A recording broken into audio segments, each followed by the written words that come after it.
T-minus 90 seconds and counting. All systems are go. We're about 90 seconds from the launch of Space Shuttle Discovery.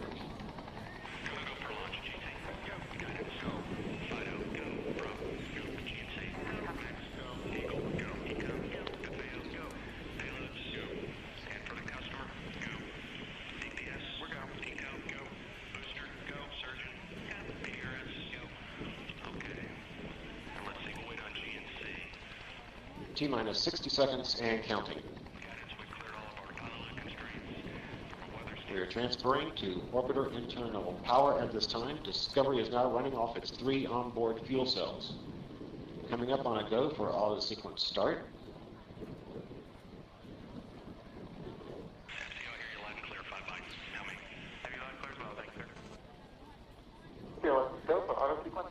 And we have a go for auto sequence start. Discovery's onboard computers have primary control of all the vehicle's critical functions.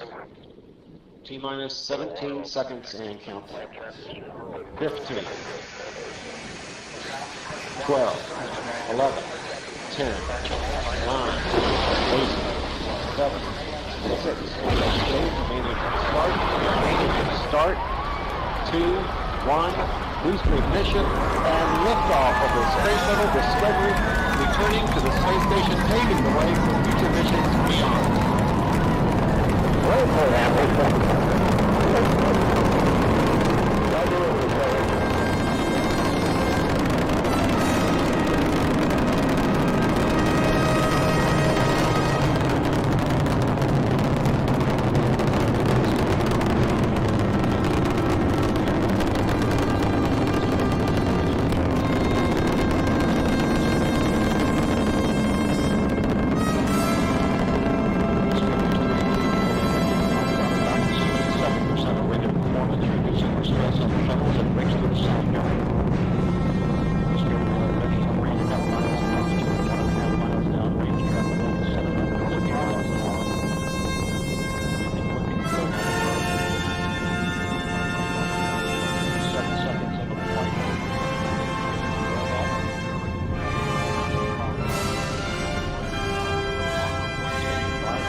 Discovery's onboard computers commanding the main engine nozzles to swivel, aiming the shuttle for its precise target in space for main engine cutoff.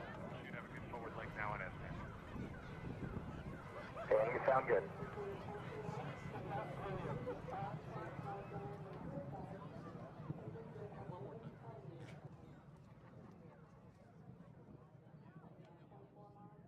Discovery Houston, negative return. Copy, negative return.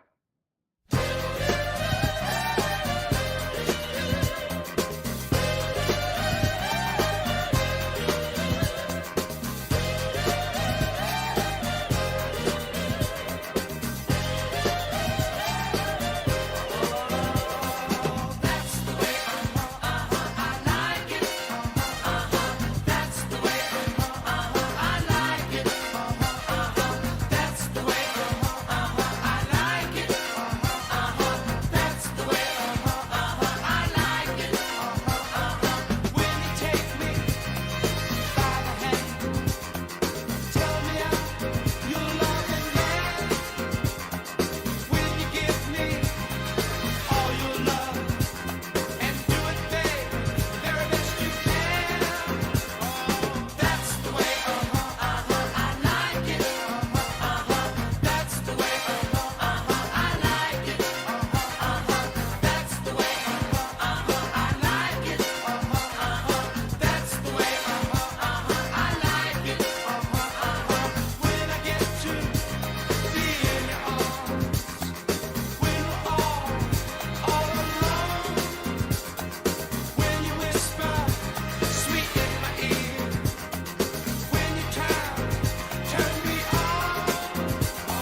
shoulder, puff out your chest, and be a little bolder.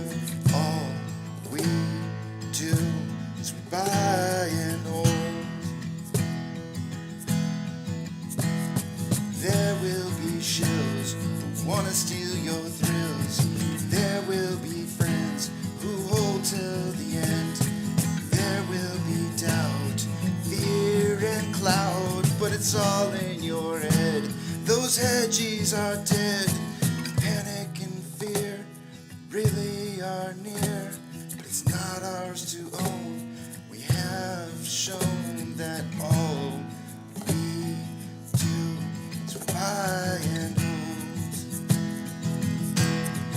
Oh, there will be shills who wanna steal your thrills, and there will be friends who hold till the end, and there will be doubt, fear and cloud, but it's all in your head. Those hedges are dead. So when the night's getting colder and you're needing that shoulder, these apes got your back.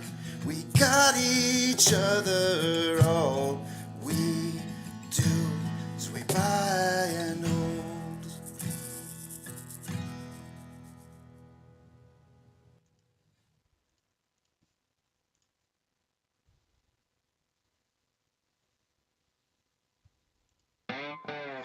Good morning, you filthy apes. Welcome to AMC and APE, where we buy, we hold, and we're screwing those hedges. Screw them! That's right. Well, this is where we like to eat some. That's right. We're eating crowns and flinging poo now. It's backwards today. We gotta switch it up every once in a while. Rock strong.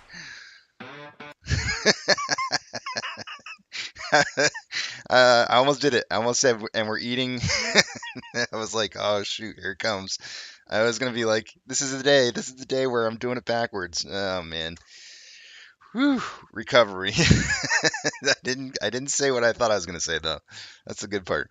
Faith, hope, and clarity. Those are the three things that we need, and above all else, clarity is hopefully the strongest of the three. Well, it's pretty clear to me what's happening in this market, and it ain't good stuff, and it's not a fair trading market, and that's for sure. So yeah, clarity perhaps is maybe one of the things that I think us apes have better than anything else going on for us. But what do we know? We just eat crayons and throw bananas, and I guess we fling poo and then we eat bananas too. I guess more crayons than bananas, but you know you gotta have a healthy diet. Jathan says, Casey, I'm starting to love that song, like closing eyes to sing some parts in love with the song. Oh, thanks, Jathan. I appreciate that. I'm glad that it's doing something for you. That's really, I mean, I think any artist, any person who creates music, that's probably one of the things that they want more than anything is just that their music means something to somebody else as much as it means to them. So I'm glad to hear it.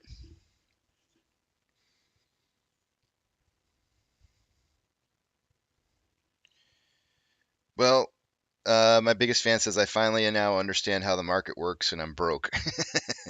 Good news is that you got time on your side. You got more opportunities in the future to fix that, and provided that you're still invested in AMC, I have a feeling that won't necessarily be the case forever.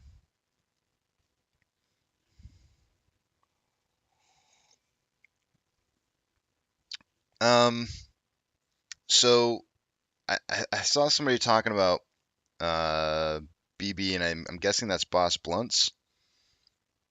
That's the only person I could think of when somebody puts out a BB in there. Because somebody else was asking. The EB was for Easter Beast. Easter Beast was the one that brought it up, Danny. The BB I think is probably Boss Blunts, and then I'm not sure why it was brought up. Why it was brought up though. Anyways, Point Break Thor says correct. One of the things that I was watching yesterday at the end of the day, I saw that, and I'm not gonna remember his name off the top. I gotta pull up YouTube here real quick and find out what his channel name is again because I forgot what it was. But give me 1 second here.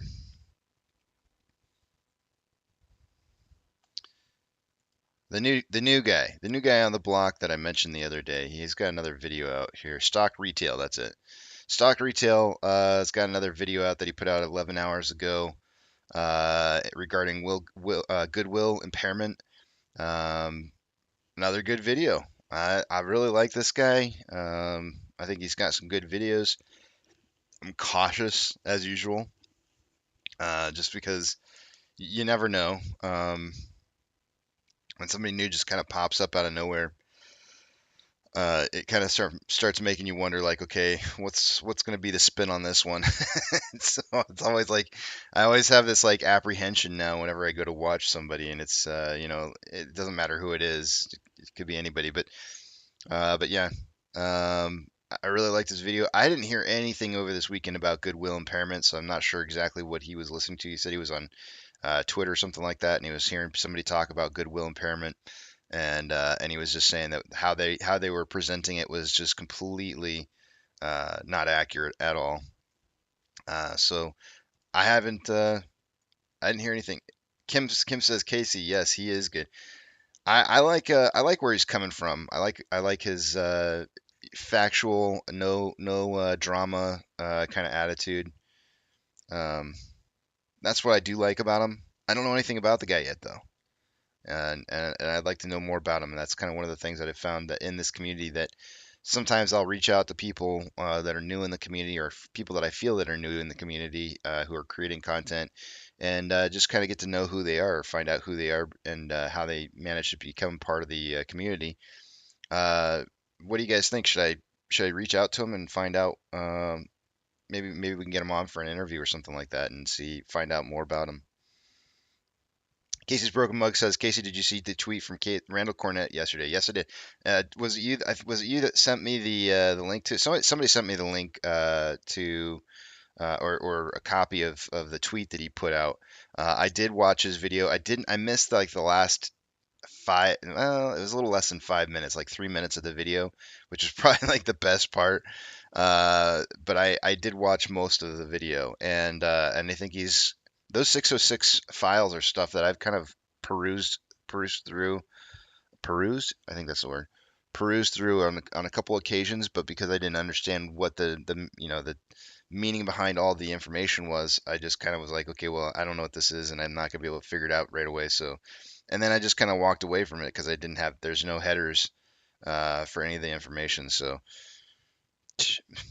no, no thanks. I don't need to. That guy's terrible, man. I don't know. I don't have any reason why I would even talk to him. Interview Pantheon. Well, the problem is that normally when I interview people, I want to interview people who uh, I don't mind interviewing Pantheon. The problem is I don't know if how much information he's willing to give up though. There's some things he may want to talk about, may not want to talk about. I could certainly have Pantheon. I mean, I feel like if I asked Pantheon to do an interview, he would more than likely just do it, just because I think we're pretty good friends, and I can ask him. I don't know if how much of his information he wants to release, and that's usually what I'm all about, is like trying to dig deeper into who the person is and why they're part of the community.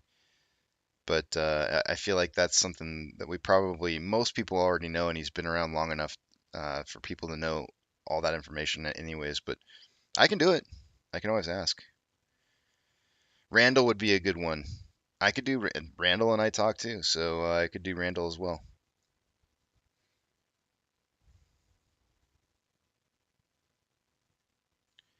Weekend Warrior says, "Hey Casey, were you surprised that they let Netflix show the new Bernie Madoff documentary? I haven't seen it yet, man. That's one of the things so last night, one of the Christmas gifts that I got for my wife, and I know I've talked about this before. We don't for our entire marriage, over the last, gosh, how many years have we been married now? Since 2015. So 5, 6, 7 years. For the last 7 years, we have not had a bed frame. And that's what I got her for Christmas. We'd been looking in the past, but never decided to pull the trigger on actually getting a bed frame. And so for Christmas, I surprised her and said that we were gonna go out and definitely just grab. I didn't want to just grab one without her picking or being a part of the picking out process. So that was part of the Christmas gift was is that we would go out the day after Christmas or 2 days after Christmas and get it. So that's what we did, and it came in yesterday. So last night I spent all night putting together the bed frame. I shouldn't say all night; it was like an hour.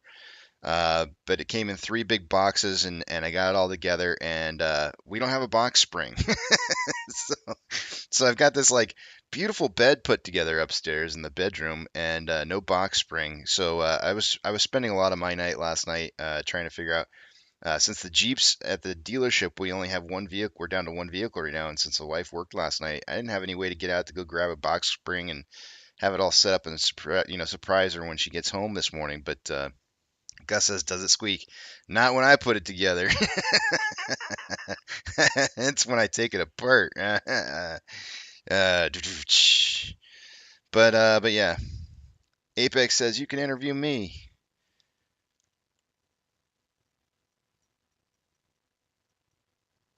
Andrew McCollops. It's probably easier if I didn't say your last name. Watch it; it's insane. I'm gonna have to. I will be checking it out, but that's part of the reason why I didn't watch it last night. I was gonna try to get it on last night, but I was busy working on the bed. So,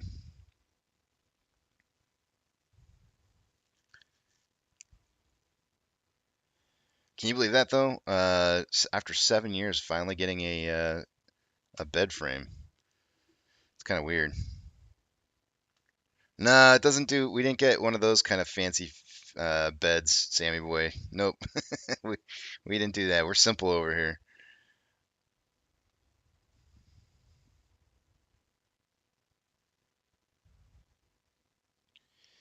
Tater Tot says I played golf with an owner of Mattress World here in Portland, and he told me years ago box spring is the biggest waste of money. You don't need one. I agree. I actually told the wife, I said, let's just go out and buy a board. We'll just put a board down over the slats, and then it'll be just fine. We don't need because part of the problem that I have is I don't want the bed to be too high up off the ground because it makes it kind of difficult to get in and out of the bed as easily, and adding that extra, I don't know, those things are probably what are they, almost a foot in width, and or maybe not quite a foot, but about that. And I don't know if I want it higher than a foot higher than where it's at right now. So Jeff says mirrors on the ceiling and pink champagne.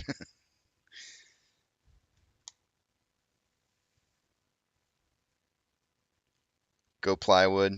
Yeah, that's kind of what I was thinking along those lines. It'll be cheaper. And the other part too is I can buy like I can buy two slats of wood and be able to fit it in the truck because I've got a Toyota Tacoma, so it's a really old Toyota Tacoma, so a full king size bed is not going to fit one, so I'll have to cut it into two pieces. So I'll probably end up having to buy two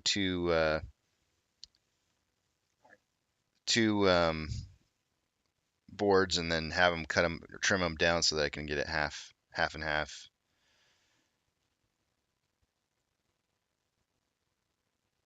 The name of the new person, I can give you a link to his YouTube. How's that? Stock retail 7245. How's that? Look at that. There you go. All right. It is 6:23. It's time to take a look at the numbers.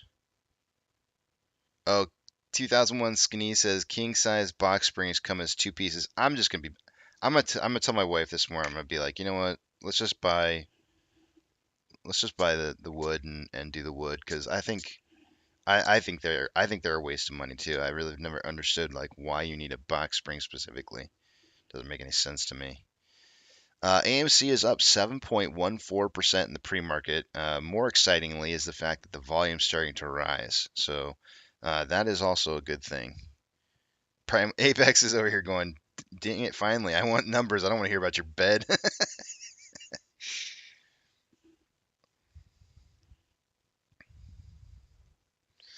No, Tank Dog. Man, no, it's not the. It's there. There is no news. It's not. It's not a. It's not a move based off of news. I think what you're seeing right now is you're seeing the results of some of the closed out positions that we had within the last 15 business trading days. So I told you guys 15 days, you should see a large, within 15 days, you should see a large increase in price. Well, today's number 16. So it didn't happen. We didn't have like a major move in the first 15 days on AMC, and it's literally day number 16, and now it's starting to move. So it looks like it was just a little bit later than it normally is.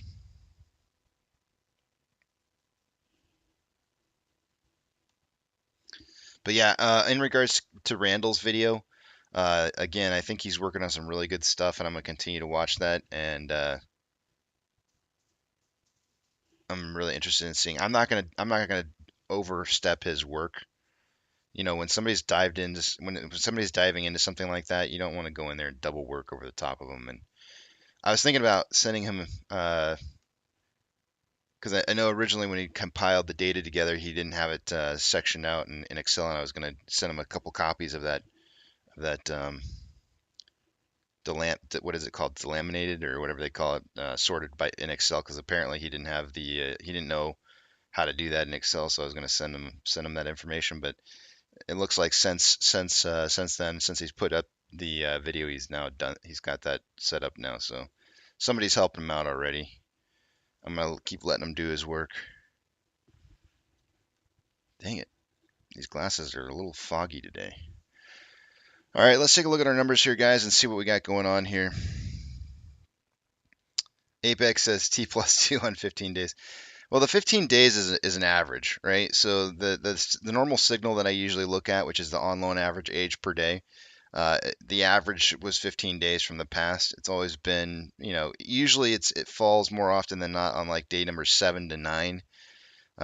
Sometimes it happens actually after 2 or 3 days. So you never know how long it's going to take. And that is one of the mysteries to the marketplace. And I think people have asked me before, well, if the shorts are closing out positions, if they're closing, then shouldn't the price be rising? And I always go, yeah, well, yeah, but it doesn't happen overnight. It's something that takes a little bit of time. You got settlement periods, and when all that stuff kind of gets put together, lumped together, you can't pick like a specific date. If the market was that easy to trade, then you could just easily find, closed out positions all over the place and immediately start buying. But you don't know how much further down it's going to go before you start seeing the upwards momentum. But yeah, the limited.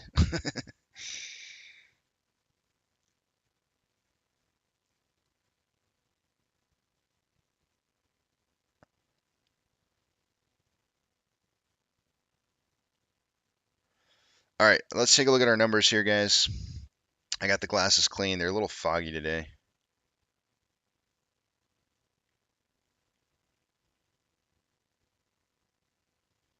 Let's take a look at what we got going on. Two-factor authentication, if you don't have it for your account, you should probably consider it. It's a good way of having an extra level of protection that will keep somebody out of your account that shouldn't be there. When you try it out to see if it's something you can live with, and why don't you just go ahead and set up, make sure you have a secondary device that can receive the number. That way, in case something should happen um, to your primary device, you still have a way to get into your account. Also, once a day, or maybe once a week, preferably once a day, it would be probably a good idea to consider taking a picture of your portfolio with your broker or brokers, and pasting that in with a date into a folder someplace on your computer where you can see historical accurate numbers, and see if there's anything odd changing in those numbers from a day-to-day basis. Now would be a good time to have that information available to your liking, and be able to check that on any time you want to. Sorry, I'm like going through different screens here trying to get this all set up here to be able to show you guys numbers. All right, here we go. Starting on the top left-hand side, This is just 5 apes, including Apex as an alternate. With our price predictions, the closing price on AMC yesterday was $4.06, and Ape was 139. The 139 was a little surprising. The 406 was about 10 cents higher than where I thought it was going to be, but the total was 545. If you subtract $1.50 off of that, it's 395. I had 370 as my lower side, which means I was about 25 cents away from hitting the correct number right on the dot. But that's not what the total was. The total was 545. Everybody got a point. I had 370 to 670. Eric had 5 to 8. Keto had 439 to 739. Einstein had 501 to 801. We all got the price prediction tally point for the day yesterday. So let me go ahead and add those in there real quick.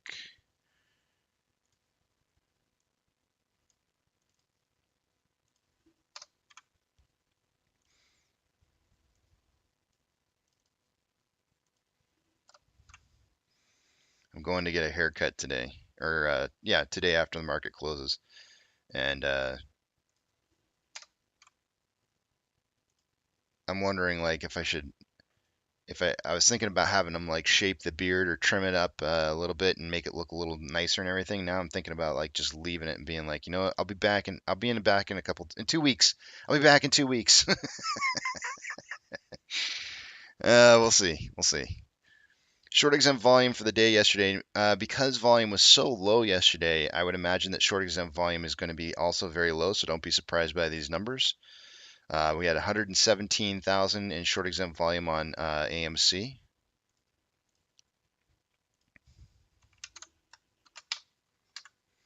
And on Ape,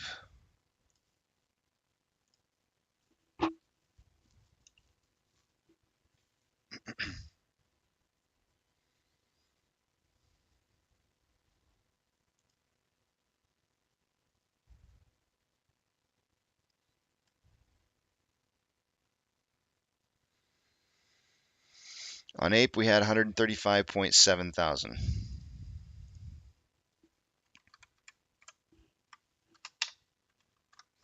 We are back to 100% utilization on AMC. Day number 1, we reset on that. And on Ape, we're back to 80.34%.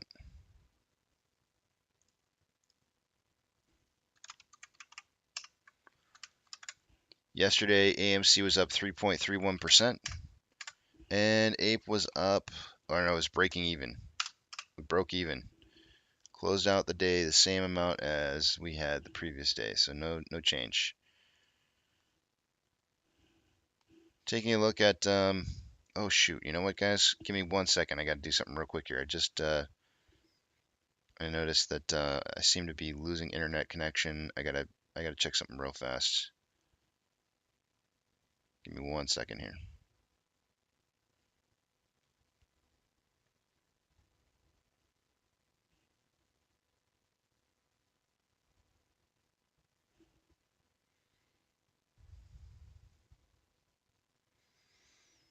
All right, moving on.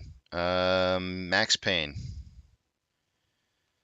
So I don't expect Max Pain to change any yet. I still think $4 is kind of like the kind of center point for most of the options trading. So I don't expect to see that up yet, but it might be going up today. Max Pain. Let me refresh it and see where we're at though. It is saying $4. Off exchange, let's see, yesterday the final numbers on off exchange, and 64%, remember, is a combined between off exchange and EDGX, is a normal day. So off exchange was 56.13 on AMC and EDGX 10.48. The grand total on that is going to be 66.61% or 2.61% higher than a normal day. Not very elevated. CHX volume was almost non-existent. Taking a look at Ape.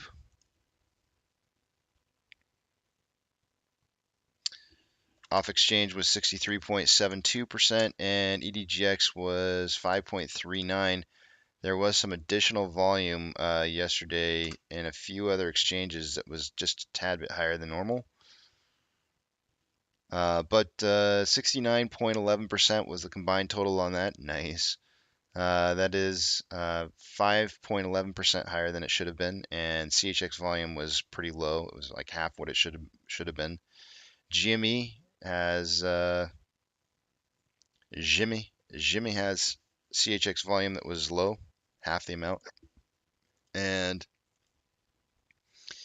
HYMC had very normal CHX volume. Taking a look at institutional ownership, we've seen 139.384 million for a hot minute. No changes. Options, highest amount of open interest for the day today. Let's take a look at that. Yesterday was a lot of volume on a $4 strike. That is still the biggest. $4 strike is the biggest or largest amount of open interest currently. It went from 19.4 thousand contracts to 22.3. There is a really nice. I shouldn't say nice. There's a elevated amount of volume and open interest on both the $4.5 and $5 strike prices as well. For the puts, highest amount of open interest is at a $3.5 strike, and there was 10.8 thousand contracts yesterday in open interest. Today it's 10.6, so it dropped. A little less excitement for seeing lower numbers going forward in on the puts. When puts start closing, that is a bullish sign. Give me a second here while I move a couple screens around, and we'll look at the rest of the data.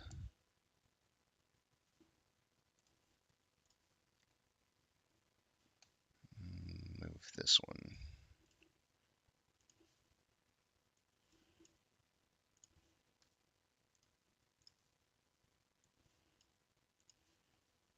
And lastly, that one. All right. A little late on my box. All right. Let's see here. Combined prices between AMC and Ape is at $5.74. We broke through 5.54, which was a level of resistance that we've had for a hot minute. We did break up out of this ascending parallel channel, which is very unusual, and oftentimes it's 95% of the time it seems like that's always on the backside of a cup and handle. I don't really see I mean, if there is a cup and handle here to be seen, it would be this right here, but it's like really, really nasty. Look, this is the worst cup and handle I've ever seen in my life. If this were to pull back though, if this were to be a nasty looking cup and handle kind of pattern, the pullback would be likely to, hold on a second here, let me just figure it out.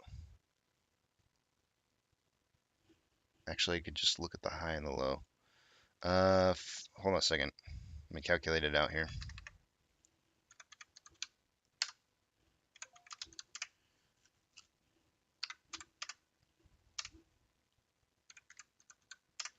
The new high would end up being around somewhere around 614. So I'll put a line up there. 614. Why not? Just for funsies. There it is.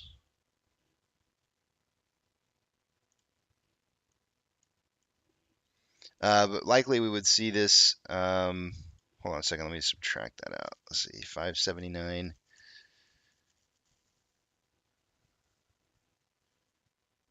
minus 35.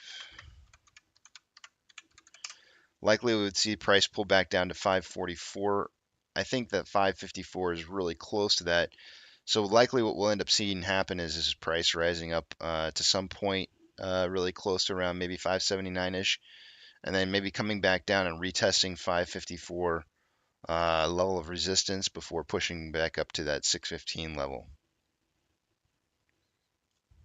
This is the combined price at 574.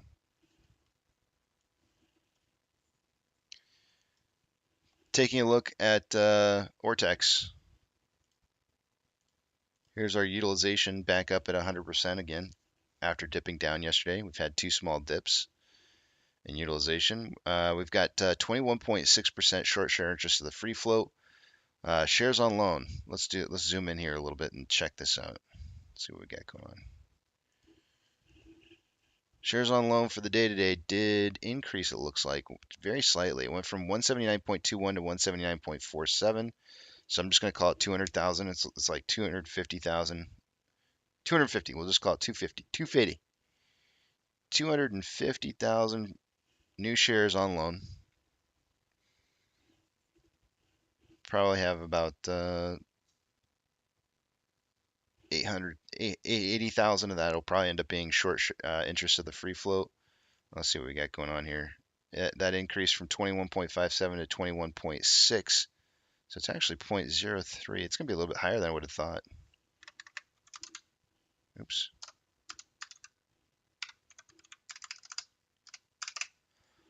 $154,000 of that 250. I'm just going to call it 150. Was in new short interest according to the estimates by Ortex. On loan average age per day is not going to be coming down with only 250,000 new shares on loan. It is indeed rising still from 93.75 days to 94.57. Security lending volume day over day was down.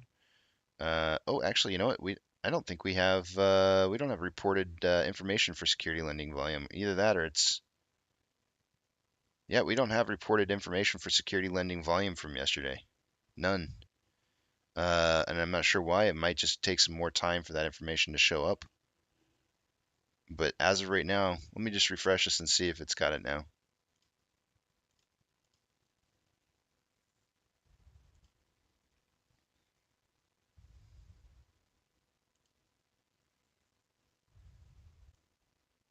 There she is. Just had to refresh it.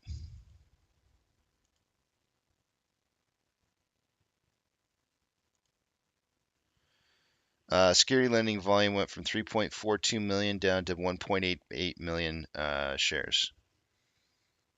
On Ape,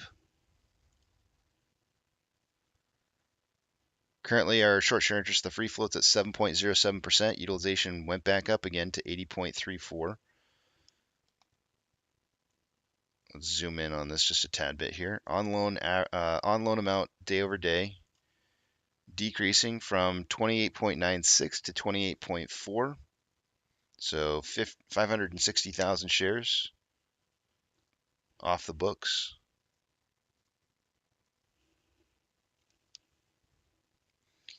On loan average age per day still rising, even though 560,000 shares came off the books, went from 37.98 to 38.94.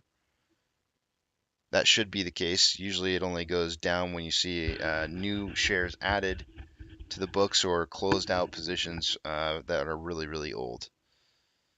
Security lending volume dipping from 2.63 million to 1.72.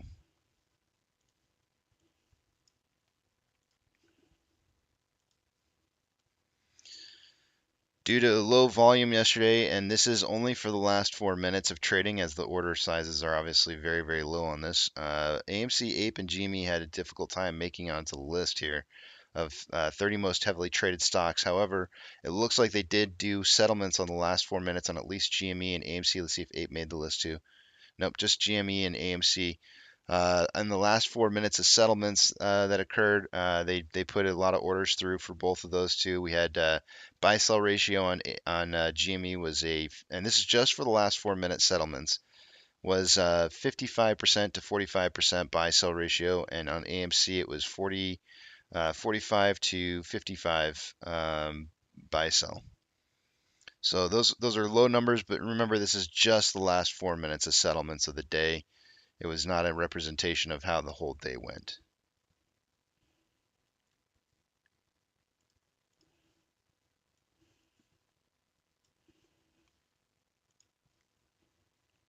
Trigger price for AMC for the day today is at $3.65. Apes at 1.251.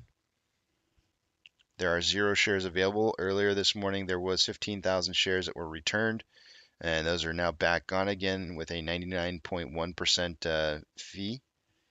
And yesterday we only saw about 50,000. It was 86,000 shares that were borrowed yesterday. I guess I'm gonna count these 15,000 shares because I mean if that's all we end up having borrowed, that's all we have borrowed. We currently have 31.3 thousand contracts that are in the money on the calls versus 55.9 thousand contracts that are out of the money.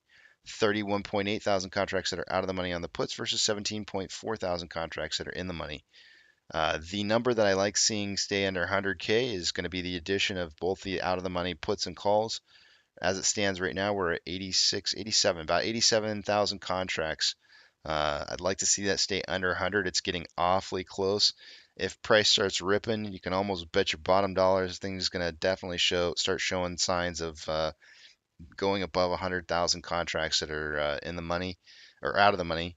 When that happens, watch for the price to come back down because that's them eating up premiums.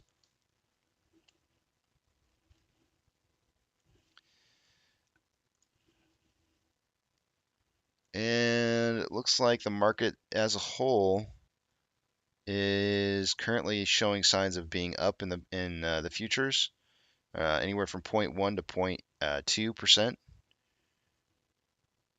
VIX is showing up as well, 0.21%, so it may only be a temporary thing.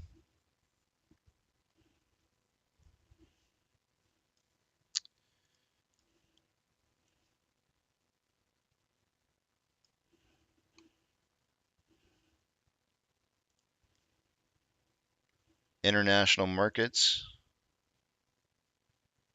some green, some red. Those that were red were down not more than 0.6%. Those that were up were not up higher than 0.6%. Oh, no, I take that back. There was 1.01% on the FTSE International.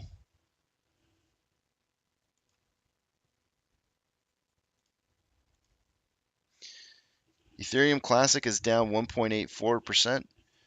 US dollar, we have pre-market. Let's see what we got going. US dollar is up 0.17. We got no future on the oils. SPY is up right now 0.19% in the pre-market. We do have futures on the oil. It's up 1.29%. Don't think we have anything on the mortgage-backed securities yet, though. In the pre-market, Tesla is up 1.97%. Amazon up 0.6, Cinemark up 0.31, Doge is down 1.75, Bitcoin is down 0.11, GME is up 2.81, HYMC up 0.98, Hood is up 0.11, CS is up 0.29, NCMI is up 2.95, Ape is up 1.44, and AMC is up 6.16.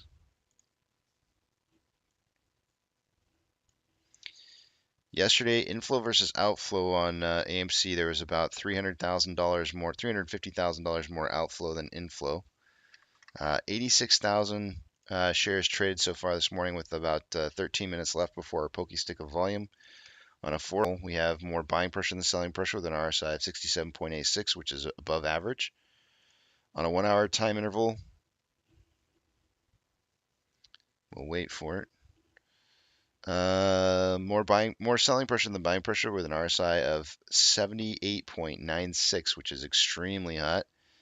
Definitely signaling overbought. On a 30-minute interval, we have more. Hold on a second. More buying pressure than selling pressure with an RSI of 70.36, signaling overbought. And on a 5-minute interval, more selling pressure than buying pressure with an RSI of 50.79, which is right down the middle. On Ape. Yesterday, there was more 1.2 million more inflow than outflow, with 36,000 shares traded so far this morning.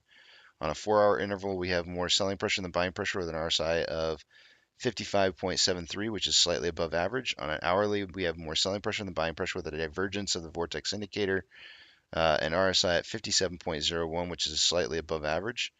On a 30-minute interval, more buying pressure than selling pressure with an RSI of 57.64, which is slightly above average. And on a 5-minute interval, we've been whipsawing back and forth on the vortex indicator ever since like 5:45 in the morning on the 11th this morning. And right now, currently, it's showing more selling pressure than buying pressure with an RSI of 55.98, which is slightly above average. Taking a look at Ichimoto.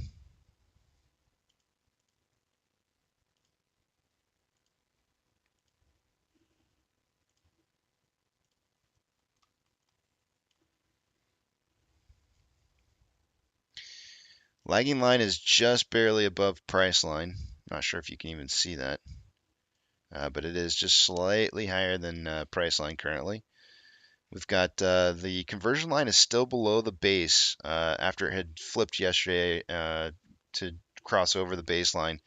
This doesn't show signs of buying right now because that conversion line is below the baseline. To get that back above, we'll probably have to see somewhere around 145 on the next candle. Would maybe get a conversion to crossover base and turn this back into a really strong buy signal. But I would suggest that 145 is really doggone close to probably what the 4-hour window is going to say, which is going to be 155. So I think maybe 155 is going to be the key target number for the day today.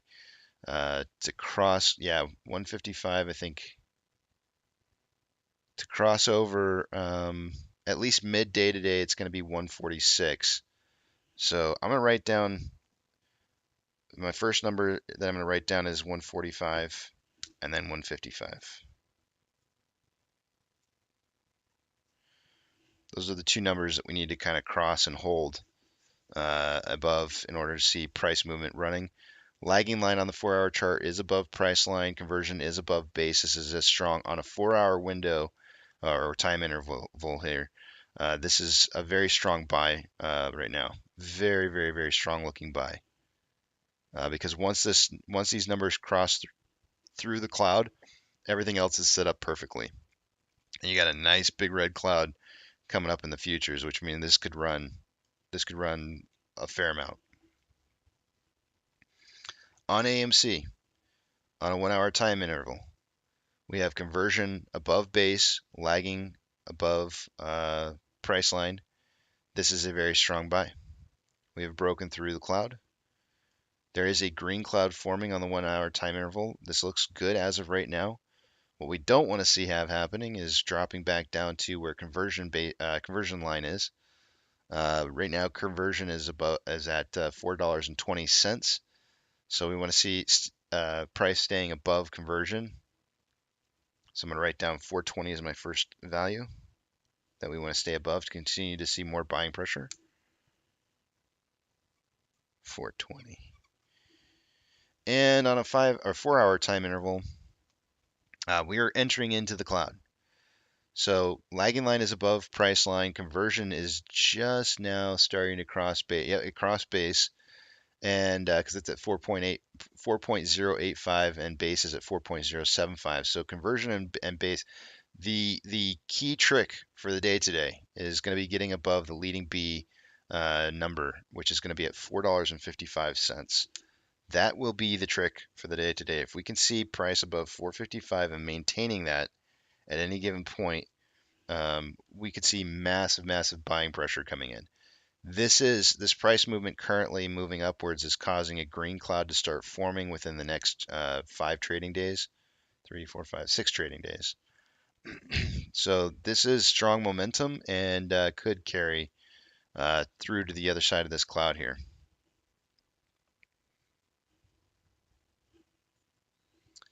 And let's see here. That's about it.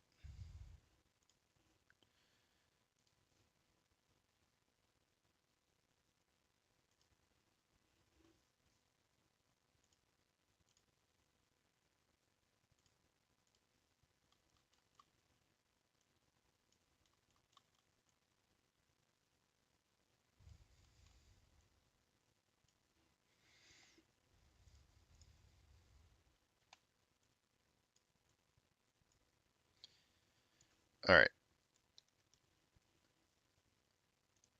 Somebody asked me yesterday, they said, what, like, how long are we talking before the price starts running? I was like, it's imminent.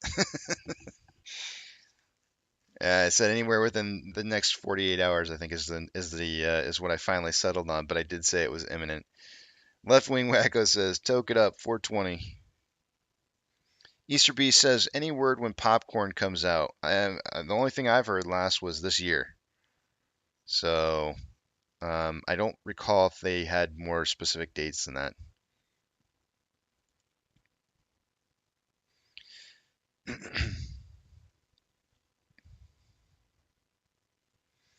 Captain No Likey says my wife says I create green clouds.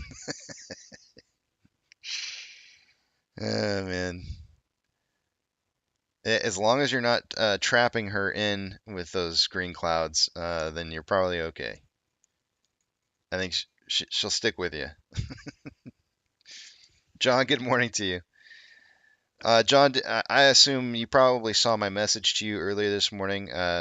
If you wouldn't mind, so I don't have to go check it, have you seen anything on the CHX volume within the last week that would tell you that market wide we are seeing any kind of unusual movement within the last week or so? Is there like a market wide jump in CHX volume? No. Okay. Just wanted to ask. Not a problem. I figured since I sent you a message earlier this morning, you probably already had a chance to look into it. Thanks for letting me know.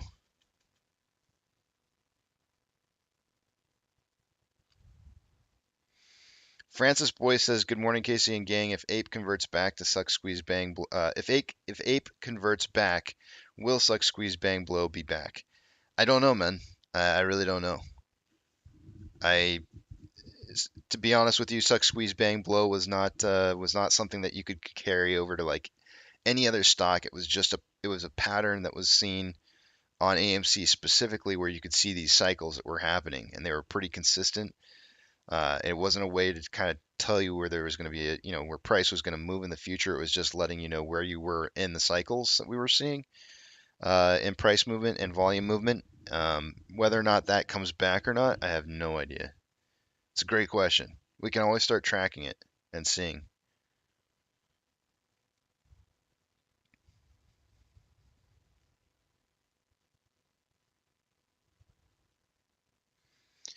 Weekend Warrior says SEC charged three trading firms with 6 million each for a total of 80 million for illegal trades. They made billions and got fined 6 million.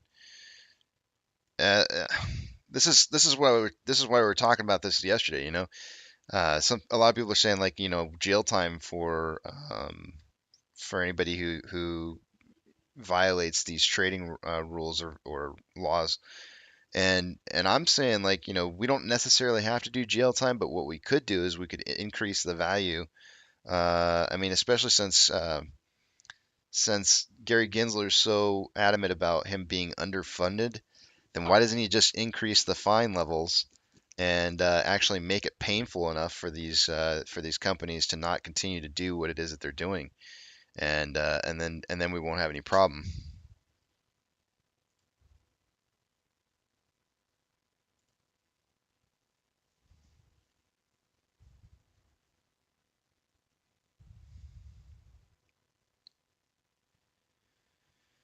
No. Will the debt go down? No.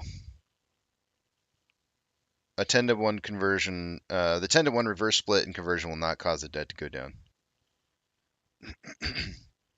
Well, maybe in a roundabout way, but you would have to have something, you'd have to add dilution in there somewhere to get the debt to go down.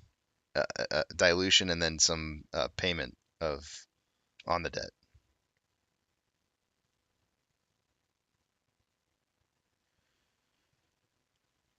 Um,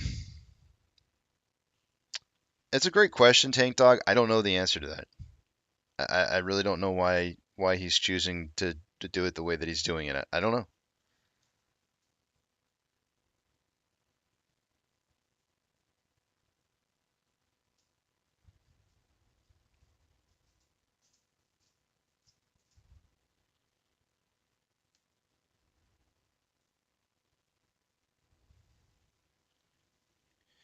Einstein says and revoke their trading ability for 12 months. Or maybe even it doesn't even have to be 12 months. Maybe they could just do a shorter period of time, a quarter, I don't know. Something that would make it hurt, right?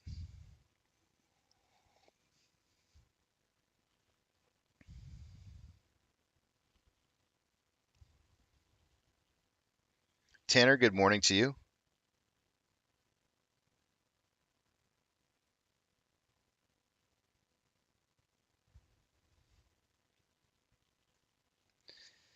I don't think that's the case, Hillhouse. but you're entitled to your opinion.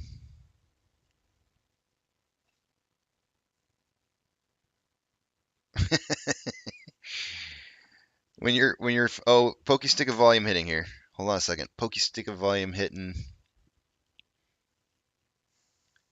So far, it's at 98,000 shares for AMC, bringing our total volume up to about 191,000 shares so far. 192 and still climbing.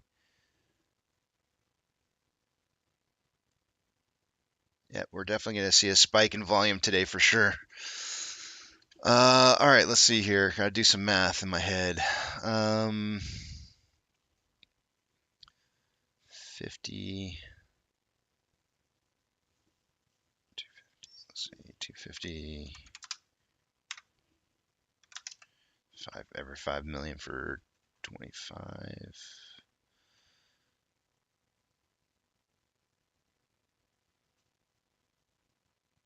So 10 million less, but 40. I'm gonna go 40, 60, 40 to 60 million on AMC.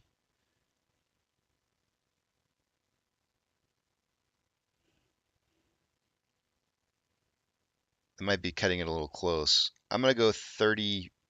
Yeah, I'm gonna go 40, 60. 40 to 60 million on AMC, and that's up from the 10 to 30 that we normally see. And on Ape,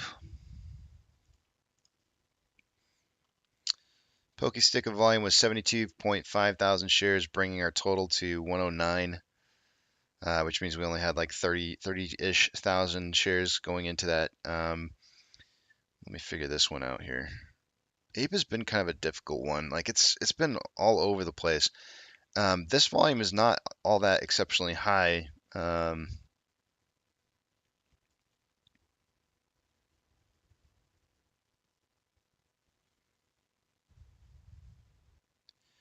I'm going to say 5 to 25 million on Ape.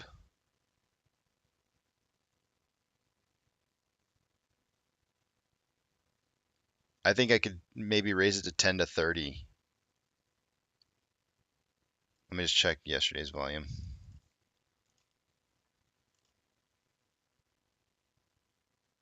Yeah, I'm to 30 million.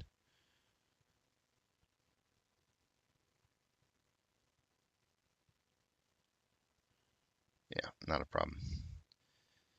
So 10 to 30 million on Ape, and AMC 40 to 60.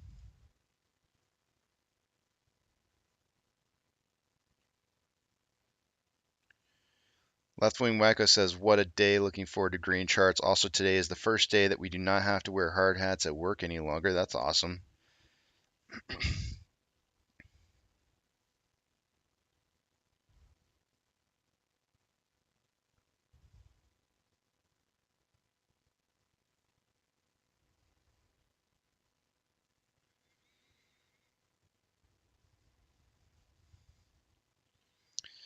Salty Dog.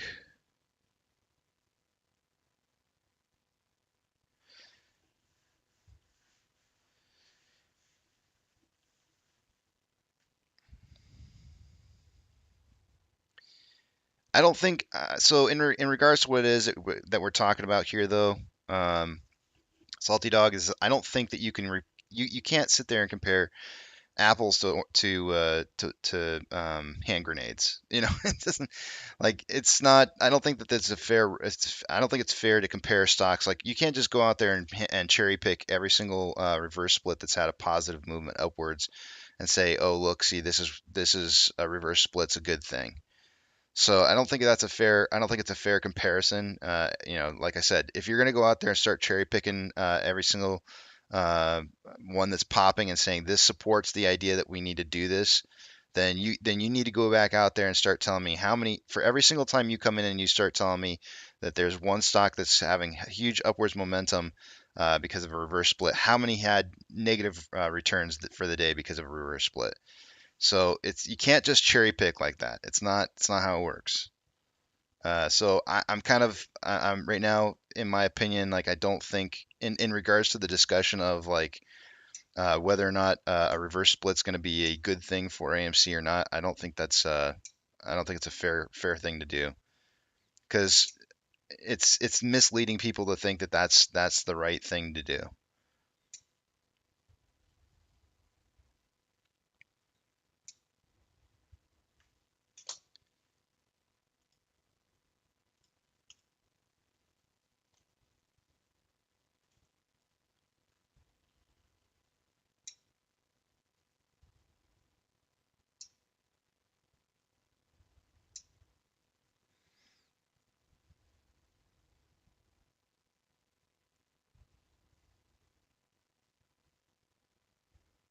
Yeah, and actually, David Cobb says Tony DeNiro did research on reverse stock splits on larger cap companies like AMC and found some interesting bullish results. All should listen to his findings.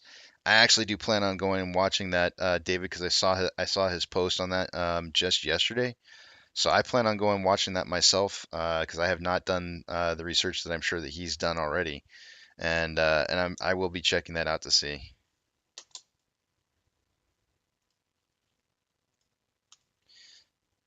Do you see where this is going though, uh, Salty Dog? Because now you've got Meat Jacket coming in here and saying, I made tons and tons of money on this yesterday. This is where it goes. So I'm actually in agreement that anybody who wants to come in and start naming off other tickers, the same rule applies. It doesn't matter what I don't think that there's a direct relationship. Just because one stock or ticker runs because of a reverse split doesn't mean that people should start coming in here and start naming off those tickers. I'm going to stick to that rule. I still think they should be uh, not talked about.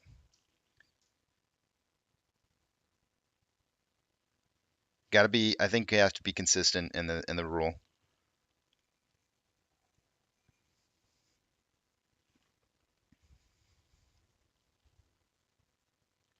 Because what we don't have happening, Salty Dog, is everybody coming in and saying, "Here's a reverse split, and this was a negative thing." I don't see anybody coming in here saying reverse split.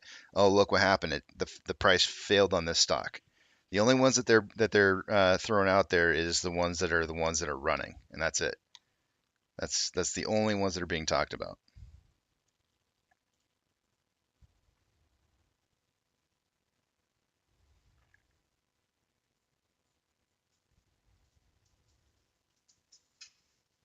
Good morning, Sam. David Lauer told Randall essentially he was wasting his time going down a dead end. So I would encourage Randall to continue to go down the road that he's going, and I think there might be something there to see or find. But I'm not a big Dave Lauer fan. I'm really not. He's an institutionalist. I don't think that he's necessarily on our side, and I know for a fact that he's given out bad information before. So he's not prone to giving. He's not the end all say all in information. So I've seen him directly state before that EDGX is um, lit exchange trades only, and I don't believe that to be true. Based off of my research, EDGX volume can be both lit and off exchange as well.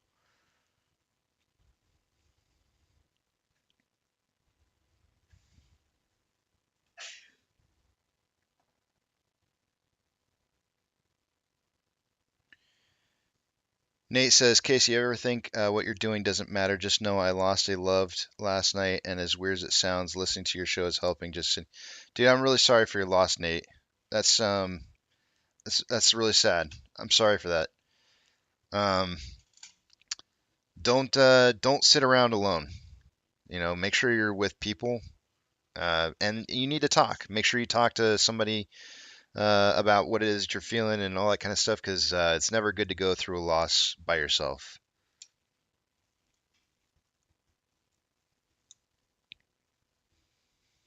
Morning, Seth.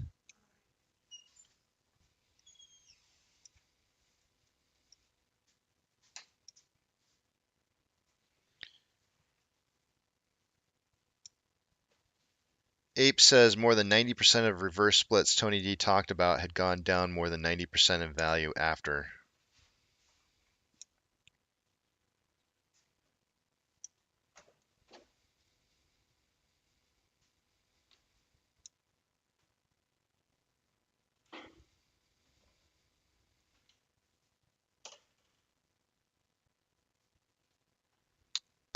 What do you want me to pull on, Apex? I'm not sure.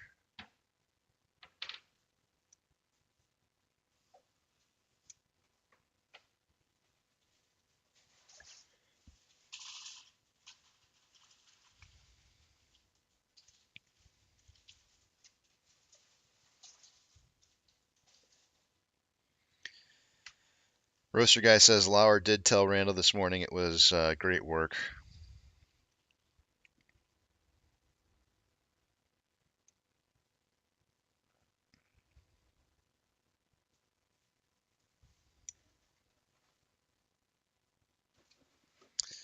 Yeah, I hear you, Nate. But chatting in a comment section, and while I feel what it is that you're saying, chatting in a comment section is not going to be able to help you out, though. You know what I'm saying? Like, really, like, you need to talk to somebody in person. Like, get out those emotions. Man, I tell you what, when I lost my dad, oh man, that was the worst.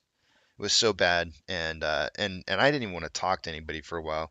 You're gonna go through that phase for a little bit where you just don't want to talk to anyone. Like, you just want to just crawl up in a hole and just kind of like cease to exist for a while. But I'm telling you right now, you got to get out and talk to somebody.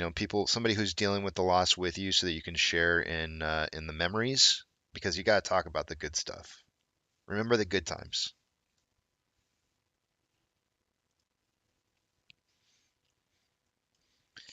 Einstein, I got you down 422 to 722.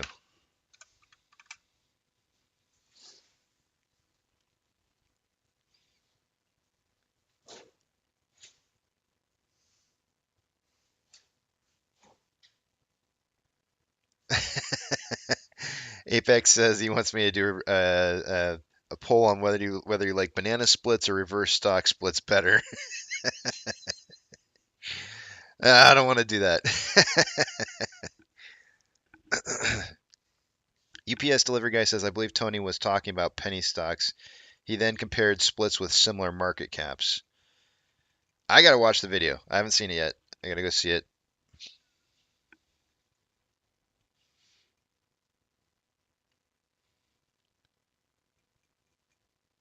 Chris is saying, get outdoors.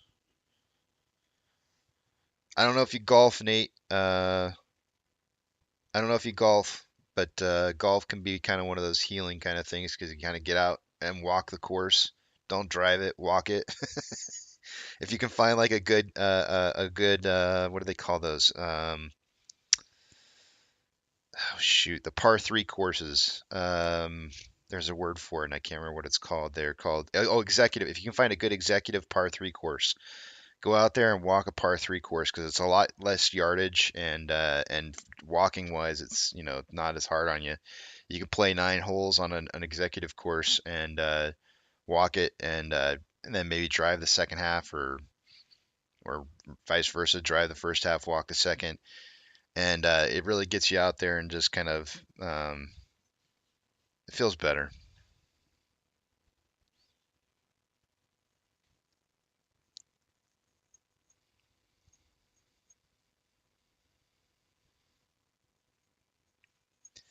Yeah, Blarkey, I can see what utilization was on the June run up. Absolutely.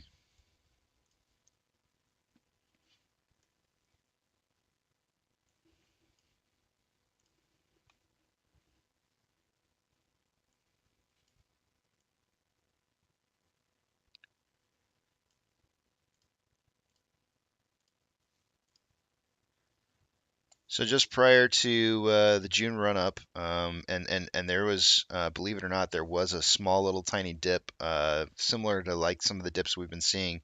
Actually, it was twice, just like we just recently had. That would put us right about here, if this is where we're at. But we had utilization at 100% starting on April 20th, all the way up to the first single dip on April 30th. And then it went back up to 100% for a single day, then back down to 99.75% for single trading day, and then it was 100% from May 5th all the way up to May 13th, and then it dipped down to about 96% before driving back up to 100% utilization, leading on. Actually, it was 99.32% utilization, wasn't quite 100. It never actually made it back up to 100 again prior to the squeeze, but it was at 99 point something, right? It was 99 point something just leading into the squeeze phase. The squeeze, that's not what I want to call it. Leading into the first upwards momentum starting on May 24th. Big momentum.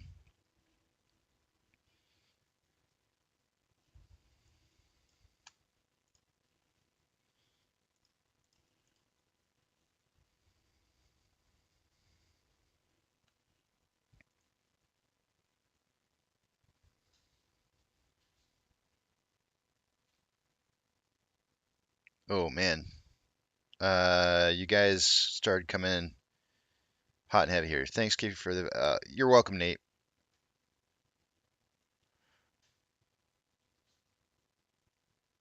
Sam says you don't get a meeting with Gary Gensler without being an institutionalist in regards to Dave Lauer. I know, right? That's kind of yeah. That's I would agree. Einstein or a celebrity, right? Or a celebrity, I guess, would be the other case for that. Einstein says everyone is different, but for me, it just took time. Yep.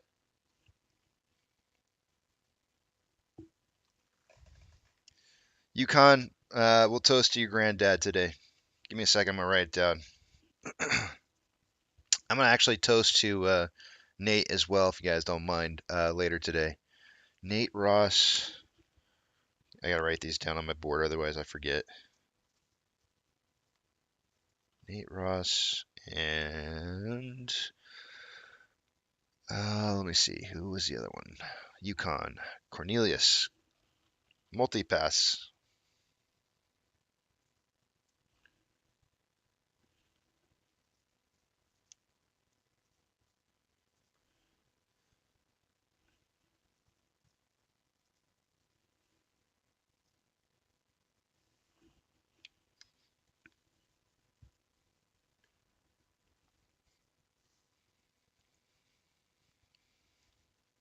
When my grandfather passed away, we actually did something really cool. I hadn't heard of this before, which it was really kind of neat that my work actually allowed me to go attend this.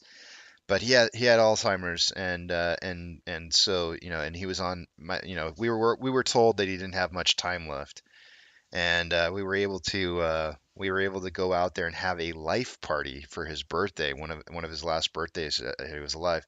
And so I went out and did my bereavement for the life birthday party, and it was so cool. That was my last memory of my grandpa before he passed away, and it was way better than anything else that I could have attended. So I like that. That's how I want to go. It was it was kind of fun. We were all there, the whole family, like tons and tons of family showed up for it. It was great.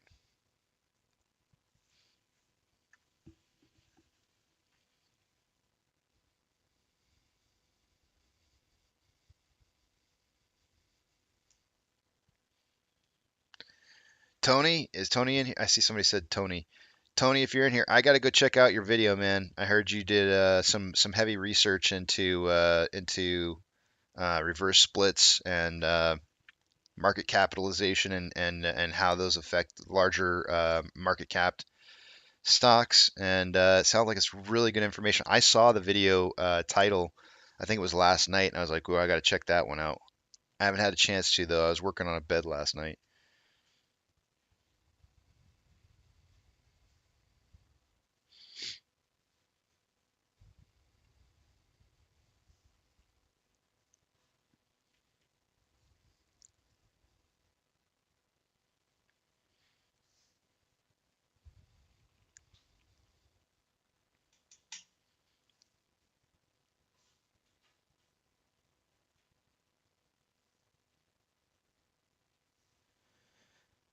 Tony says one other FUD bust for your morning anti-takeover blank check preferred stock provisions like AMC has are very common boilerplate or broiler isn't it boilerplate? I don't know. Boiler. It is. You're right. It's boilerplate language found in many corporate filings in Delaware.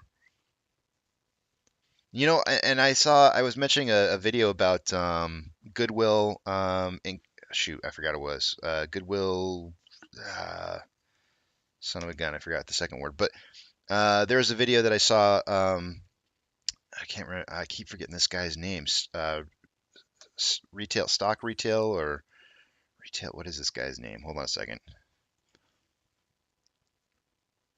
Give me a second. I can never remember. Stock Retail. That's his name. Stock Retail did a video on goodwill impairment,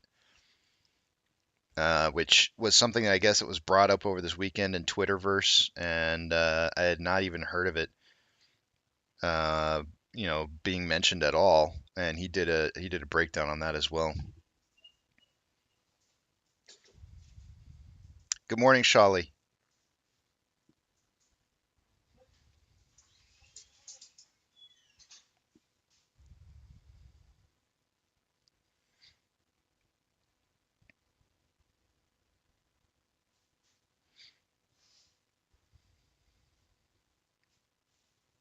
Yeah, celebrating life is way better. The problem with that though, Apex, was it Apex that said? Yeah. The problem with that Apex is not everybody leaves the world the same way. So sometimes some people are lost quickly and unexpectedly, and that's you don't have that opportunity, so it always kind of sucks. But which was the case with my dad. It was very very very unexpected and quickly. I mean, it wasn't unexpected, but it was very very quick, and it, it sucks. Death sucks.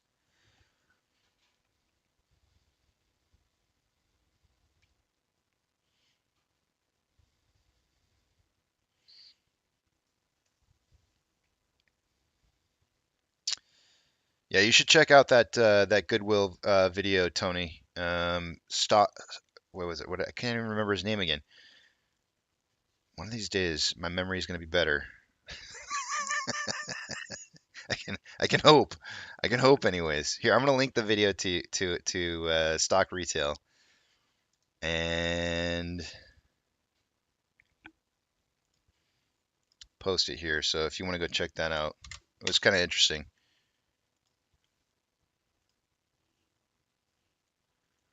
I'm just going to leave this up here.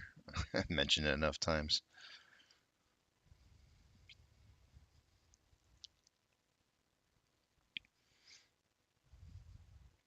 Is Mass in here too? Good morning, Mass.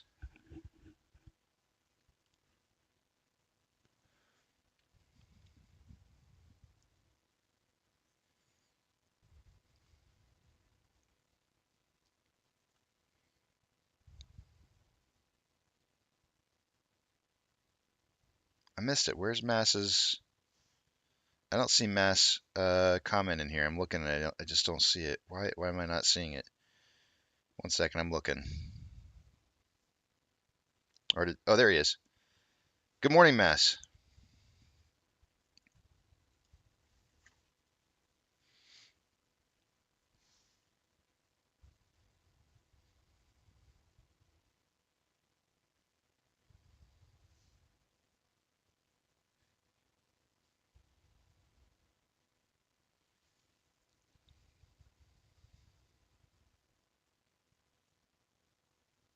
Oh man, you guys are all getting me down now, and I don't mean it. I don't mean it in a bad way, but it's like all this death talk, and it's like I'm all sad. I'm really sad now.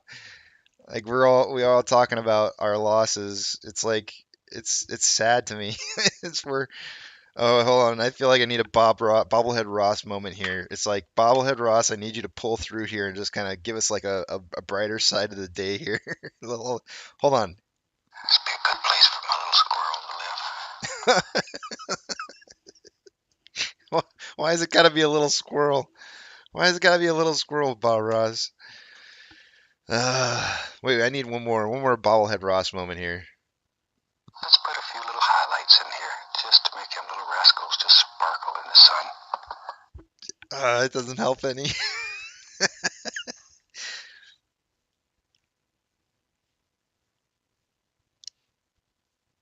Good morning, Papa. Roaster guy, take care. Have a great day at work.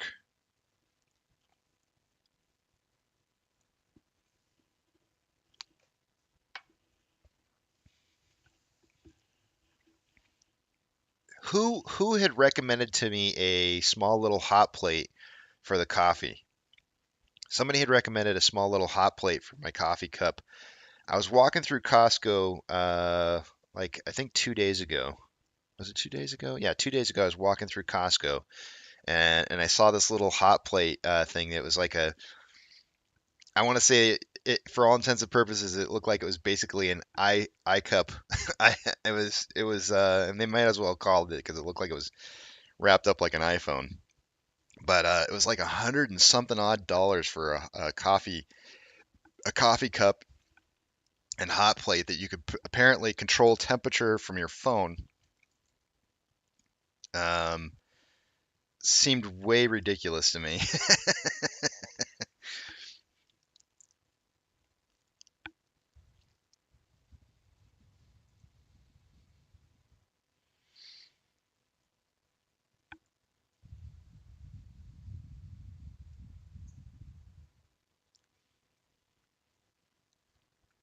Thanks, Yukon man.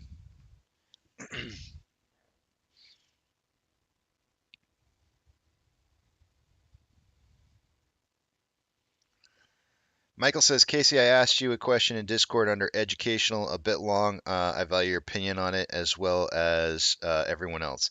Michael, I'll take a look at it. I didn't get to Discord too much last night because I was working on the bed and it was taking up some of my time. I wanted to try and put it together all by myself. They had two movers move the three big, huge pieces of furniture into the house to put the bed together and I did that all by myself, taking it upstairs and everything. So I was struggling last night, and I wanted to make sure it was all put together before my wife got here this morning. And then lo and behold, there's just three slats for the bed.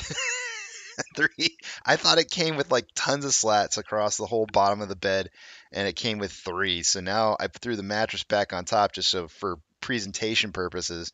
But now the mattress is like it's dipping in two spots in the middle. on, on the thirds, it's dipping in like where your knees are and where your like your back, your shoulder, upper shoulders would be. And so I'm like, oh man, foiled. Oh man.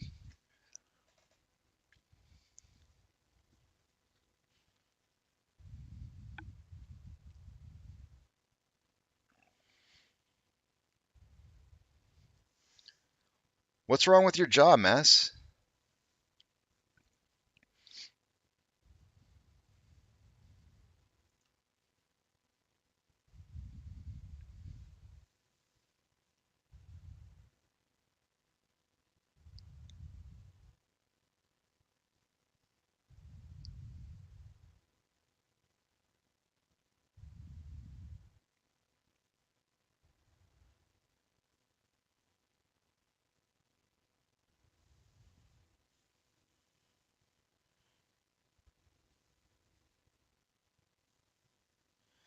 Thunder from Down Under says, anyone just noticed they updated the Ape average and AMC's and get screwed? I heard of one person that reported that there was a difference in their reporting on their account through Fidelity, but only one. That was the I heard one single person, and that's it. I haven't heard of anything else. I did take a picture of my account 2 days ago. I didn't take one yesterday. I forgot to yesterday, but I have not seen anything. But your averages, it's not going to change anything. You shouldn't get screwed because uh, they're changing your cost basis or something like that. I wouldn't worry about it too much.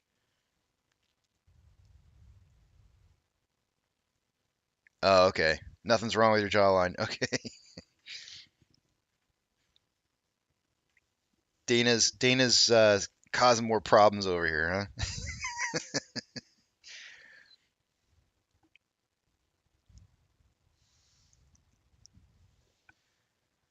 Gorilla Gardener says, Casey, be careful with using plywood for a box spring. You may need to let it off as a few days before bringing it into the house. The smell can be really bad. That's probably I would assume Gorilla Gardener that that's because somebody's probably buying the treated plywood. If you went with a non-treated plywood, it would probably be better. I would assume non-treated shouldn't have those chemical smells. Should smell just like regular wood. But yeah, I know what you're saying.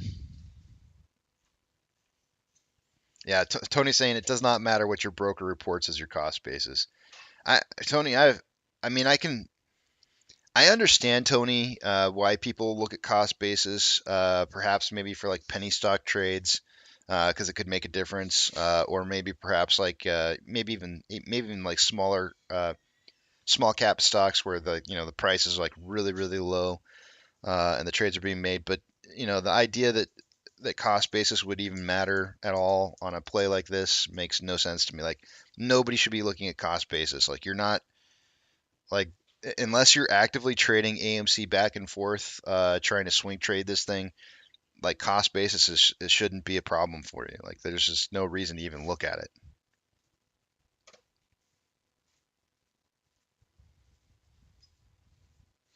CPE volume is elevated this morning, but it's not what I want. Like by 7 a.m. my time or 8 a.m. Central Standard or Eastern Standard Time, I want to see 1 million shares, and we had just about 200,000 shares on AMC, so we were shy by quite a bit on the numbers that I like to see for huge amounts of volume. Um, yeah, Tony says your broker isn't filling out your tax forms. Yeah, I wouldn't worry about cost base. It's really kind of silly when I see people talk about cost basis. I look at it and I just go like, why is that an issue? Like, who cares?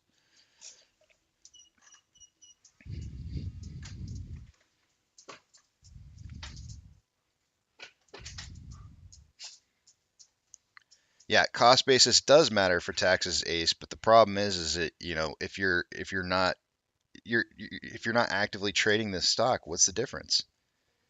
You're going to be trying to get maximum value for your shares in the end. So unless you're swing trading this, it makes no sense whatsoever to be looking at cost basis. And if it's changing, who cares? It doesn't make a difference.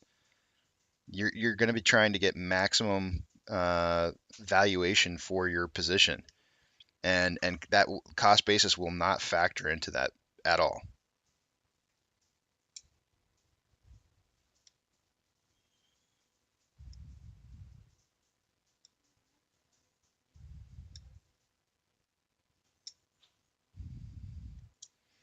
Tony says theory. Why is AMC running? Because too many people bought puts. I know what it is that you're saying, Tony, because there is a lot of puts that are in the money for next week. If that's in regards to what you're talking about there. Um, I mean, I don't want to. I don't know that that's necessarily the case. Uh, I think there's a little something different going on here.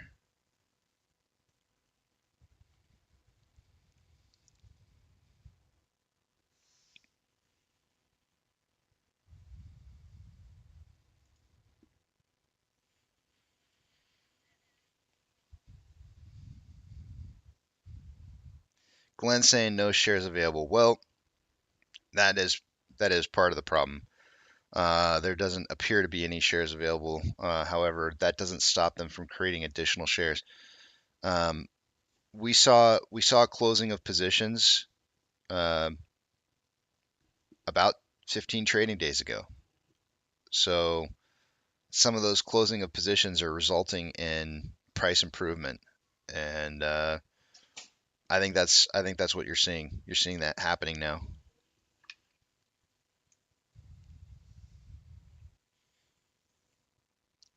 As they were closing out those positions, they were taking on new positions as well. Well, they have been ever since.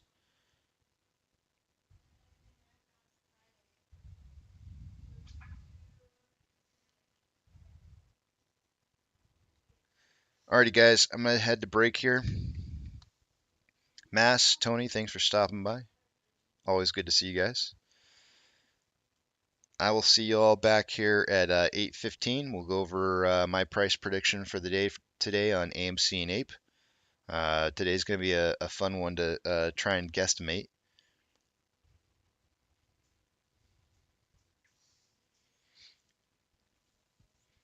Give me just a second here while I pull up a few things. I got to put this up.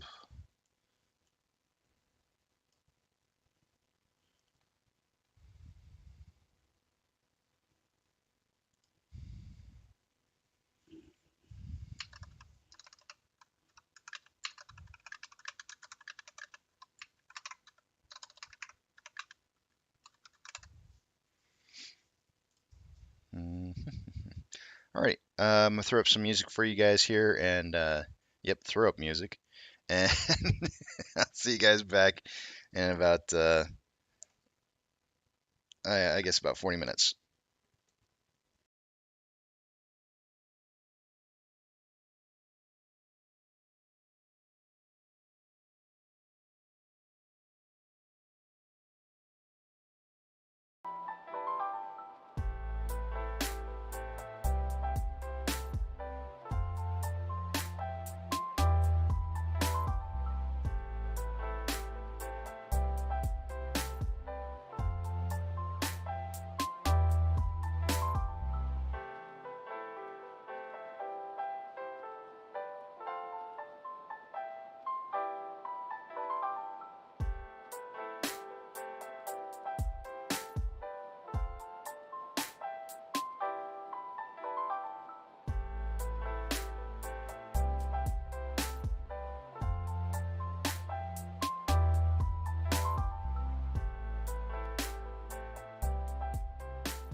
Roger, 0J, and I feel fine.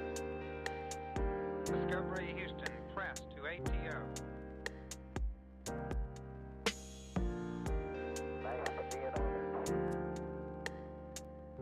Liftoff of mission 41D, the first flight of the orbit of Discovery, and the shuttle has cleared the tower.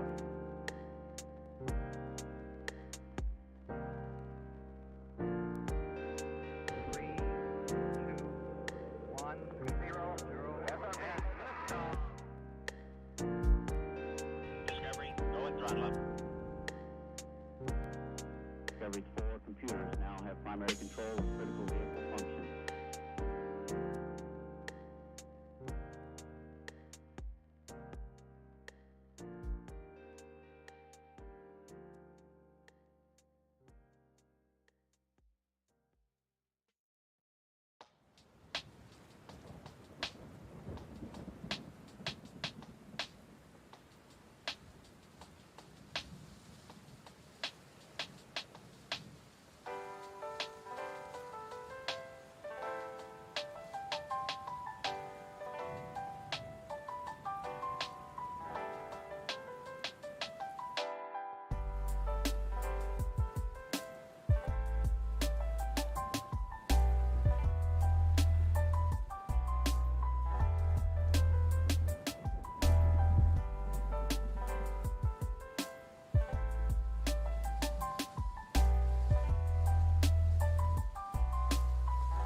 First flight of the orbital Discovery, and the shuttle has cleared the tower.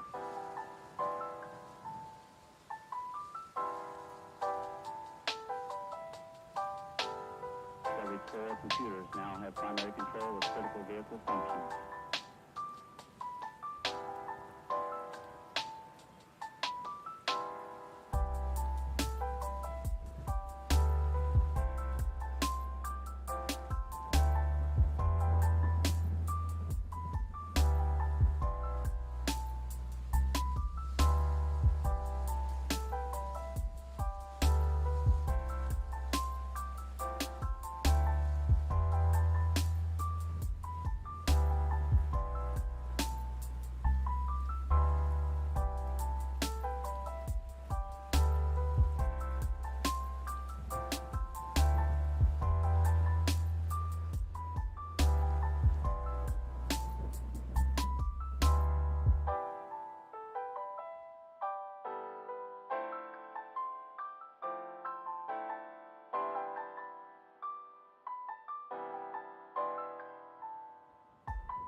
All right, I'm back.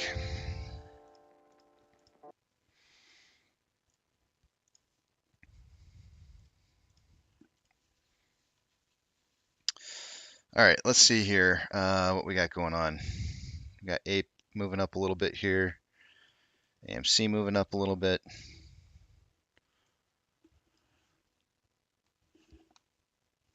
Let me go to the 30-minute here and try and figure out where we're heading to exactly. I am going to pull the Ichimoto cloud on this. It's going to help me to kind of identify like where price may be able to get to on a singular move up on both the 1 hour and 40-minute or 4-hour intervals.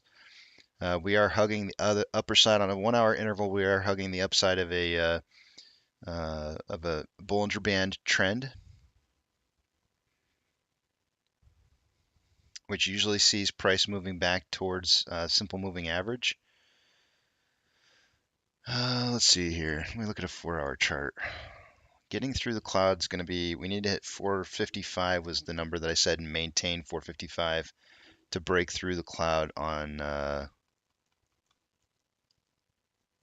4-hour chart. I think a retest of 533 would be more, it would be likely if price doesn't move too quickly, but it should be over time. A single day move, I wouldn't guess much more than $5, but with a little FOMO kicking in, let me check the difference. What's that going to be? 406.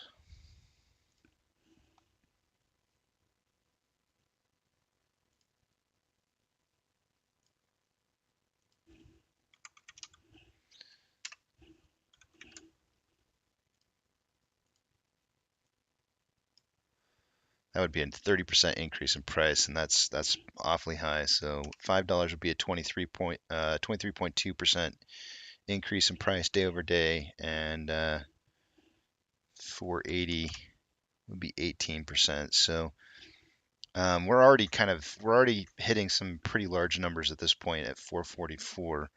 With a little bit of FOMO kicking in here, I really can't see much more than $5. But I'm gonna guess 480 on AMC.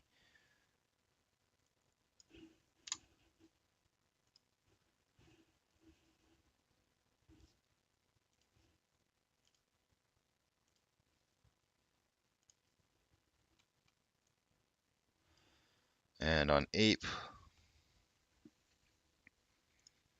write that down, 480. On Ape, let's see here, 30-minute, let's go 1 hour.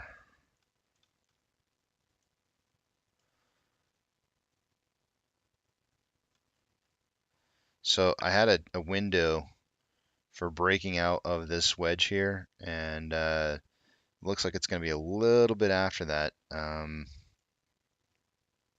did draw the window, I believe, at a 1 minute time interval. Maybe not. Let's see, maybe I drew it on 30. Yeah, I think I did draw it on the 1 hour. I may have even drawn it on the daily.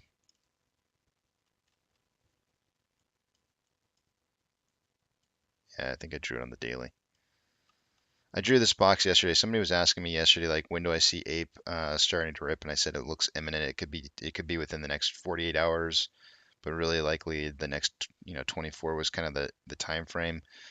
Ripping out of this flag movement right here would probably put us on a retest for about $1.58.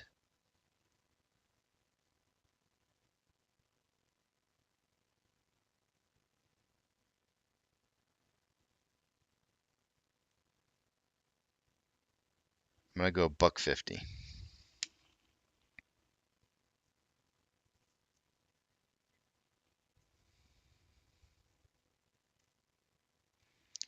So my target price is gonna be 630 combined closing by the end of the day today on AMC and Ape. I'm gonna do the minus $1.50 off of that and say 480. Let's say 480 It's nearly $1 higher than what I was. It's $1.10 higher than what I was guessing for the day yesterday. 40. Let me just check that real quick here on.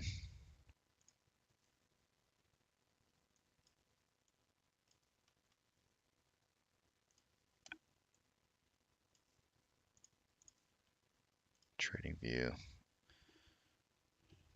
480 would be the lower end. Oh yeah, that's like no problem.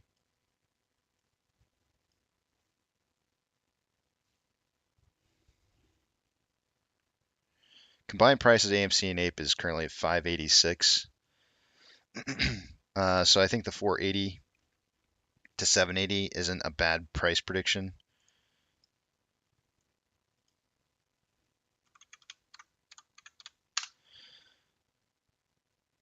I'm gonna lock it in.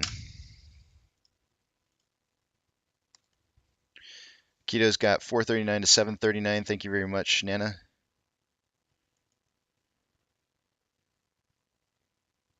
That's the same value he had over the last 2 days.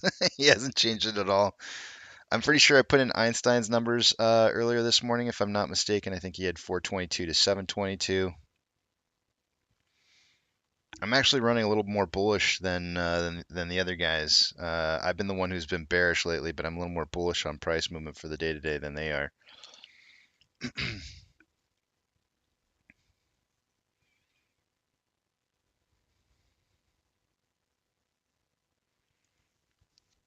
Marvin says, my guess up pre-market and down we go after the bell, but he hopes he's wrong.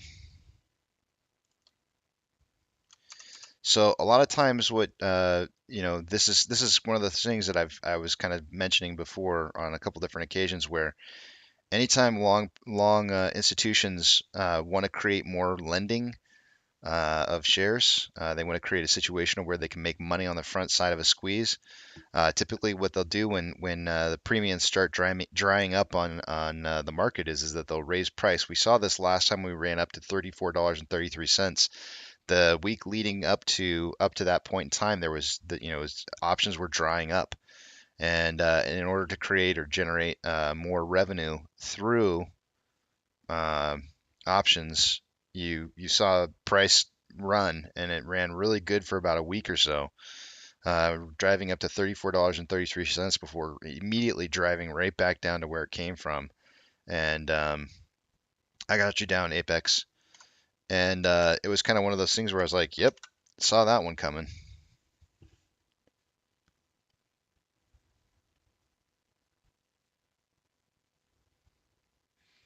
So I would be watching the options very, very, very closely. That may signal to us what's going to be happening going forward if price runs too quickly. We'll probably see, if there's tons and tons of options that are purchased, we'll probably see this thing immediately drive right back down again. Curtis says, so what would happen if us retail suckers didn't take the bait? I think price would continue to run. They'll continue to run it until the bait's taken.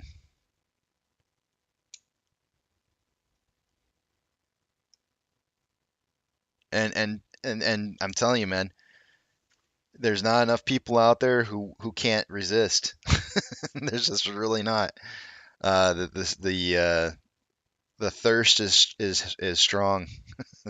It's really, really strong.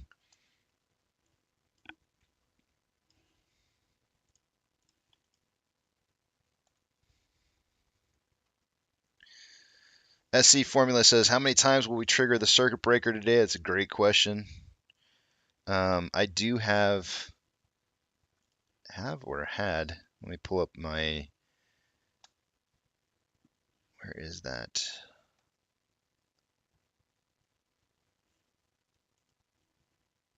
I've got a somebody help me out, and I can't remember the name now. I can't remember who helped me out with this. Somebody helped me out with creating this, and I don't know why I can't come up with a name right now. It's just because I'm really crappy with names. But somebody helped me out with creating bands that basically kind of show where we may potentially see a triggering of that. And so let me add that in here. And I'm trying to find where my saved.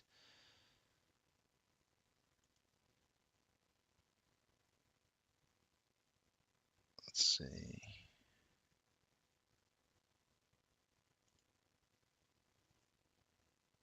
Let's do, I think it's this one.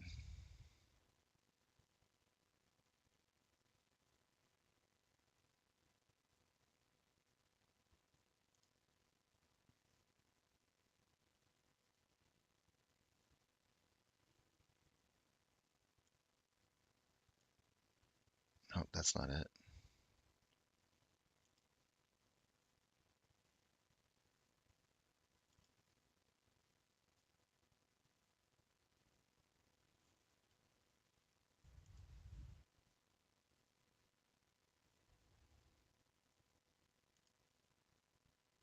There we go. So I do have a chart here on AMC, and we can take a look at this. It's going to be on a minute basis here, and it's going to have basically like flags for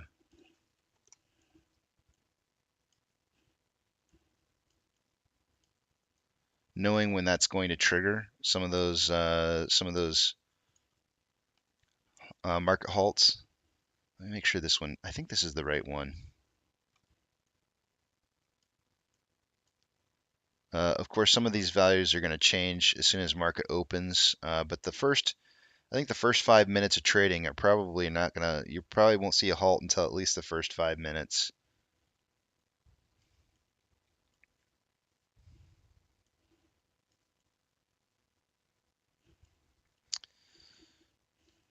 And I don't know why, but I got like a major backlash this morning from the song that I played for the day today, which I don't know why so many people don't like this song. It's kind of odd to me that it's such a song that doesn't make very many people happy. I don't know what it is. There's something about the song, but it is the song for the day, so you're gonna have to live through it, and it's not too terrible. Well, you're gonna find out, Tanner, because it's time to play it. So right after the rocket launch, you're gonna hear it. Here we go. See you guys after market open.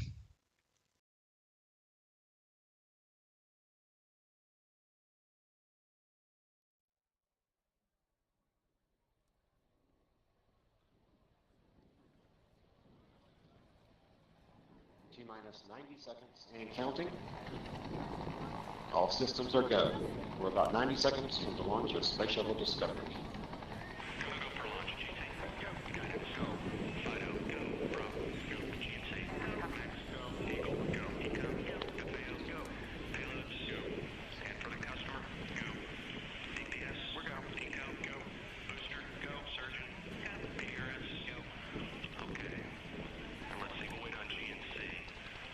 T-minus 60 seconds and counting.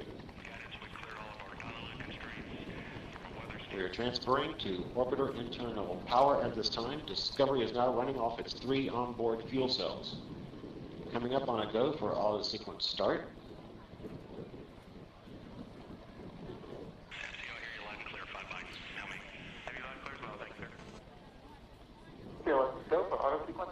And we have a go for auto sequence start. Discovery's onboard computers have primary control of all the vehicle's critical functions. T-minus 17 seconds and counting. 15, 12, 11, 10, 9, 8, 7, 6, start, 2, 1, booster ignition, and liftoff of the Space Shuttle Discovery, returning to the space station, paving the way for future missions beyond.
Solid rocket booster separation confirmed. Guidance now converging.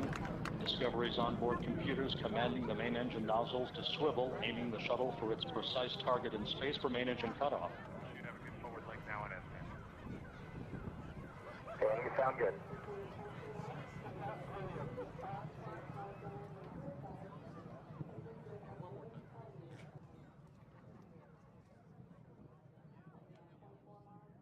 Discovery Houston, negative return.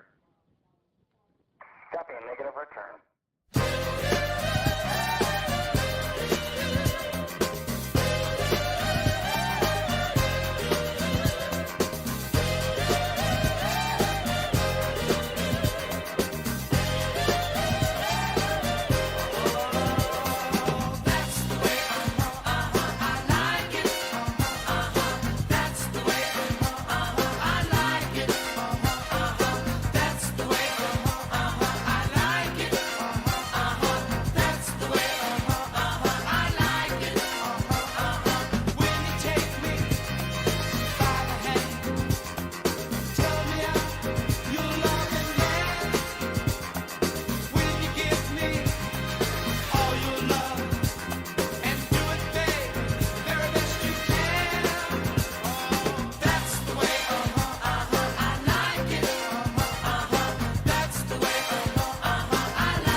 getting cold, you're needing a shoulder.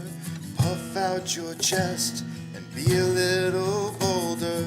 All we do is we buy and hold. There will be shills who wanna steal your thrills. There will be friends who hold till the end. There will be doubt, fear and cloud, but it's all in your head. Those hedges are dead.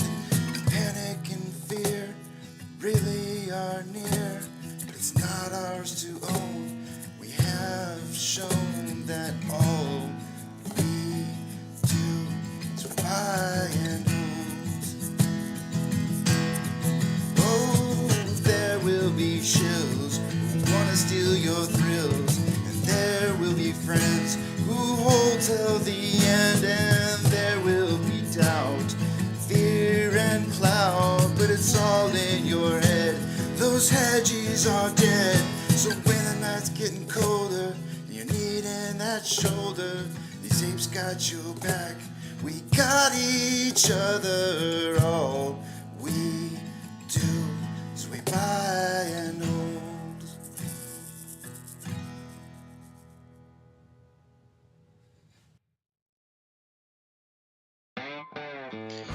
Good morning, you filthy apes. Welcome to AMC and APE, where we buy, we hold, and we screw those hedgies. Screw them!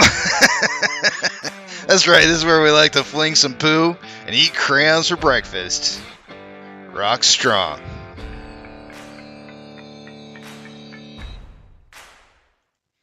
Good morning, guys. So yesterday when we were watching Powell and the centralized banking system cronies all talking yesterday, I don't remember the names.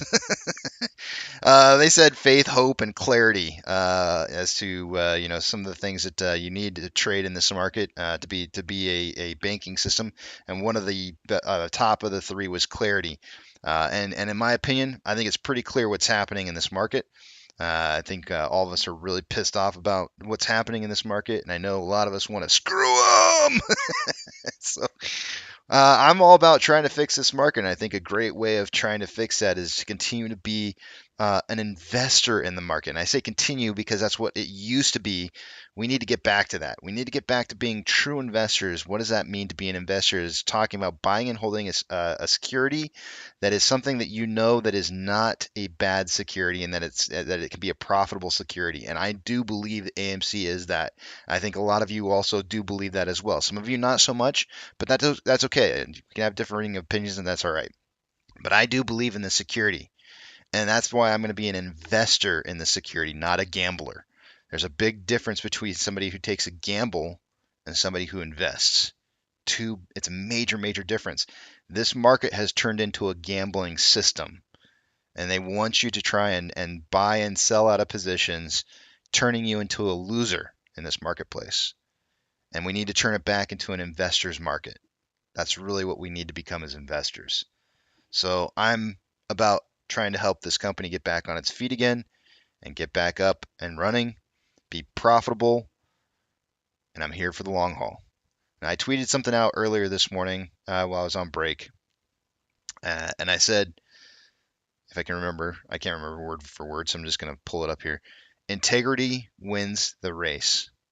And I truly honestly believe, I'm adding to this, I truly honestly believe that Adam Aron's done something here that those whom hold will be the winners. So I do believe that Adam Aron is going to reward the holders. So just let that be known. It really truly is the integrity, the investor type attitude that's going to win in this. It is your money. It is your choice. Be careful. Integrity.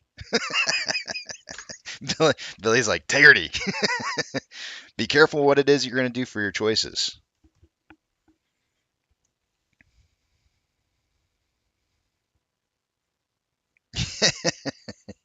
Gorilla Grodd says, reward us with free movie coupons. Okay, yeah. Well, if you consider money the kind of reward that would buy coupons that seem like they're free, then sure, I would agree with that. How long can I keep believing? Until I see signs that this company isn't cannot turn a profit, and I don't see those signs at all. Dr. Zeno says, gee, thanks for the song, Shaw. I tried to disco dance to it, and I think I threw out my damn back. I'm sorry to hear that, man. I'm sorry to hear that. I'm like laughing over here. I'm laughing. Dr. Zeno's throwing his back out. Casey's over here going, ah. Funny, funny, funny. Go snort some workout juice. You'll be all right. I guess it's workout powder or whatever it is whatever you sniff all the time.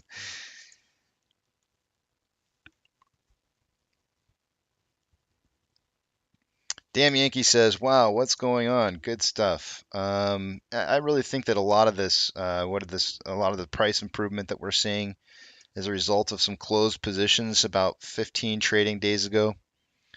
It's actually today is number 16, day number 16 from that time frame, but there was a lot of positions that were closed out, and I think you're seeing the results of some of that happening currently.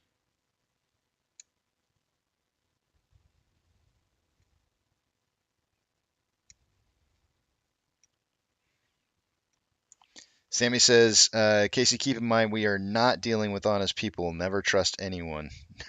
Never trust anyone. I feel like, I mean, I believe in the numbers. I believe in the numbers, and I think is if I watch, I don't have to believe in anyone really. All I have to do is watch the numbers, and it tells me everything that it is that I need to know.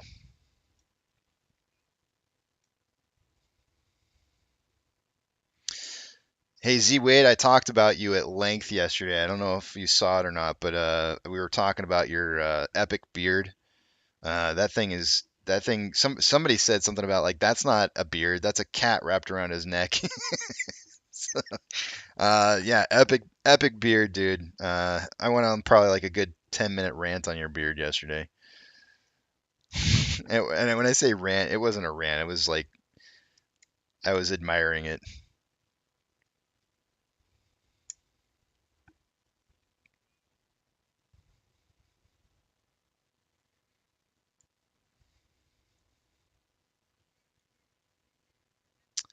FGCV says T plus 14. No, there is. Hold on a second. Let me check something out here. I know there is a. I forget what the period of time is. Give me 1 second here. I gotta find something real fast. Da-da. There are a couple different settlement cycles. Let me check and see. You might be right. I'm laughing, but you might actually end up being right on that. Give me 1 second. I gotta find a document that I have to refer back to because I can never remember what they are.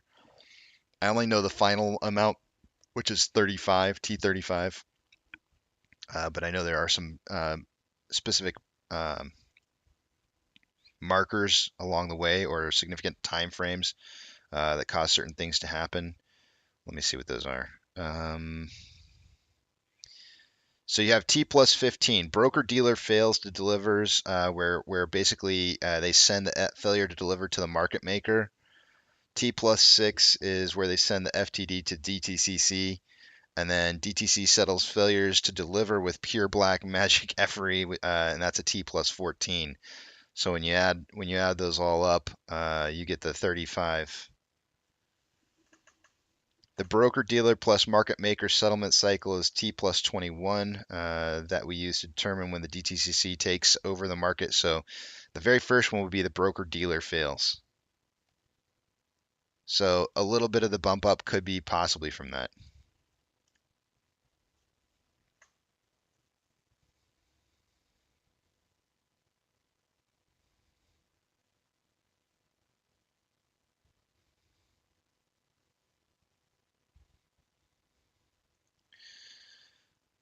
Let's see here. Somebody said, a lot of you guys are saying the order book is wild. Let me watch it for just a minute.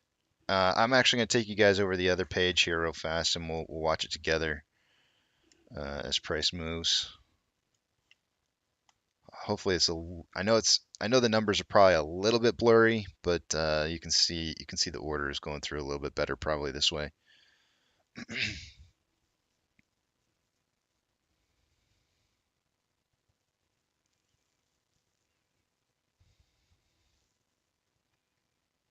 I wanted to stare at it for just a minute here, guys. So I'm not gonna be reading what it is you guys are writing, so hold those thoughts while I watch this.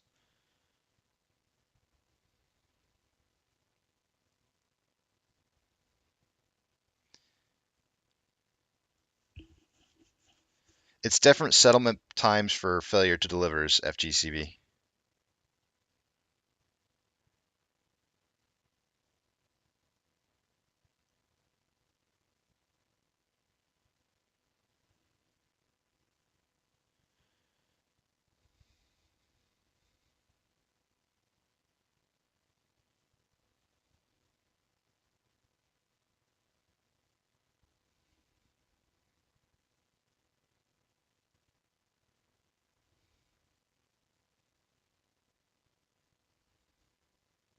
You know, you can actually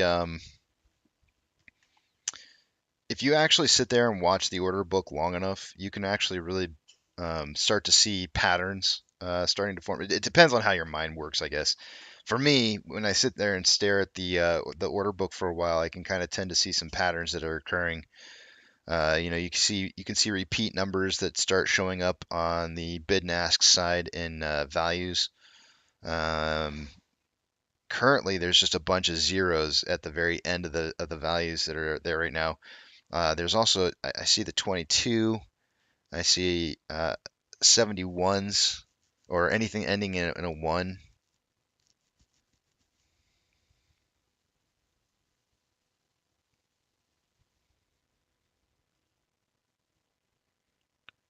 So I'm looking at 12, 2s, 1s, and 0s.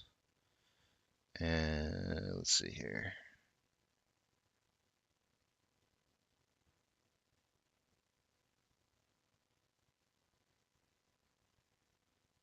So I think we're dealing with 0 through like 0 5. Every once in a while there is a 0 7 in there, but if you watch the numbers, I'm starting to see 0 0s, 0 2s, and then now 0 3s are starting to show up. 0 4s may be next. Watch for 4s to start showing up in the order book.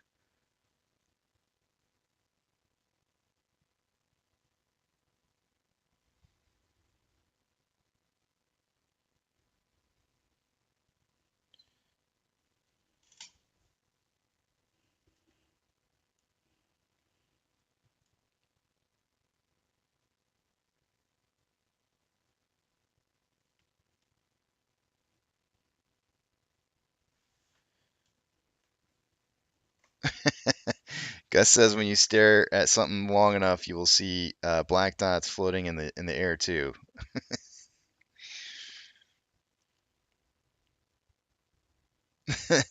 Tony says let's all order 2,100 shares and trick them. 2,100. What is that? Let it run. That's right.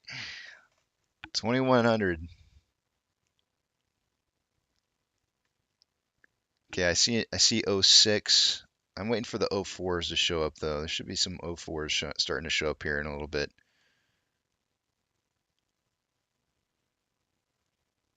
There's our fours. Fours started showing up. If it's going to continue to run, we'll probably see those numbers ending in the end digit. You'll see them continue to walk up. You'll go fours, then you'll have fives, 6, 7, 8, 9, 10, so forth, so on and so forth. We do have fours starting to show up on the board now.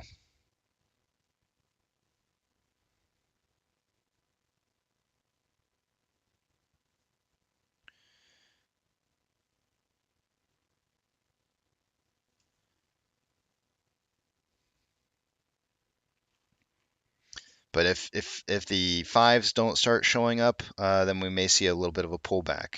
But we did see the fours show up. There's a 134 in there. Oh, thanks, son. I did. Ah,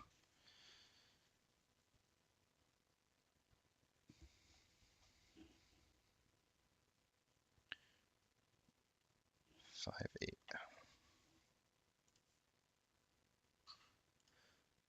All right, I'm gonna take you guys back to the other page here so we can see what's happening on AMC as well. If we don't see the fives show up, we're probably gonna pull back a little bit. You'll end up seeing less fours showing up, and on the order book in the last digit of the amount of shares for the request on the order.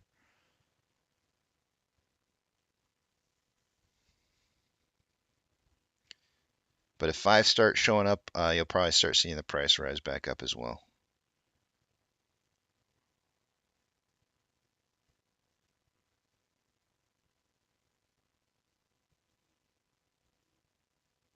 Steven says, I just saw a 2100 flash.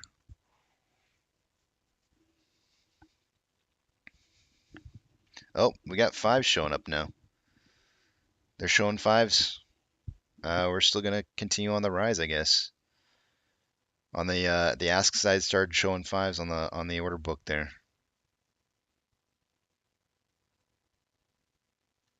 Now we're back down to 0 0.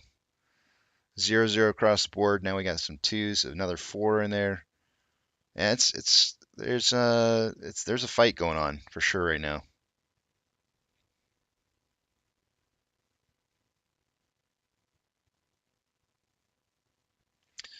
Ones and 2s are popping back up, so we might see a little bit of downwards momentum coming up here if we don't start seeing a whole bunch of 5s popping up here. Anyways, taking a look at the numbers here in about 8 minutes, we are up 13.64% on AMC. On Ape, we are up 3.96%. Ice Cream says, salt and pepper, push it. Dr. Zeno says, I still think it's just a market maker options trap being set up for liquidity. Potentially. I mean, we'll have to see what the numbers look like here at 9 o'clock, Dr. Zeno. But if we see massive amounts of out of the money positions being created, and we start breaking that 100K. Remember, we haven't broken 100K in out of the money calls and puts for the week yet. Last one we checked it this morning, I think it was just slightly over 80K. But I can almost imagine. I'm imagining the numbers already. It's even causing my voice to kind of crack here. I think it might not get there. It's probably gonna break 100K this morning. With this kind of market movement, it's gonna be very difficult to have retail keep their hands out of this and not want to start buying calls more than likely. Donkey Kong says VIX is up a bit. It is up 0.49%. We'll take a look at the numbers, like I said, in about 7 minutes, and we'll see what everything looks like. Captain says 21,000 shares. 21,000 shares? 21,000? At 486. Hold on a second. I got my numbers in the way here. Oh, I can't see them even when I do that.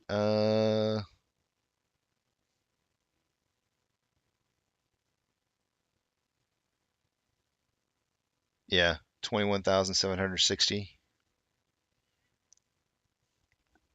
There's definitely some sell walls that are in there.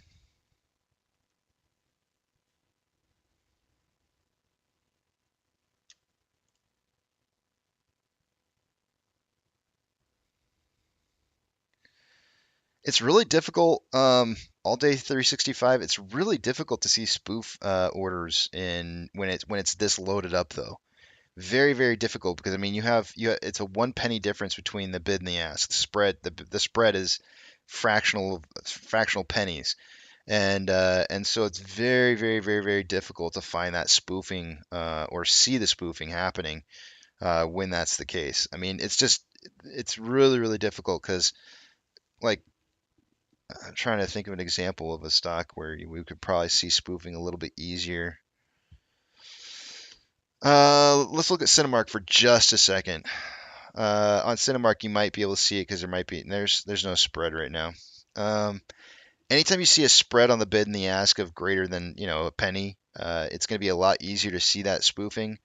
But in regards to just watching the order book alone, it's going to be really, really difficult. The only other way that you could probably see spoofing is by pulling up the time and sales. And if you watch the time and sales, it's going to be likely the single share orders that go through at some fractional of a penny amount, but it's not very often that it happens. I think I see spoofing far less happen during very volatile periods of time than any other time, I guess. Less volatile times, I guess, would probably be the best thing to say. But as of right now, I don't see those. There's not a whole lot of those single digit orders coming through.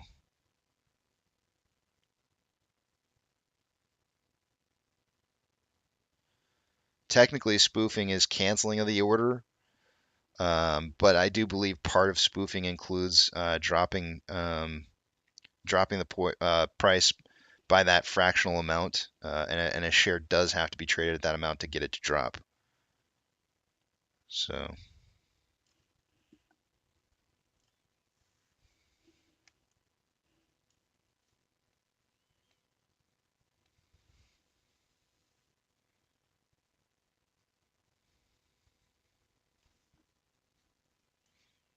3 minutes more, guys, and we'll take a look at the numbers.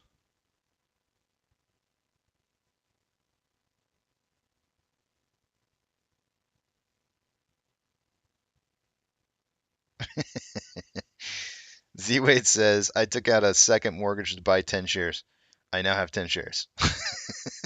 Congratulations, Z Wade. I don't know if that's the best thing to do, but yeah, congratulations.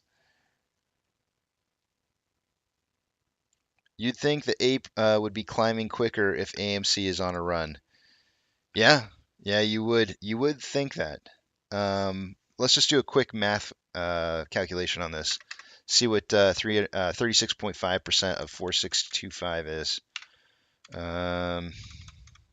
Oops. Ooh, that's not right. What happened here? Oh, I didn't have the decimal in the right spot. 168 would be the price. So if we were trading at the same amount that we had originally, if we were trading at the same amount that AMC for valuation that it was split by, Ape's price would be running closer to $1.68, maybe $1.70 ish.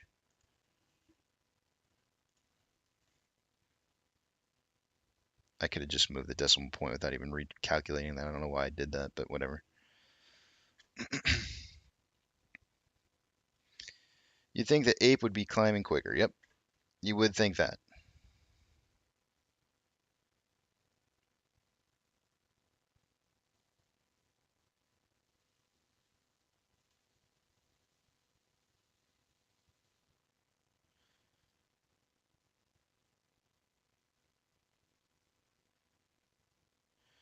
You got to remember, Ape was like 60 cents 2 weeks ago. Um, if we let's look at it.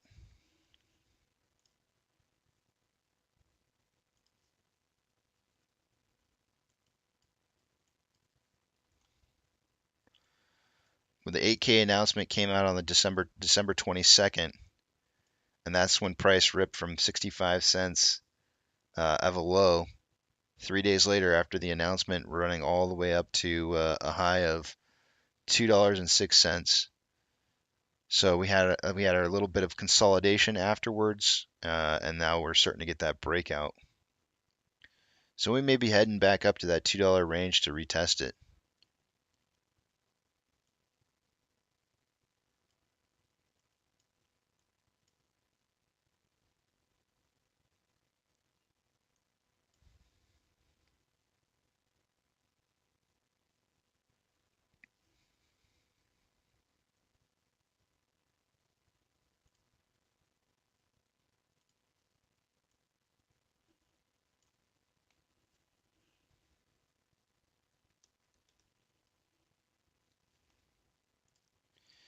All right, it is 9 o'clock, guys. It's time to take a look at the numbers and see what we got going on. Ape's starting to move now a little bit, just a tiny hair.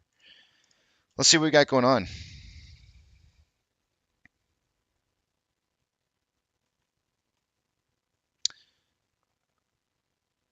Remember, guys, when the big tramp's not up on the screen, I'm not going to be able to see what it is you guys are writing, so hold those personal thoughts or comments that you want me to respond to until after the big tramp's back up on the page. Also, do note that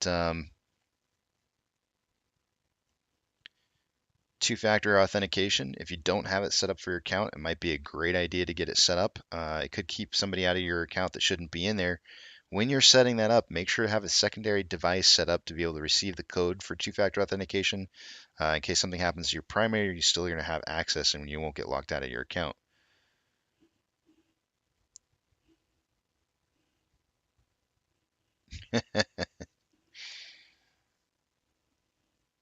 Let's see here.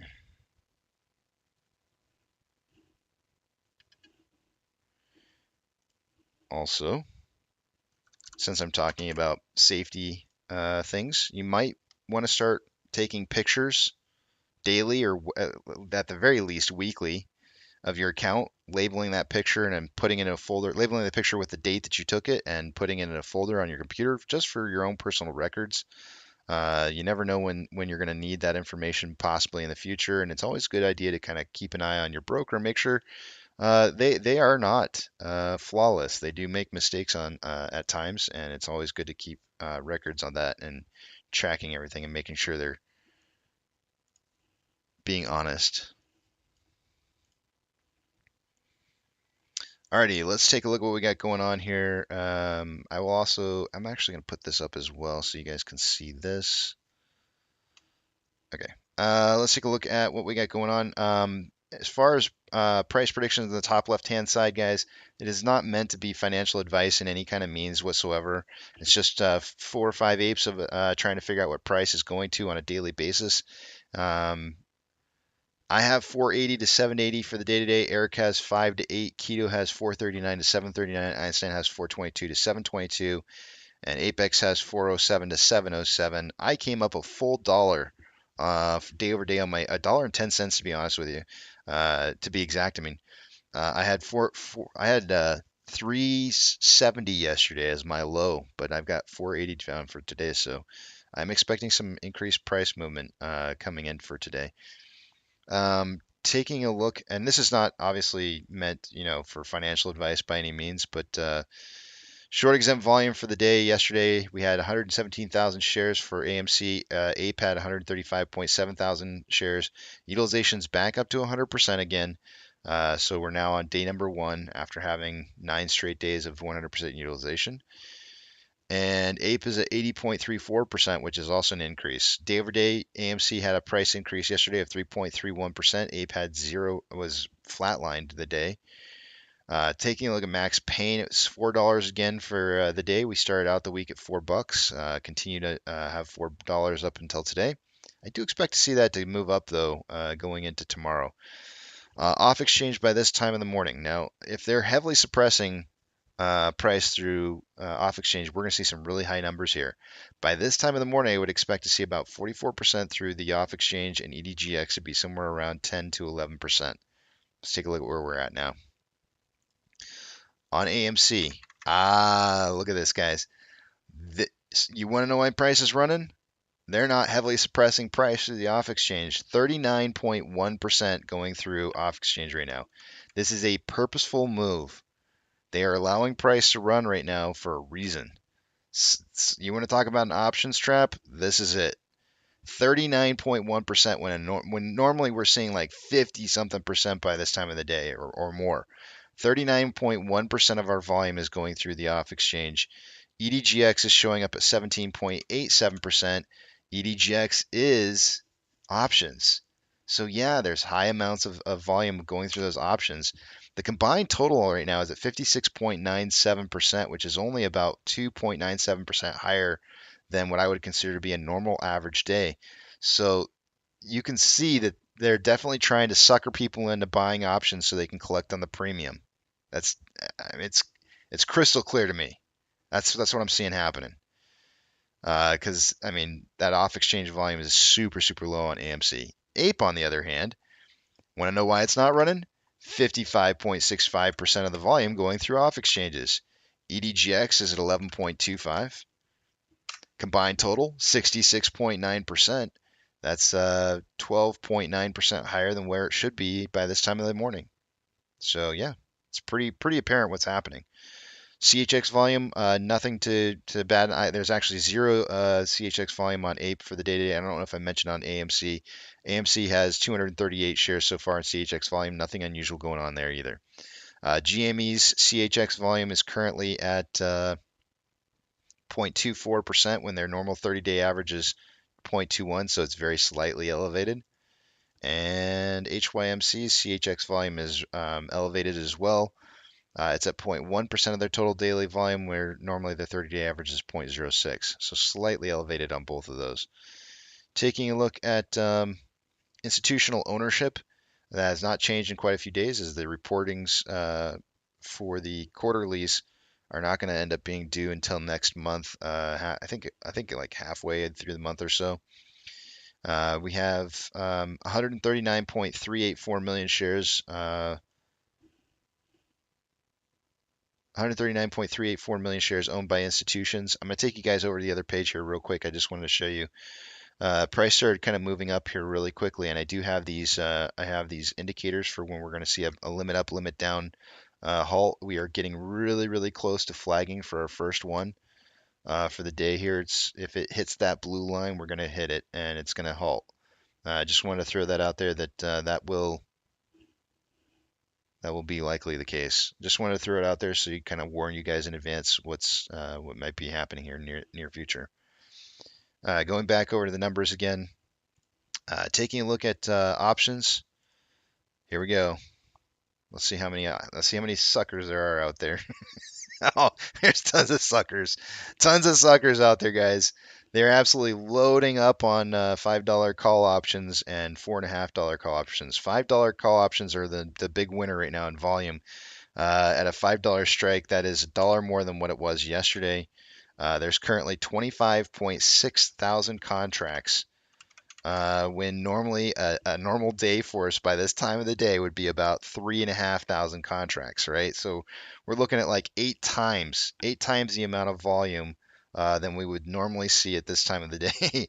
It's absolutely working. This plan of allowing the stock price to rise to generate income through the derivatives is working. It's absolutely working. Somebody's falling for, and this is not all retail, guys. I know a lot of this is institutional movement as well, but it's definitely working.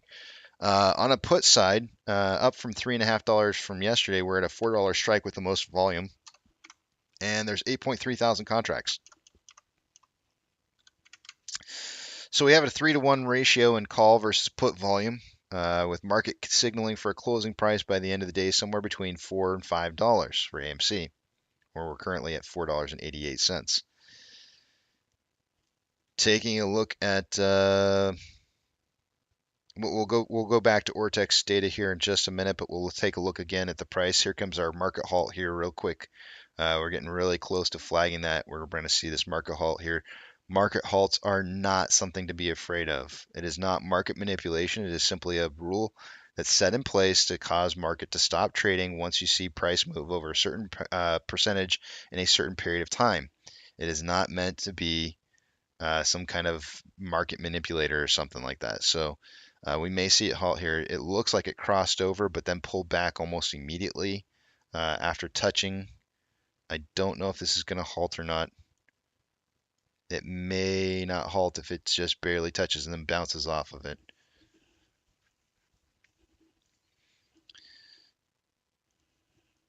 Hold on a second here.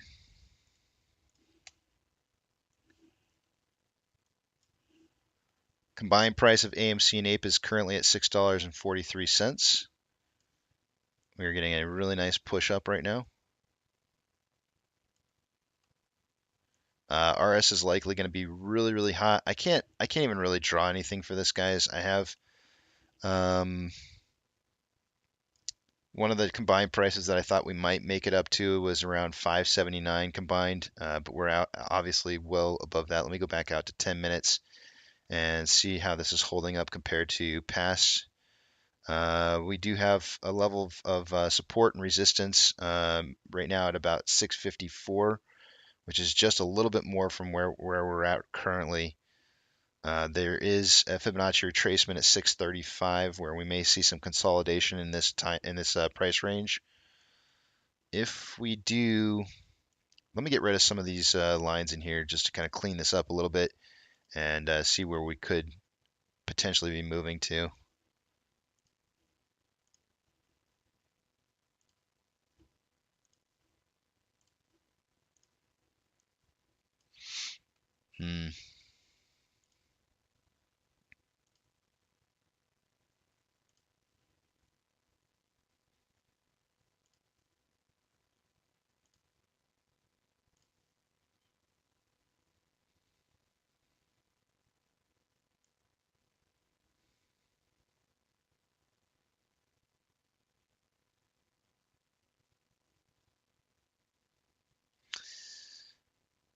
So we're kind of touching on the upper level of support, or I should say support. I meant resistance.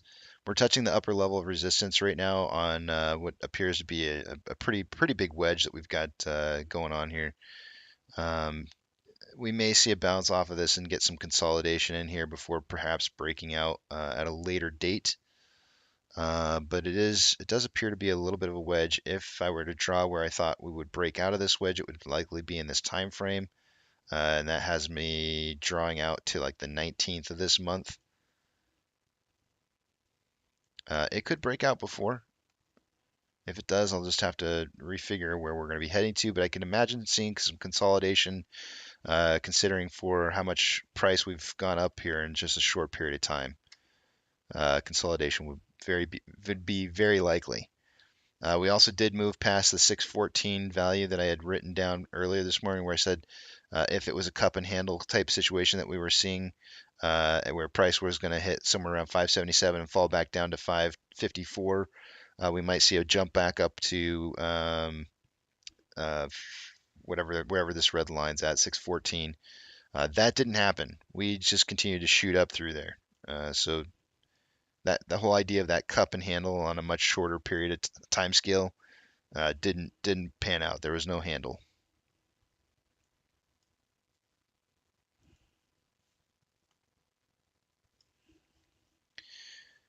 Taking a look at AMC and Ape Vortex information.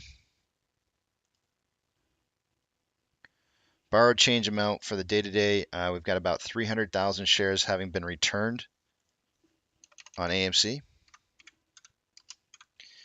That's going to lower slightly the short share interest of the free float to 21.59%. Cost to borrow minimum is 236.53.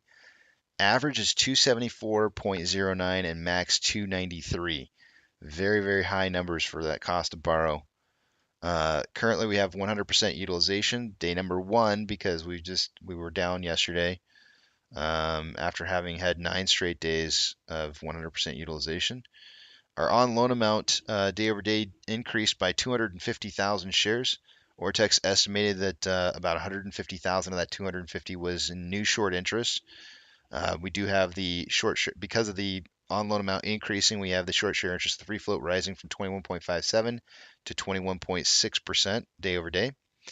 On loan average age per day is still going to continue to rise with only 250,000 new shares on loan, and went from 93.75 million days to 94.57 days on loan average. Security lending volume dropping day over day from 3.42 million to 1.88 million. Taking a look at AMC or Ape rather, so far for this morning we've had about 1,400 shares having been returned. Very, very low number. Normally, without any borrowing, you wouldn't see any cost bar average, but they did borrow shares and then return shares as well. That just happens to balance out to 1,400 shares having been returned in total. It's not going to affect the estimated short share interest of the free float at all, which is at 7.07%. Cost to borrow min is at 7.6, average 8.16, and max 8.6. Shares on loan for the day-to-day was down 560,000 shares day over day, and that leaves our shares on loan at 28.4 million shares. Orders by Fidelity customers. I can't imagine AMC is not on the list on here somewhere. Let's see though. Oh yeah, there's AMC. We've got more selling than we have buying currently showing up on the orders. We have a 40. Hold on a second, guys. I gotta take this.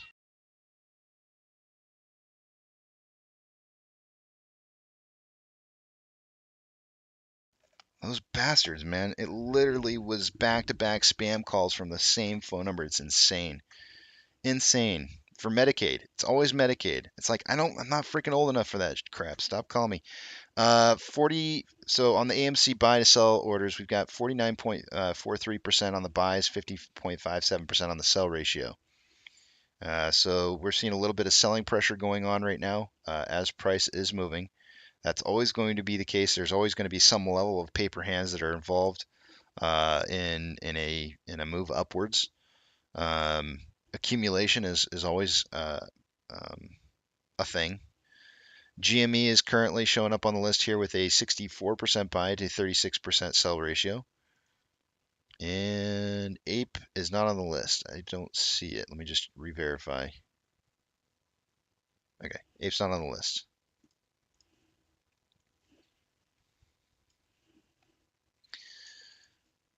Stonko Tracker is saying that SSR trips today at $3.65. Ape trips at 1.251. Shares available to borrow is 0. The most that we had so far this morning was 15,000 shares, and those were loaned out at a 99.1% fee. We currently have 39.6 thousand contracts out of the money on the calls versus 36.1 thousand contracts that are out of the money on the puts. The grand total on that's 75,000 contracts out of the money. We currently have 47.7 thousand contracts that are in the money on the calls and 13.1 thousand contracts that are in the money on the puts. Watch out for the reversal on that, because if a reversal does happen, those in the money and out of the or those in the money puts and calls are gonna, or sorry, calls are gonna go to out of the money, and that could stack really, really fast depending on how quickly the price does move down.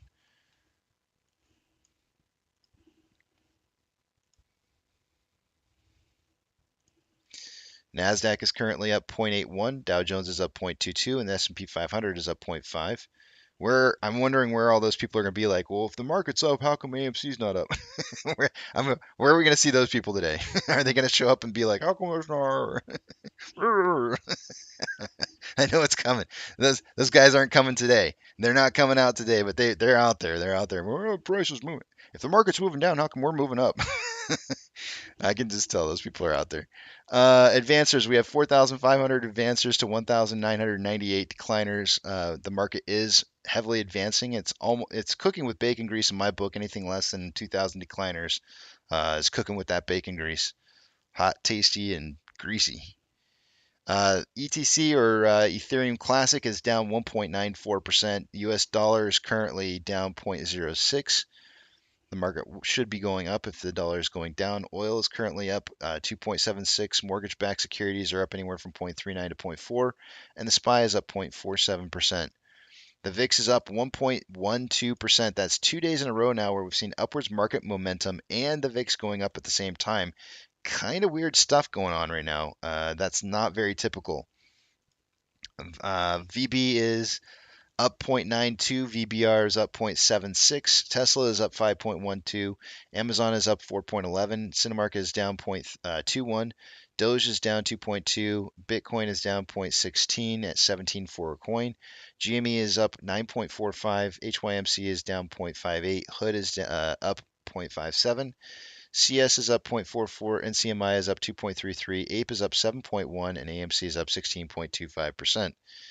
Inflow versus outflow for the day-to-day on AMC, we have approximately $2.1 million more inflow than outflow. 17.51 million shares having been traded so far for the day-to-day on AMC. That is monstrous compared to what I had for a prediction. Let's see what kind of pace that puts us on after 50 minutes of trading. Puts us on a pace for 136.5 million shares traded by the end of the day today. In pre-market, I suggested somewhere between 40 and 60 million shares. Watch for them trying to kill. Watch for the kill on volume here. They're going to try and drop volume per minute under 60,000 shares a minute, and really get that volume to drop. Currently, we're showing, I would say, an average of probably around 200,000 shares a minute as it stands right now for at least the last 15 minutes or so. At least. It might even be more than that. It might even be more around 200 and it might even be closer to 300,000 shares a minute.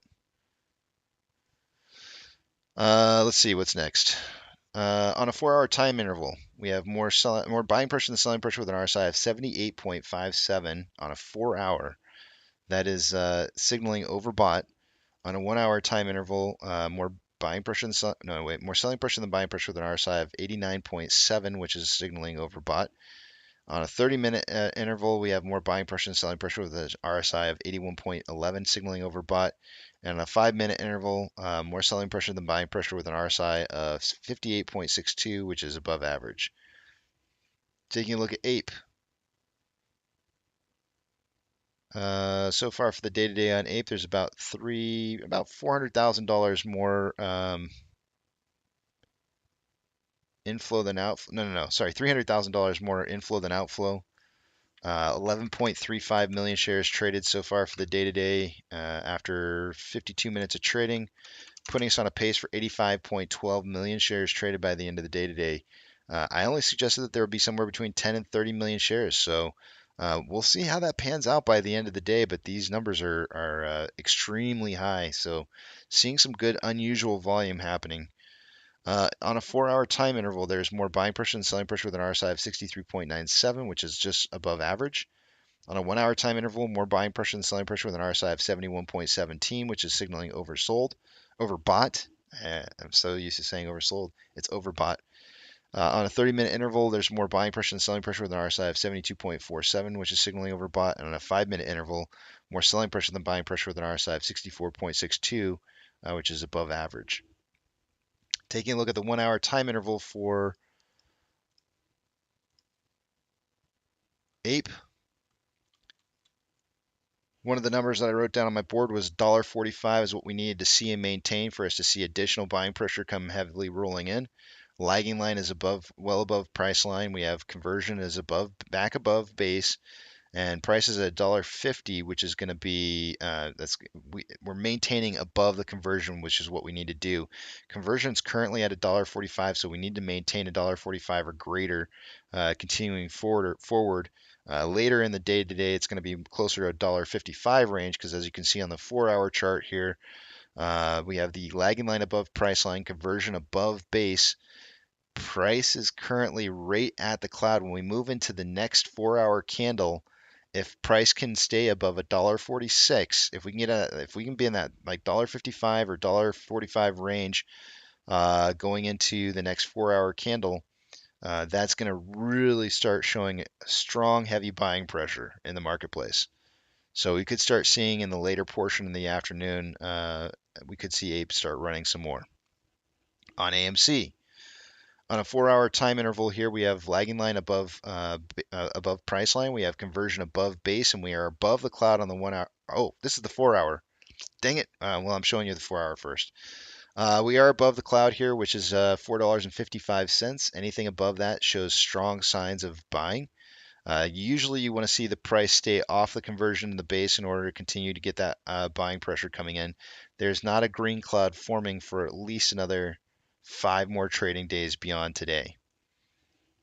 On a 1-hour time interval on this chart here, we've got lagging line above price line, conversion above base, and again, we want to stay above that conversion line, which is at 453. We're at 472 currently, so this is a lot of buying pressure here.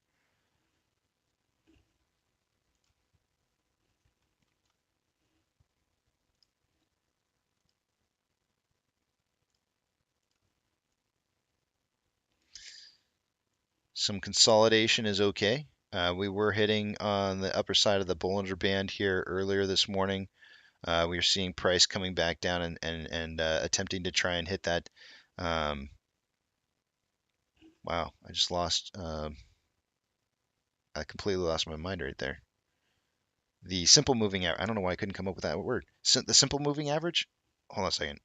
Why does that sound so strange to me saying that? I have no idea. I just had like one of those like senior moments.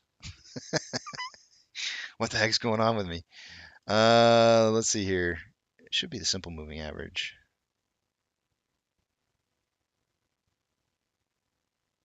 Yeah, simple moving average. I don't know why it sounds so strange to me all of a sudden. I said it, and it's like I don't. Have you ever said one? It's like both. You say it, you say both, and you go like, that sounds so weird. I don't know why I said simple moving average. And I'm sitting here going like, wait a minute, that doesn't sound right. Both.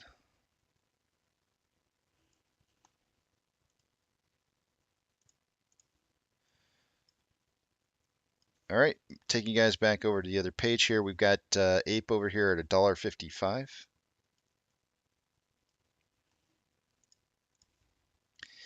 And that's my rundown for the morning, guys.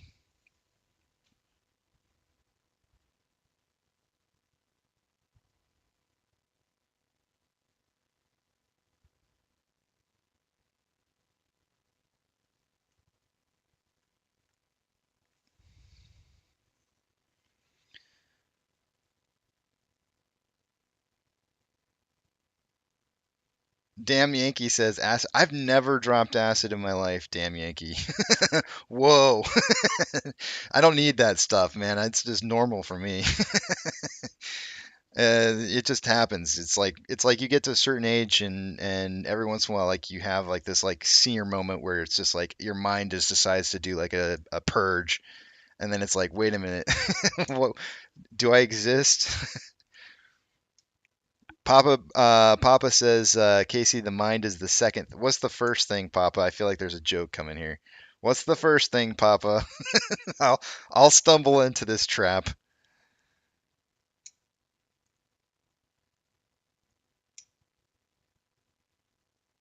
Boof of them. Papa says, poor Miss Casey. Oh, it's,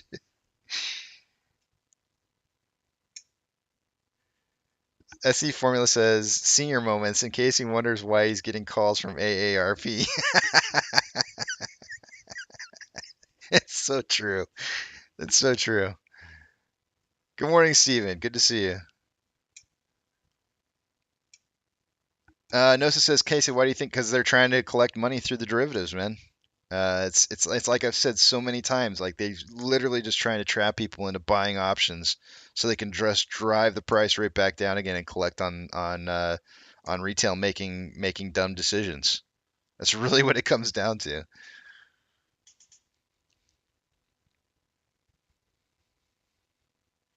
Dr. Zeno says everything is an options trap anymore. My gastrointestinal tract is running good. It's an options trap. Z-Wade says, I think Casey was right about crushing volume. I'm predicting AMC rides between 467 and 472 for a while. Captain Awesome says, Casey just had a brain fart.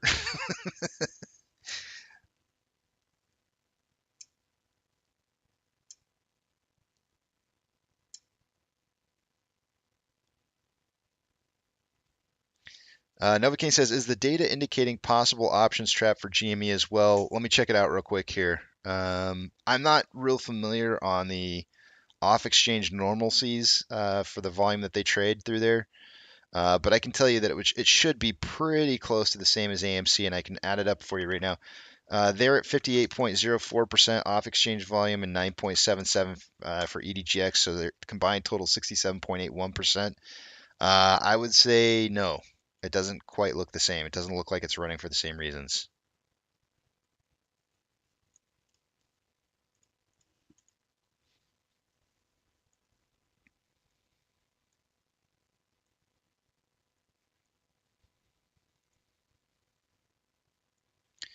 Yeah, I kind of figured that was the joke, Noah. I figured that's where it was going. Attack my masculinity. It's always the classic first thing to joke about for guys.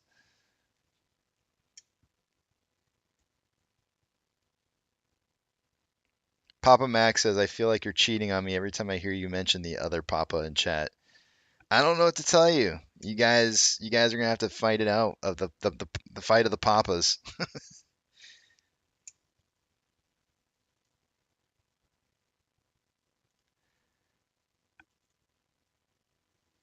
Guys World, I'm not here to talk about stocks that don't have any kind of relationship to AMC, APE, or GME. So if it's not one of those, I'm probably not going to comment on it. That's why your comment was removed. Just throwing that out there so you know. It is one of the channel rules.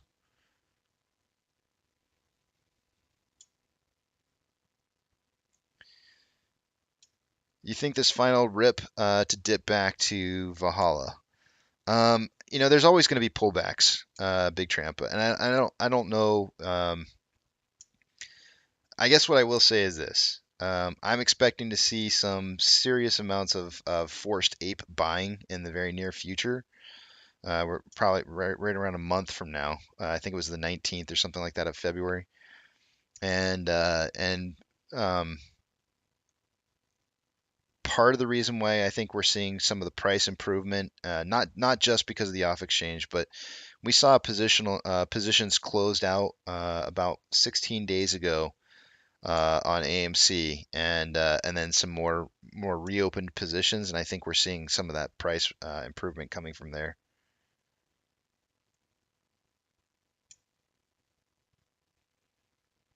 Papa says, start buying adult diapers, Casey. You'll soon forget what a toilet is for. You've you've graduated to a whole different level when you can just piss yourself anywhere you go. This seems like a good spot. I'll just go right here. Nah, don't worry about it, guys. It's not a problem. I haven't seen the name before, so Uh, oh, you said you forgot about the rules. Not a big deal. Don't worry about it, man. It's all right. We're used to it around here. It's not a big deal.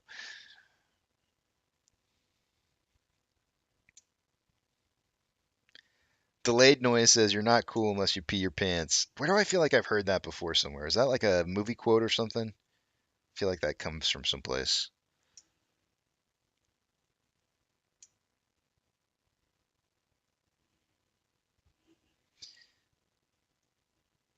AMC is currently at 462. Billy Madison. I should have guessed. I should have guessed. I think we actually even talked about this before and I forgot about it. In fact, I'm like 95% sure we've had this exact conversation before. And I can never remember give me about a month, guys, and mention it again, and I'll probably be like, what movie is that from? I feel like that's from a movie. Well, we can have the same conversation all over again. Just give it a month. I'll forget. Nat Nail says, so T90 was a nothing burger, not shilling, but trying to manage expectations, still not selling. So T90 is a thing when there's a share offering is made to the market by the company. So in regards to that, there was no share offering on the dividend. There wasn't. There was no share offering by the company into the market. However, as I mentioned I think it was somebody help me out because I'll never remember the date, but I think it was September 20th. Y'all remember. I don't remember if it was September, if it was October. I keep forgetting which month it was. It might have been October 20th, but one of those two dates, I had put out a tweet stating my synopsis for why I thought somewhere between 10 and 15 million shares were sold into the marketplace. And it was shortly thereafter that we got the quarterly filing. It was October, thank you. We got the quarterly filing from Adam Aron saying that they had sold 14.9 million shares into the market. So it was pretty obvious the day that it happened. So if you want to start tracking a T90 date, I would do it from that October 20th date because that's when it would occur. But that's not a whole lot of shares. 14.9 million shares is not a whole lot. You know what is a lot? What is a lot is 100 and some odd million shares that Emeren sold for 60 some odd cents a share, where everybody was all freaking out, going like, "Why the hell is Adam Aron selling 100 and some million shares into the marketplace?" You want to know why? Because that would create a massive amount of forced finding of shares by selling syndicates that would have been created because of that share offering sold into the marketplace. So, man, I have no idea what date that started on. There was one other date that I had mentioned that I felt like there was some more additional volume hitting the market, but I did not document what day that was. I do not remember. I just knew that there was some additional volume that was occurring, and I couldn't explain. Not all of my flags were hit on that day that would tell me that we had additional shares hitting the marketplace, um, but there were some flags that were tripped. So if you want a T90 date, there is one out there, but you're going to have to guess what the date was.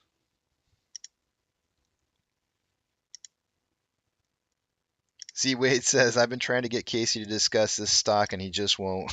LMNOP. Yep, I'm not talking about it, Z Wade. That stock, man, that stock's an amazing stock. LMNOP. Y'all should check that one out. My biggest fan says shares will be returned without skipping price Cost to borrow will go down as shares are available to borrow. Then wash, rinse, repeat back to shorting us to oblivion. Same old practices. Oh, did I say spiking? Without spiking price. Shares will be returned without spiking price.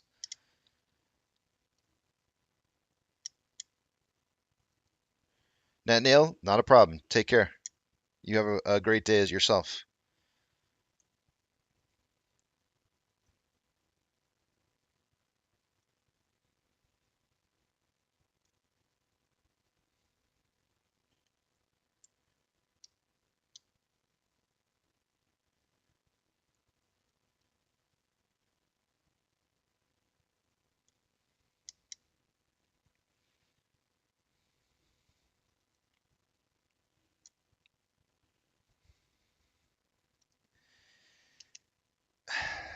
So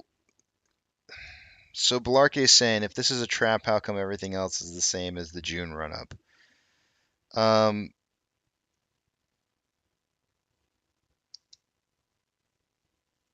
have you ever heard of I'm trying to think of a good example. Have you ever heard of or watched when they do the fishing channel or something like that, or they've got the Alaskan crab channel or whatever it is, or and they end up having like so much fish that it ends up like damaging their equipment or breaking their nets, or they just have a haul that's like so big that it's insane. Maybe they have to have a second boat come out and help them, or that kind of thing. It is possible to have a trap uh, go awry. So if the conditions are set up correctly and the trap is set to try and suck retail into positions and price isn't controlled back down well enough, then the trap is foiled and you end up having the gamma squeeze. So the conditions may be at that point to where the fact that they're trying or allowing price to run up right now could get out of control at some point, and maybe start running or continuing to run, and not you know nobody can stop it from happening. It just happens.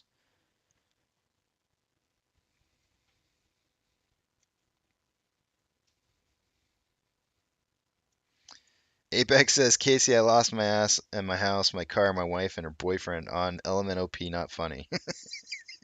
I'm sorry, I'm laughing.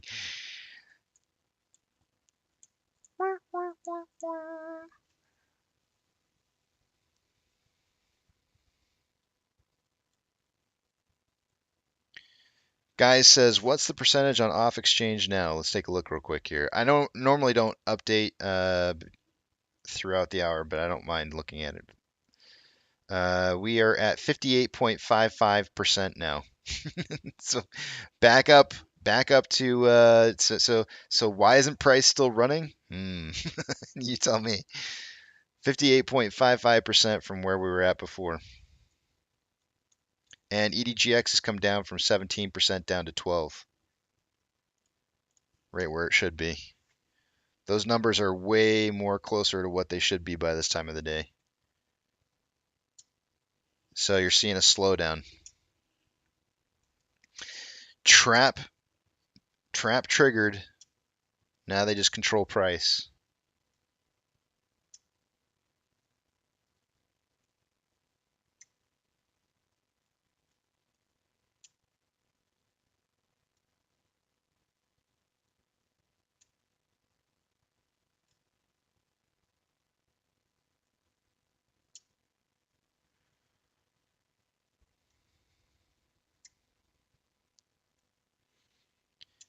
Guys World says, right? Thanks for looking. I figure, yeah, I kind of did too, because I was kind of curious when as we're watching price kind of settle down, we're watching the Bollinger Band suck in, we're watching price kind of slowly kind of creep its way back down, and it's kind of like, I wonder why.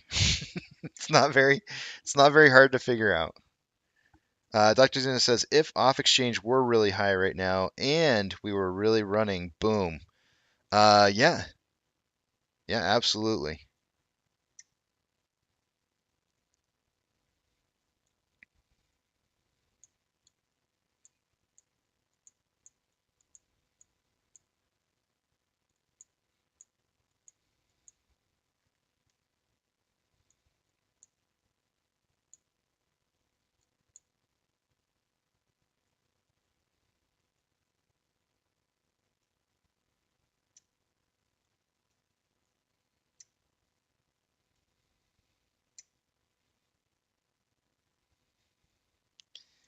I'm so confused.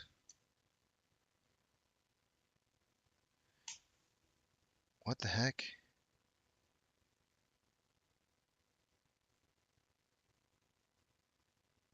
Did you mean GME? Is that what you meant?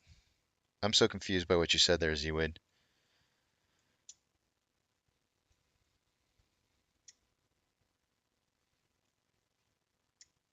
But isn't that just on Ape? Ape might not exist in 90 days. What's on Ape? David, I'm confused what you're referencing. If you're talking about off exchange, that off exchange value that was low this morning was on AMC, not on Ape. Ape has been trading off exchange normal, and it's only up 6.3% right now.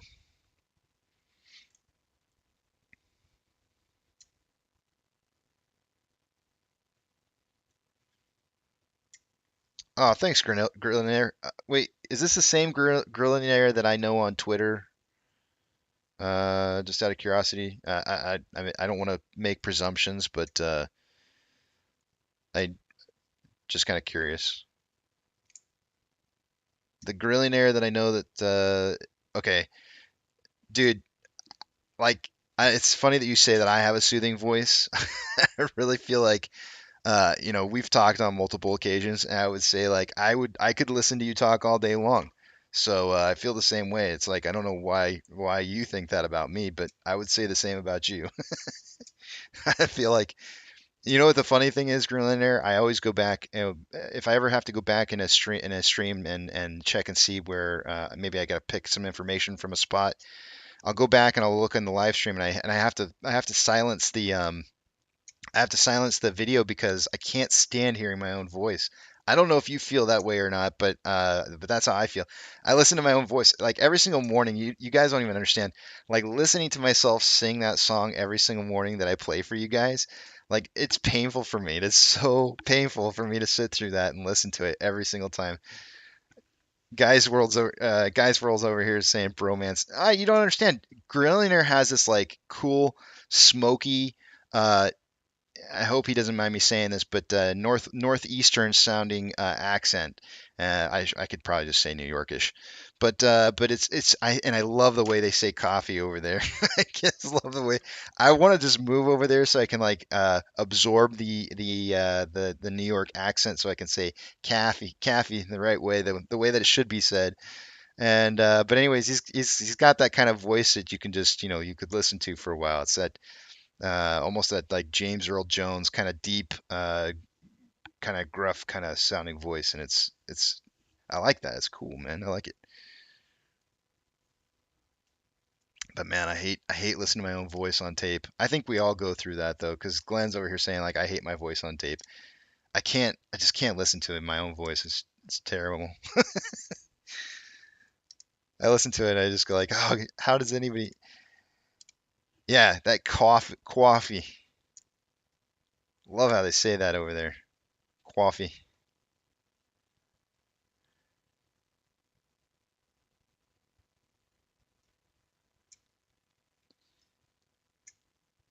The only reason I play it Yukon is because you guys like it. If you guys were just kind of mediocre on the song, I probably would have only played it a couple times and you never would have heard it again. But because everybody liked it so much, that's the only reason that it continues to get played.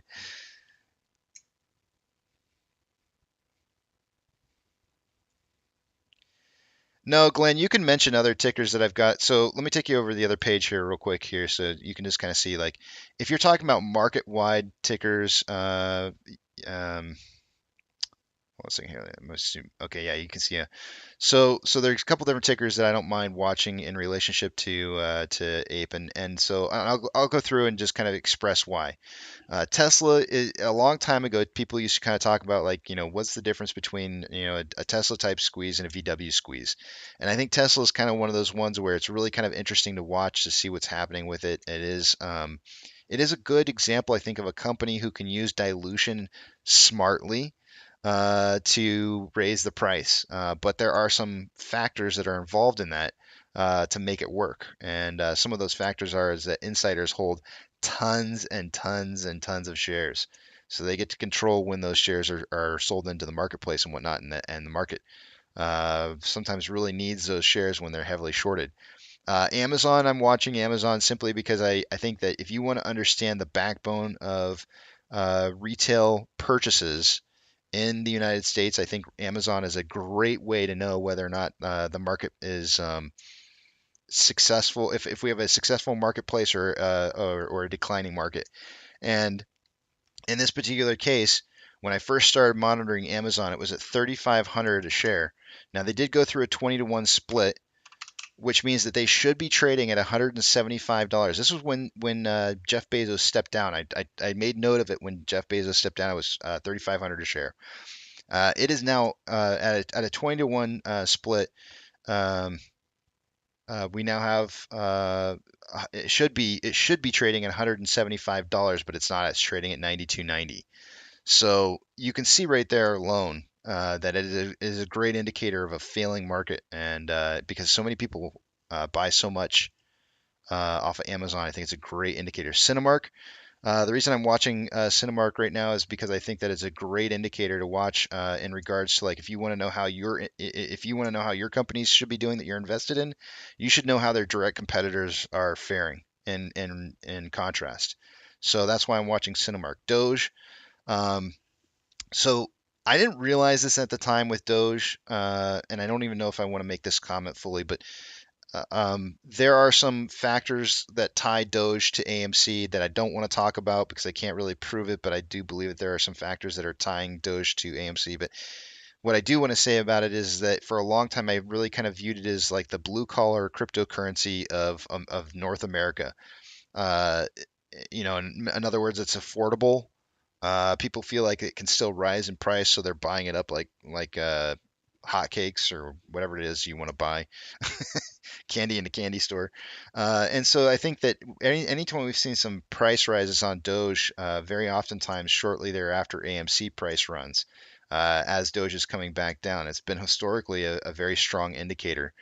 Bitcoin, I'm watching it. It's because it's kind of like the OG of cryptocurrencies, and to me, um, I know how much institutional ownership there is. Well, I don't know for a fact how much there is, but I know that there's heavy amounts of institutional short positions that are held inside Bitcoin. And the reason I know it is because I can see the algorithmic trading that's occurring on Bitcoin that's causing price to move the way that it does, very similarly to how a normal algorithm would trade AMC. And those parallels exist. And so I think it's really important to watch because I think that the collateral that's held by short hedge funds is their remaining amounts of collateral that's being held is held inside Bitcoin. And I'm waiting to see it hit that one last drop down to 12 to 13 K a coin to represent that they've exhausted their last amounts of collateral. GME, you know why we're watching GME. HYMC, it's the gold mine. We own part of it from AMC, so that's why I'm watching it. Hood, to be honest with you, the only reason I'm watching Hood is because I want to see it burn. And I know some people don't like hearing me say that, but they screwed retail in 21, and I'm not happy about it. CS, Credit Suisse. Why am I watching that? Because it may be one of the first big banking institutions to go down. NCMI is that stock, the security that AMC was given. I'm not sure what the conditions were behind how AMC got it, but some of the shares from NCMI was given to um, AMC, so I just watch it. And obviously, you know why we're watching Ape. And then in regards to the other couple that I watch, Ethereum Classic has very strong tendencies of showing us past historical runs on AMC. Typically happen right after Ethereum runs, and you'll notice that just recently on Ethereum we ended up having a price increase here about 8 or 9 days ago. We saw price starting to run up on Ethereum Classic, and now we're starting to see the run up on AMC. US dollar, DXY. It's a very important trend to know how the US market's doing. The reason I watch that is because whichever direction this is going, the inverse should be happening to the U.S. markets. Oil, WTI, It's good to know the oil futures. It does kind of indicate potentially how the economy is doing or could be doing. And mortgage-backed securities. We've seen a couple of instances where mortgage-backed securities were used to sort of prop up the market. And I think that we were also kind of seeing that happen last year a little bit. Not so much right now, though. SPY, obviously, got to watch the SPY. UVXY, stuff like that. I will watch those too on occasions. VIX, I don't think I mentioned that one. VIX is the volatility index, and I watch that because also a good indicator as to how the market's going to be performing. And VB and VBR are the two ETFs that hold the largest quantities of AMC shares, which are both Vanguard. Primal Apex says, Casey, don't forget LMNOP.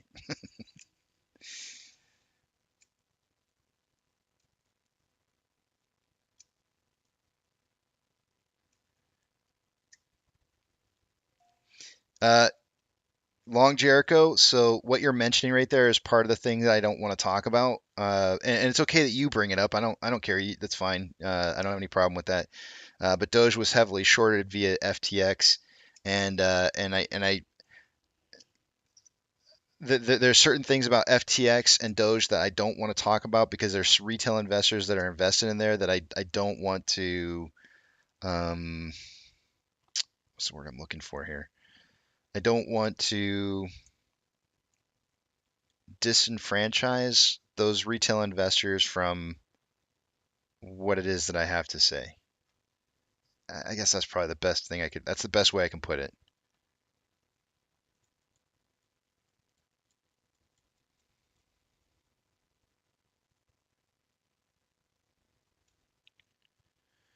Obi says 12 to 13K Bitcoin is a 100% reset of all leverage in the crypto market, I was told.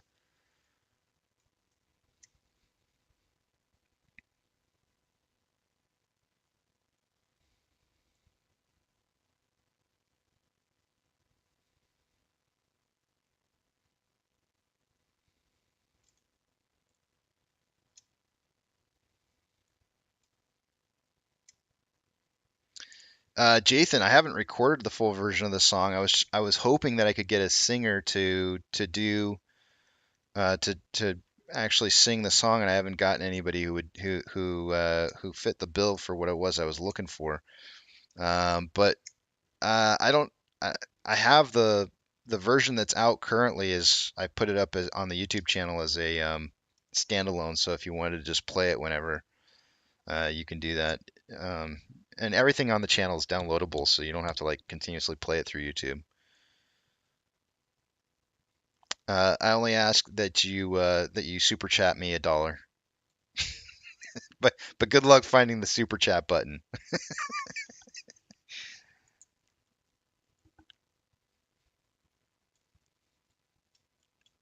And I'm totally teasing, by the way.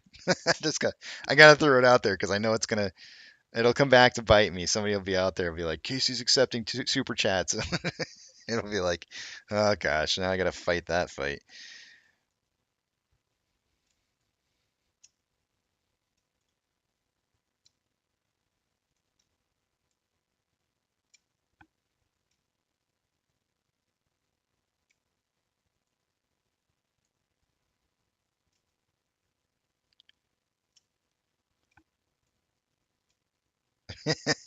You mean super duper chats?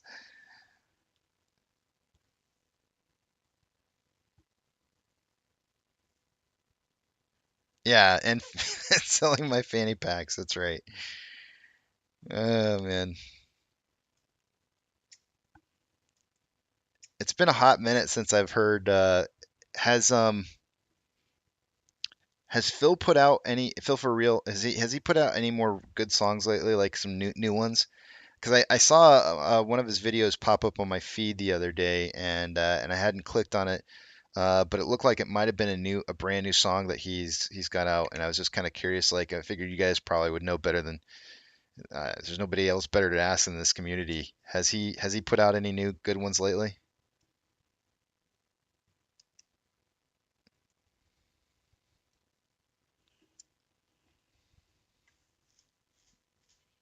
Because his fanny pack one's a hoot.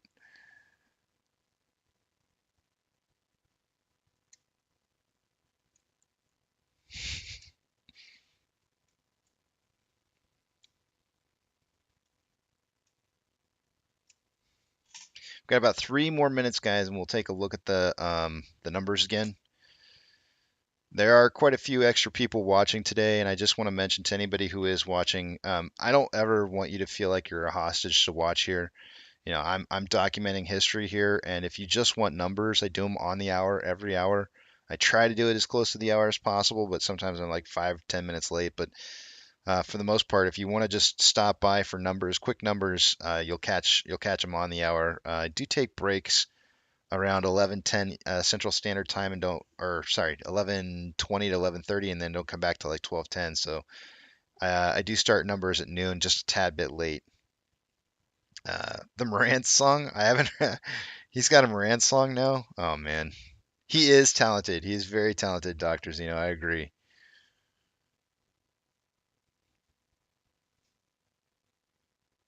Glenn says Nana Ape is holding me hostage. Oh man, Nana, it sounds like you're Glenn's a glutton for punishment.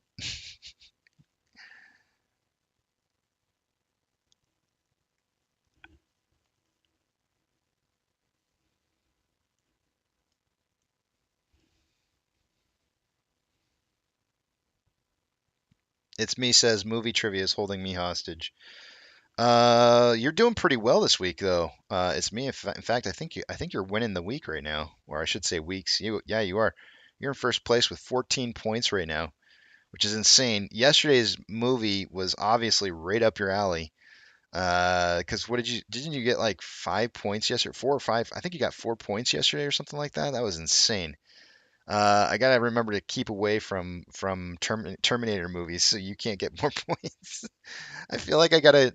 What movie are you not good at? What genre of movie are you not good at? So maybe I can give some other people a chance to get some points.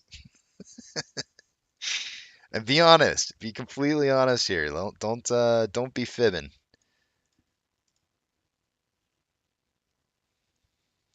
Oh, you only got two with Terminator? I felt like it was more than that. Maybe I'm thinking of the quote day then. Silent movies? Glenn says let's do some James Bond. We could do that. Oh, okay. It was quote day that you got the five. Okay. I got my days mixed up. All right. Well, it is 10 o'clock. It is time to take a look at the numbers. Maybe a Bond day is in short order. Shaken but not stirred. Let's take a look at our numbers. I won't be able to see what it is you guys are writing, so if there's something you want me to comment on or personally talk about, hold that thought process until after you see the big tramp back up on the page again. Let's see if I have to give you the two-factor authentication speech.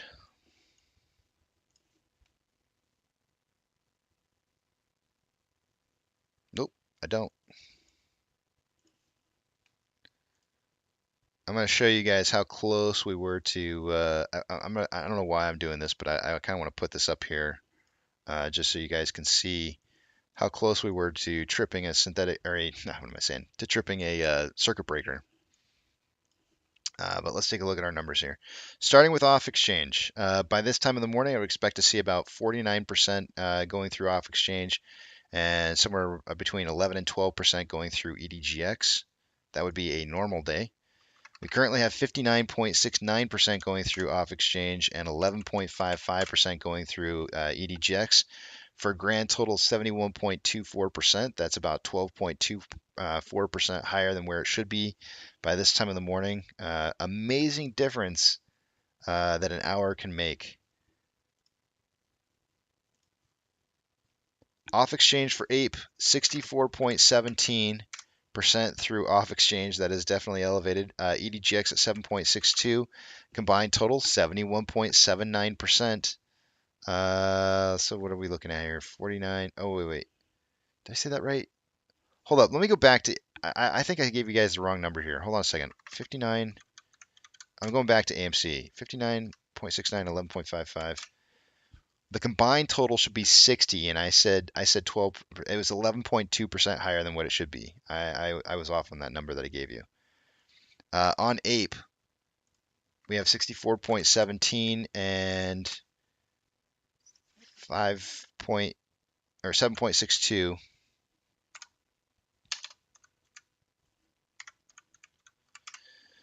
Combined total on that 71.79%. That's 11.79% higher than it should be. Nothing unusual going on with CHX volume on either Ape or AMC. On GME, CHX volume is substandard, and HYMC CHX volume is right where it's supposed to be at. Taking a look at Ortex data.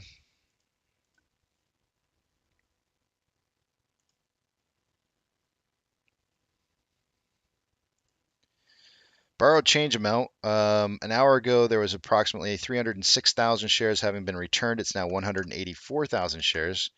So more shares borrowed in the last hour. That's going to leave our estimated short share interest rate where it was, though. It's not too much of a change at 21.59%. Cost to borrow min is very high at 236.53%, average 270.55, and max at 293. Shares on loan for the day today is at 179.47 million shares. That is 250,000 shares more on loan today than there was yesterday, and 150,000 of that was in new short interest based off of Ortex's estimates. Taking a look at Ape, as of an hour ago, there was 1,000 shares having been borrowed for the day. It's now 2,000. Not even worth. I don't even know if it's worth recording. I don't know. But our estimated short share interest, the free float, sitting right at 7.07%. Cost per borrow min is at 7.6, average 8.16, and max 8.6. Shares on loan for the day today is at 28.4 million shares. That is 560,000 shares less on loan today than there was yesterday. All of that in short interest. Oops, I took you over the wrong screen too quickly here. Forgot about options. Let's see this. It's like I wish these options weren't even here, but I know the volume is going to be so high. Oh my gosh, it's really high. All right, here we go. At a $5 strike an hour ago, we had 25.6 thousand contracts. It's now 44.8. So much volume. On puts, at a $4 strike price an hour ago, we had 8.3 thousand contracts. We now have 14.9. So just about a 4-to-1 ratio in calls versus puts. Market's still suggesting a closing price on AMC somewhere between $4 and $5 by the end of the day today. Combined price of AMC and Ape is currently at $6.17. We are getting that consolidation after the top out on our very long. Let's see, this goes back to, oddly enough, December 22nd. This wedge starts at December 22nd, and you can see we've got 2 touch points at the top. We've got 3 touch points on the bottom. We've got our 3rd touch point now on the top. So we're probably going to continue to see consolidation within this time, or within this this wedge here, leading to a potential breakout. And I've got this box drawn up for what appears to be the 19th of this month. So we're probably going to have a little bit of consolidation, maybe at these levels before seeing another breakout. Don't hold me to that. It could certainly break out beforehand. That is always a possibility, but you can see that the Fibonacci retracement at 554 to 635 is a very well supported point in time where we'll probably get some consolidation in here and then the break.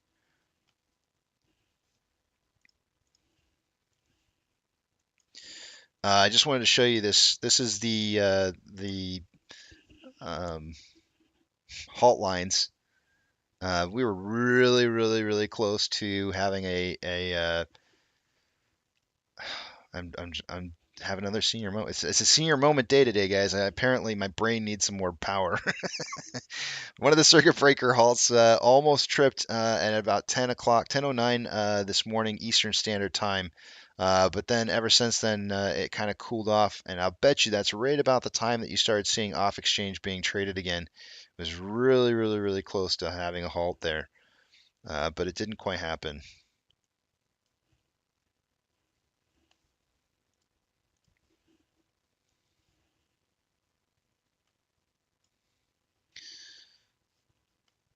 Um, Orders by Fidelity customers.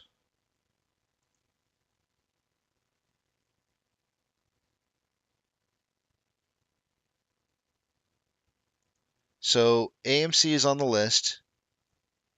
Uh, One of the things that I want to remind you about, guys, and I'm not saying this is necessarily the case, but do note that they oftentimes will hold back buy orders, and then towards the end of the day, you start seeing it rise as they allow some of the buy orders to go through.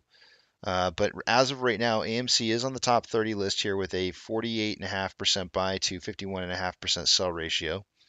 Not the best. I usually like 60-40 or better, but it's kind of low right now. Do note that some of the buy orders could be being held back, potentially maybe for like being pushed through like in that last 4 minutes of the day or something like that. GME has a 63% buy to 37% sell ratio, and Ape is not on the list. Let me just verify one more time that Ape's not on here, which is actually really surprising considering the fact that Ape is. I think Ape's getting some decent volume this morning, so I'm really kind of surprised by that, by the fact that it's not on this list. SSR trips at $3.65 for AMC. Ape trips at 1.251. Shares available to borrow is still set to 0 for the last hour or 2 hours. Fees last seen when they borrowed the 15,000 shares that are the only shares that we've seen borrowed for the day today was 99.1%.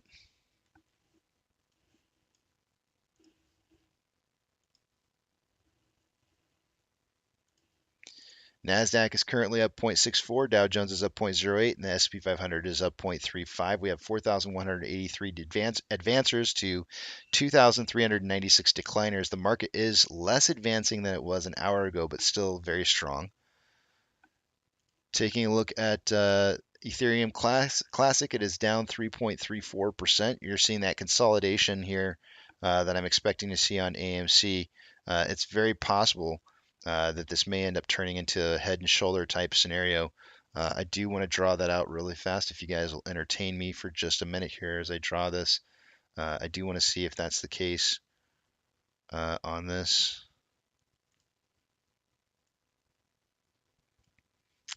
You know what? It's always easiest for me whenever I'm drawing these out. I always try to go with drawing the head first, so I can see how many bars it is. And it's 17 bars in this particular case. So I'm going to make sure that the other side of that on either side is going to have that same 17 bars. So in this is 17 bars right here. So then I'm going to look at the time frame. In between, it was just a single bar right here, one single bar. And on the other side of this head and shoulder, also a single bar. So then I'm going to draw 17 bars out from here. And that may be the potential breakout point. And we do have the trailing shoulder is higher than the leading shoulder, which is good for a inverted head and shoulders. In this particular case, this would have a breakout occurring on ETC somewhere around the 22nd of January. US dollar is currently showing that it's up 0.08%. Oil is currently up 2.21. Mortgage-backed securities are up anywhere from 0.45 to 0.49, and the SPY is up 0.39. So we have kind of some conflicting numbers. Even the VIX is up today. Now, I just want to note here, Einstein was talking to me earlier this morning, and he said that there was, CPI data is going to come out tomorrow. And one of the things that oftentimes will happen in the marketplace is that you'll see an early correction, or I don't want to say a correction, early move to counter the news that's going to happen later. And so I think that there's a strong chance that, and he was also mentioning that he had just received some news as well, that the CPI data perhaps may show a negative 0.1% drop, meaning more deflation. Um, so I don't know how the market's going to react, but the idea behind that is maybe a strong pullback.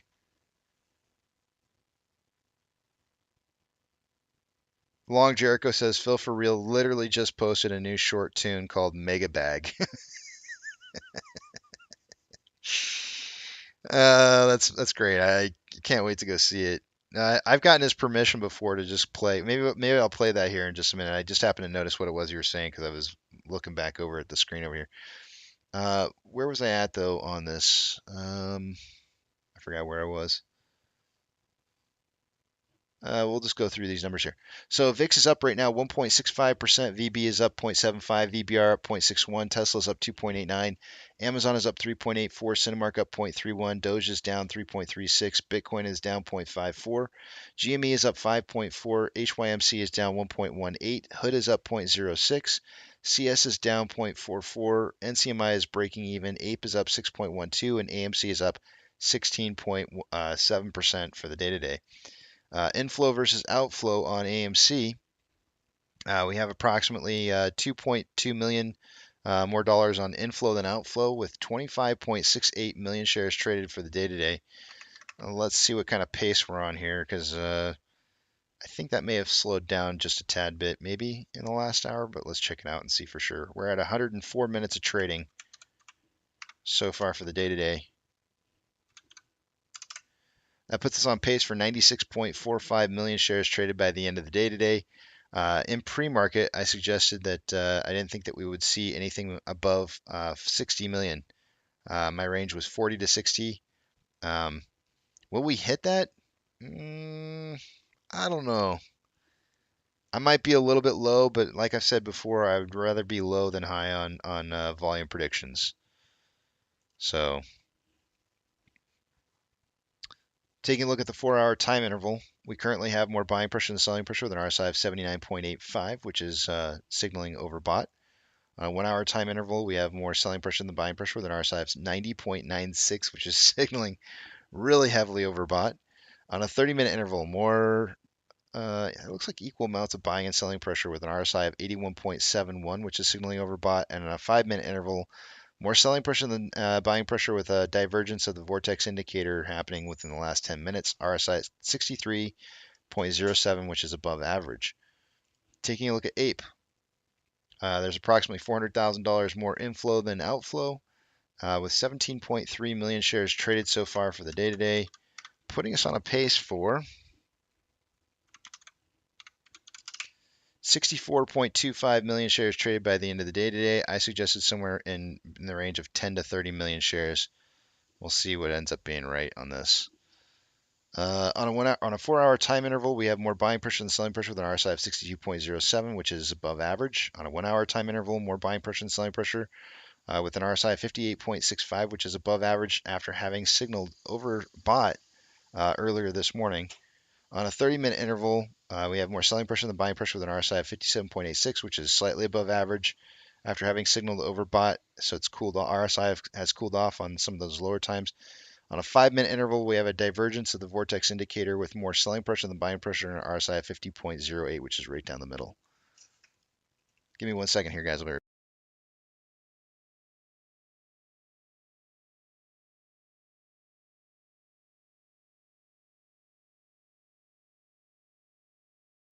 All right, my wife was taking off there. Let's see. Where are we at right now? Let's see. Let me put this up on the screen so you guys can see this right. And yeah, it looks good. Actually, let me see if I can do a little day pattern analysis on AMC and Ape. I just want to see if I can get an idea for where we may be heading to.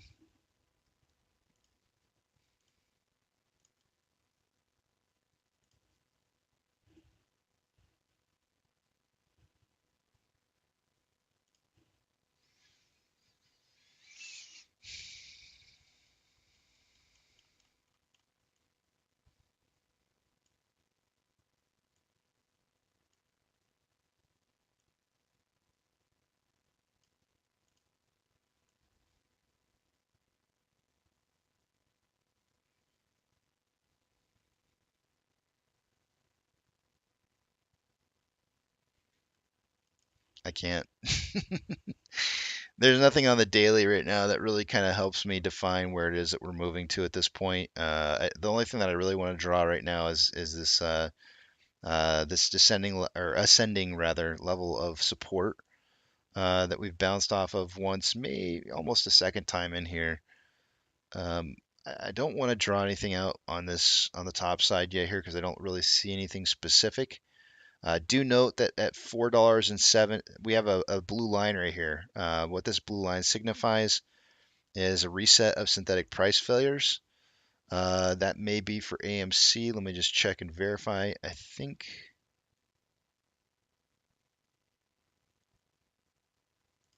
I don't know why I have that one set up there. It should have been the last time it was set up. It should have been at 439 because our last low was 370. So we're still making new highs at this point. So I'm gonna put 498 in here. 498 is 34.6% up from actually last time. Look at that, guys. 498 is exactly the price that we got up to last time when we were running in price. And it was exactly it was a 34.6% increase in price. We literally have bounced off of 370 twice, hit 498 twice. We may see a breakthrough on this. Let me zoom back out here just a tad bit. We should be able to see that at some point here in the records. This is probably it right here. And here's the 370 that we hit once, and then probably a second time through was 377. I thought, okay, maybe it was 377. I might have had it. I might have accidentally put in the wrong value. There we go. It's close enough though. 370, 377. Yeah.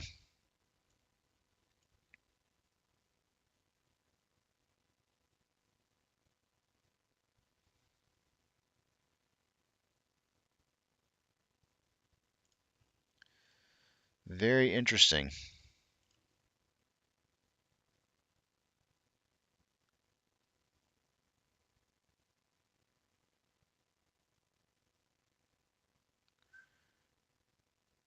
I think we pull back here.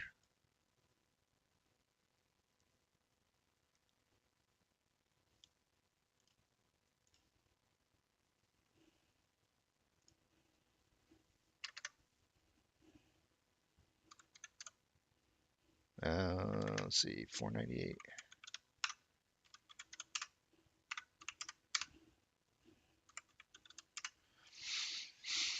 562. Where does that put us? 562.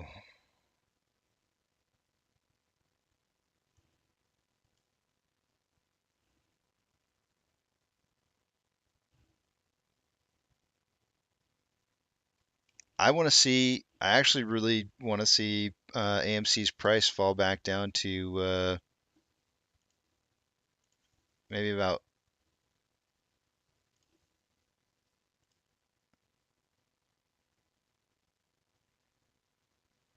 430. I think if AMC's price were to fall back down to the 430 range, there's a very good chance that it could drive up to 560. Very good chance.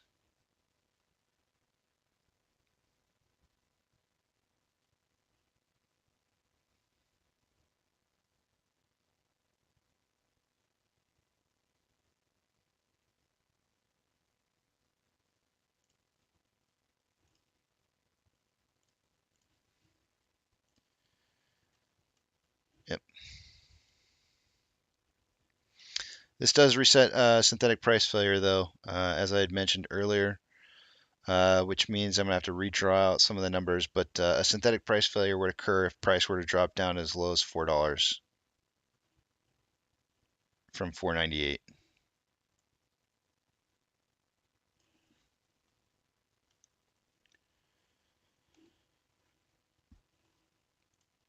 All right, I can see what it is you guys are writing.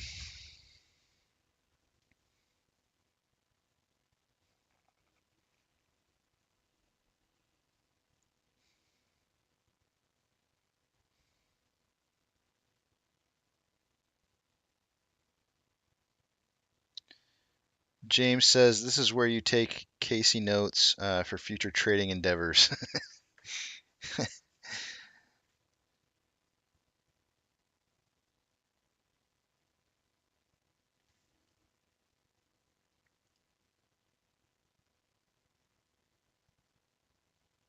um, Hey Nana, go ahead and let people, if people want to say yes or no on the voting, that's fine. I don't have a problem with that. I mean that's their prerogative. If that's what they want to if that's what they want to say. Um, I mean that's up to them. I know we're going to get people who are going to come in and shill one way or the other. It doesn't matter which way it is, but there's going to be both sides. I don't have a problem with that. I don't have a problem with people wanting to say, what it is that they think people should be voting for. And historically, I think that it's important, I think, to kind of note what it is that in general, that people are kind of saying. I think it's just you, Belarkey. I think I think I'm only quiet for you. Let me just check my volume levels, but I'm pretty sure that yeah, my volume levels are still right where they normally are, so it's just you. Oh, he cut down AA? What did he say? I missed it.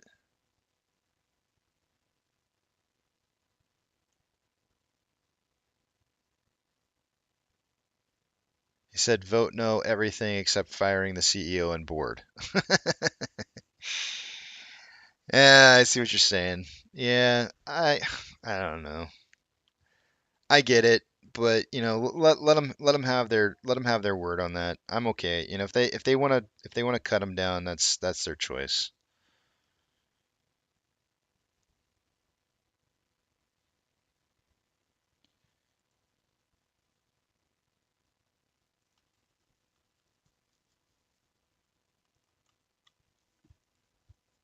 I know that it's not a popular opinion by many people to suggest that Adam Aaron is not doing well for the company. But I would challenge anybody who has something negative to say about Adam Aaron to suggest who they would suggest putting in as the CEO and as a replacement. So that's I mean that's really what it comes down to. It's such narrow-mindedness to just say like the CEO sucks, we need to get rid of him, but to not have like a suggestion on who you're going to put in as a CEO for a replacement is very short-sighted.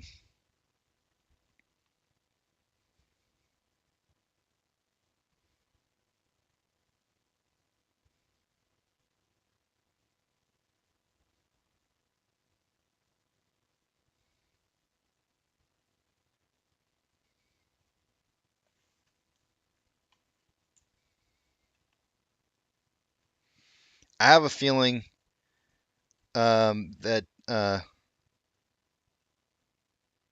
well, let's see what happens, Nana. If they do start coming in and start shelling a whole bunch against Adam Aaron, then maybe we can cut it out or whatever. But I mean, I don't know. It's it's kind of one of those things where it's like it's I know for a fact that there are shareholders out there who are not happy with what Adam Aaron is doing, and that's fine. You don't have to agree with what it is that he's doing. The question is who are you going to replace him with, right? And I'd rather have that conversation with somebody than just telling him to just go away. I really want people to sit there and think about, there's always a reaction to every action that you take, right? So if we're going to suggest that we do something, and you're going to go and you're going to say, okay, let's get rid of Adam Aaron. Well, who are you going to put in there? Who? Who wants to do the job? Is there somebody out there who's actively looking to do the job? And if so, why haven't they stepped up to the plate to say, hey, I'd love to start doing the job. Why don't you put me in? If you retail guys out there own as much as you say you do, I'd like to do the job for you. But there's nobody out there. I'm pretty sure there's nobody out there that's gonna want to step into that. And if they do, they're not on our side.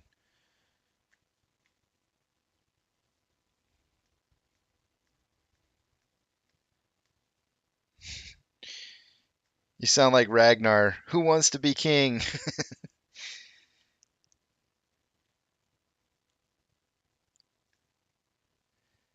I hear you, Nana. I'm backing you. I'm backing you, Nana. I understand.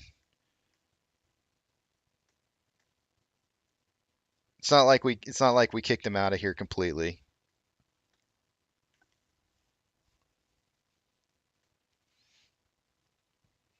Al Gore's rhythm says all CEOs are cut from the same cloth. None are on our side. I want that to ring so true in your heads because Al Gore's rhythm is really right.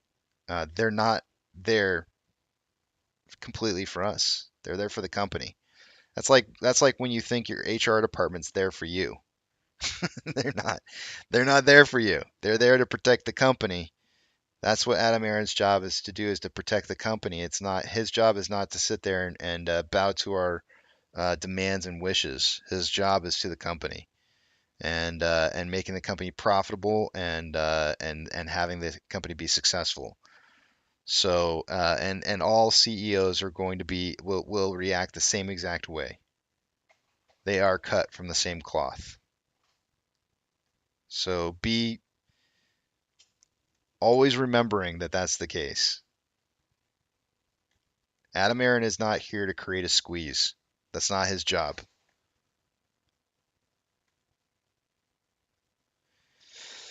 Throat Yogurt says, any thoughts on the canceled order spread sheet Randall Cornett is making? I'm really looking forward to seeing some more of his results, Throat Yogurt. I'm really excited about it. I did watch majority of his video from last night, and I can't wait to see what he ends up finding out from more than just a couple different stocks. I'd like to see some data from across the board, but he's working on it, and I'm not going to step on his toes. We'll let him work through the process on compiling the data.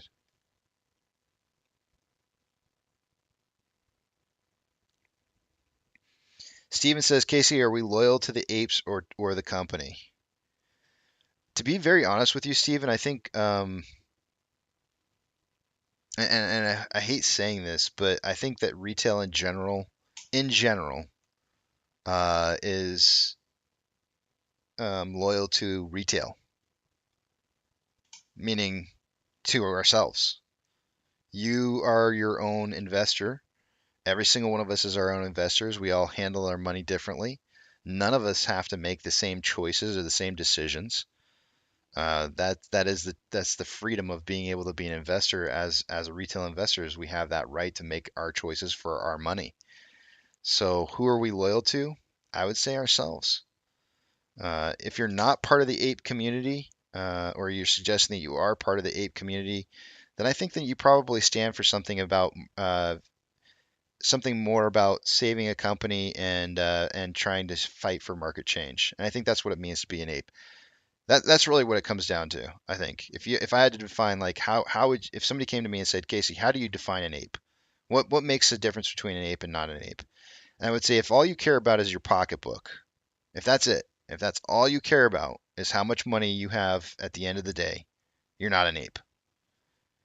If you're here for uh, buying and holding of a stock to either generate profits for both you and the company and changing of the marketplace, that's an ape. I think those are the kind of things that those are the things that an ape really stands for. But that's my definition.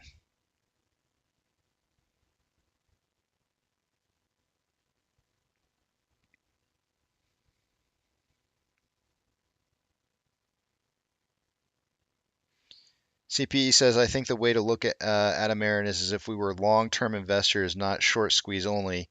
And is he doing his job to get the company in the green?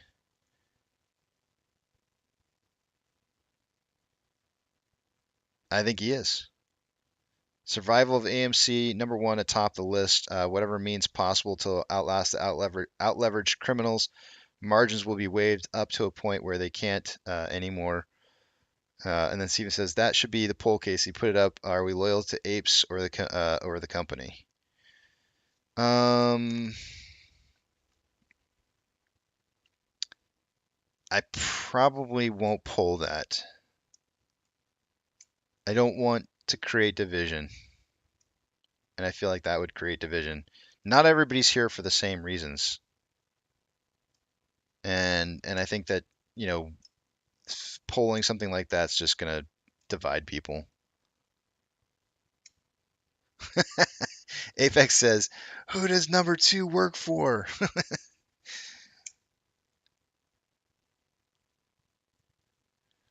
Dan says, "I don't understand how people can think Adam Aaron is against us and still be invested in this play." I know, man.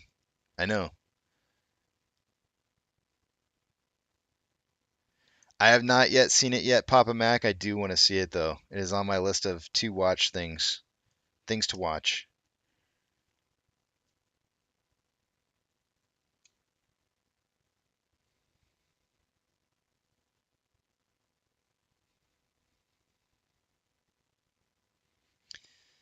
Um, that's kind of a tricky one though, Barry. If his job is to keep investors happy, then that means that he should be, you know, what makes this particular investor population happy, right? And if the idea is that this particular investment population wants to see a squeeze and that's what's going to make us happy, I don't think that should be part of his need to try and make us happy. I don't think his goals should be aligning with a squeeze play. I just don't.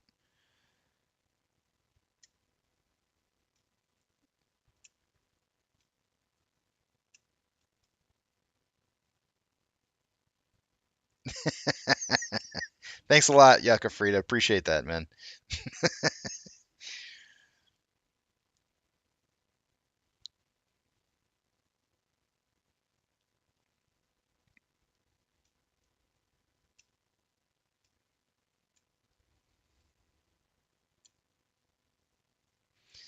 I like to think so, Tom. I really would like to think that that's the case. But I do know that there are people within our community who don't give two craps about anybody else but other than themselves. I've seen it. I've seen it firsthand. I've seen it in their words. I've seen it in their actions. And to be honest with you, you know, those people would claim that they're just as much of an ape as the people who actually care about the community. And so I find that really kind of odd because I don't, you know, there's a little bit of a disconnect in our community where there's some people who are out for themselves, and then there's other people who are out for more than just money. And so you know, I don't really care. I don't really care what your reasons for being here, and that's why I say all of us can have our five whys and why, you know, why we're here and what we're doing, and they don't have to be the same. But I would contend that there is a difference between some people being apes and other people's not, and that's just my opinion. I think true apes do care about the community.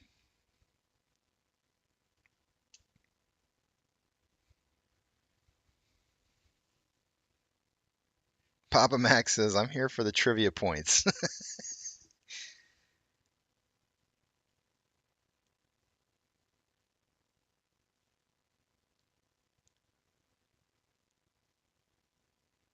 All flights grounded since 9. Wait, what?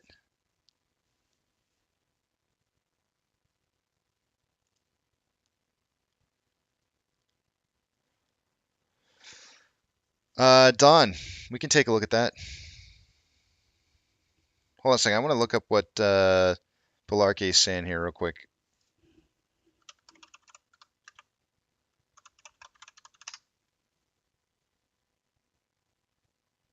So apparently there was a FAA system outage. Says right here, let me just read it real quick. Flights delayed across the U.S. after FAA system outage.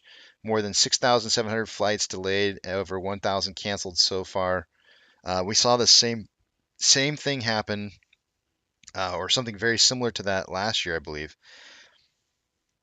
Delays and cancellations are stacking up at airports across the country following an outage in the Federal Administration of Aviation's Notice to Air Missions system. More than 6,700 flights within, into, or from the U.S. have been delayed so far on Wednesday, with more than 1,000 cancellations, according to flight tracking site FlightAware. Airports have been advising travelers to check with individual airlines to see their latest flight status. Um, Interesting.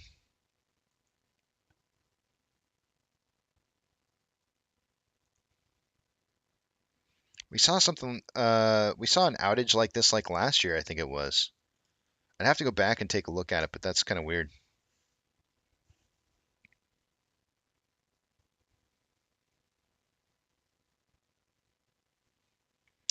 Options. Somebody had mentioned options. Let me go back up here and see who it was. It was Don Grosh. Sorry, Don. I do this to everybody's name in here, so don't like take it as a sign of um, it's initiation. It's your initiation for being here. Grosia, Grosia, Grosia. I'm going with Grosia.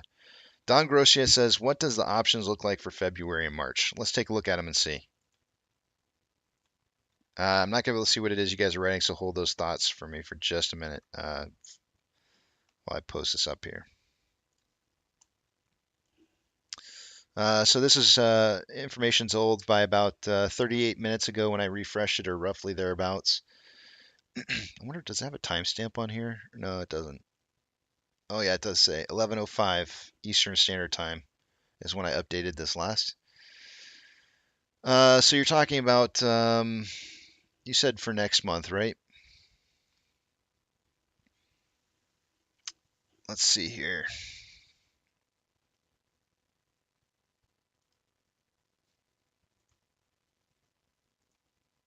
Whoa, there we go. Let me make sure you can see this okay. It's kind of jacked up, isn't it? I don't have it showing it to you very well. There we go. We'll try and move this around just a tad bit here. Let's look at it like this. All right. We've got,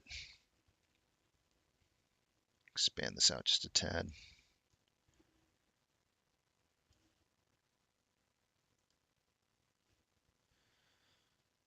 Not a whole lot of volume starting in February, which is for me is always kind of a good thing. I think more volume in options tends to see us being held back in price.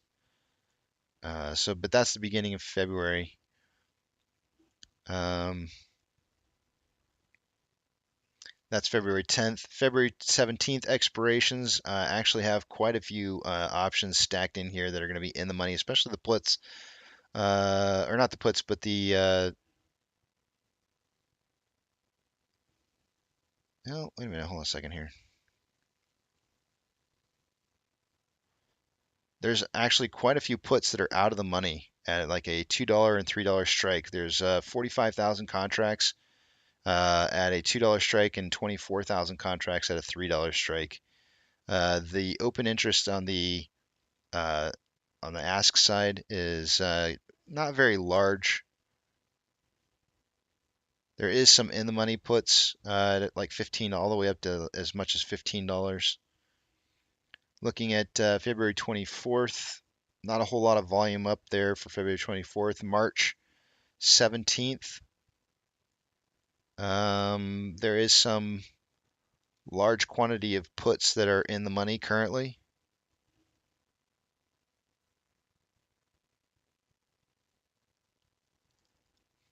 I don't know how much of this you wanted to see.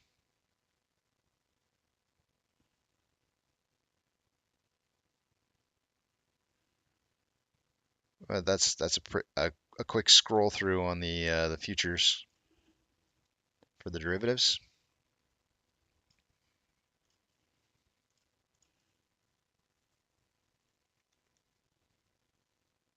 GUI, guys, guys is GUI world. Okay, GUI is thank you. I'm used to seeing GUI as GUI. GUI. I will say it correctly from now on. Welcome. Tammy says, Casey, I heard first thing this morning my son is trying to fly to Dallas, then Tucson.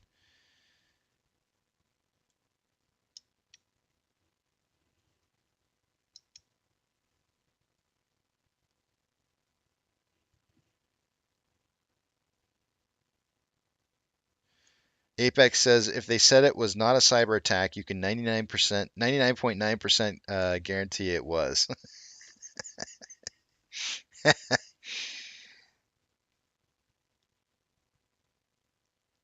Ding Ding Dong Dong says, why did the MOASS stop? Because it ain't you. No, I'm just kidding. I can't go there. It wasn't the MOASS. That's why.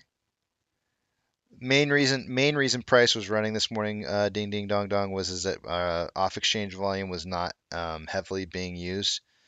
So they were allowing price to run a little bit this morning, and it was as you can tell, it was very controlled.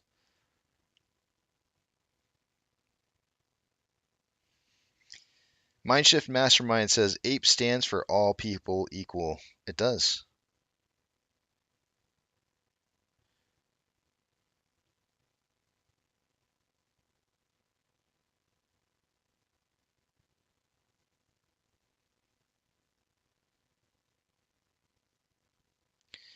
Apex says public service announcements: the Mega Millions jackpot soars to 1.35 billion, second largest in history after no winner claimed Tuesday's prize.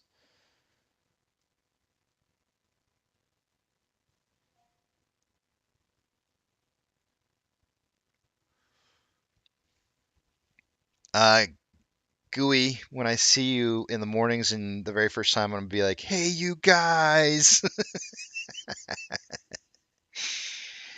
Just because I think it makes me laugh, and I think it's funny.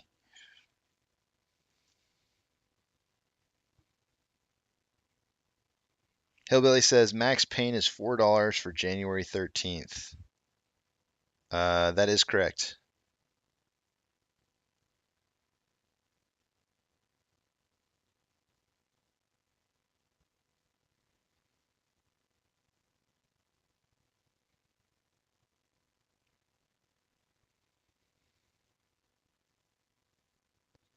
What is your theory for when how MOASS will commence? What determines? I think you like what kind of criteria would I say is something that would constitute like what I think is when MOASS is starting. Um, the whole beard shaving number that I've got, Sammy Boy, of $90. That's kind of the price point where I feel like it's a done deal, and I've maintained that number for over. I've been saying $90 for I don't know how long now.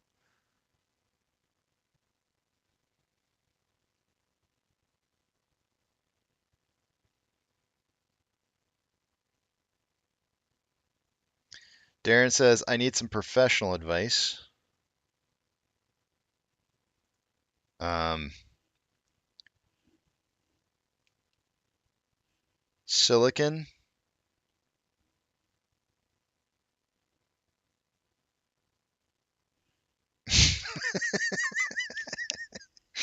I just stopped right there. I don't know. It's professional. That's as professional I can. Silicon. I don't know, man. That's where it's at. Silicon. That's the professional advice I got.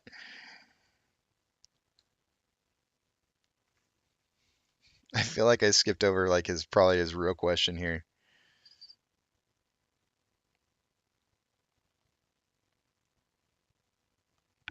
You think more upside, or was this? I do think there is a potential for some more upside, but maybe not right away.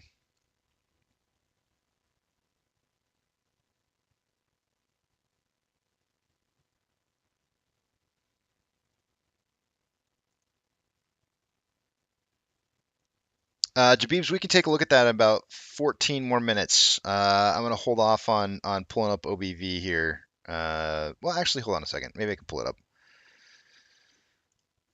Let me get it. Let me get to it in just a minute here. I'm gonna try and catch it back up on the comment section here because I feel like I'm missing some stuff. So if I've skipped over something it is that you guys have written, I apologize. But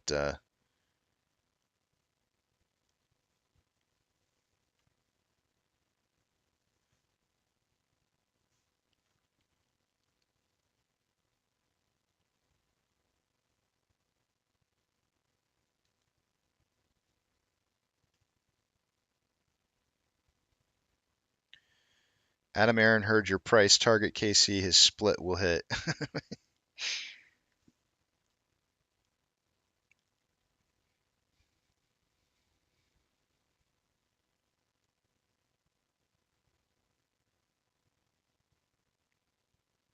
All right, let's take a look at OBV.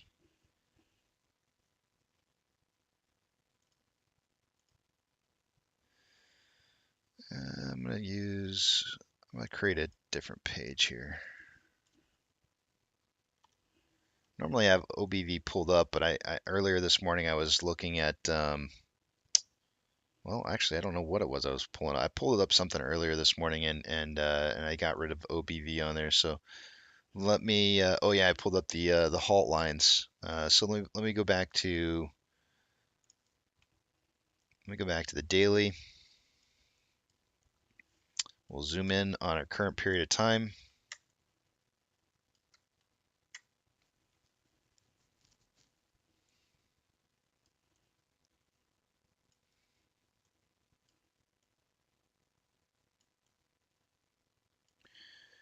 We'll add in the indicator.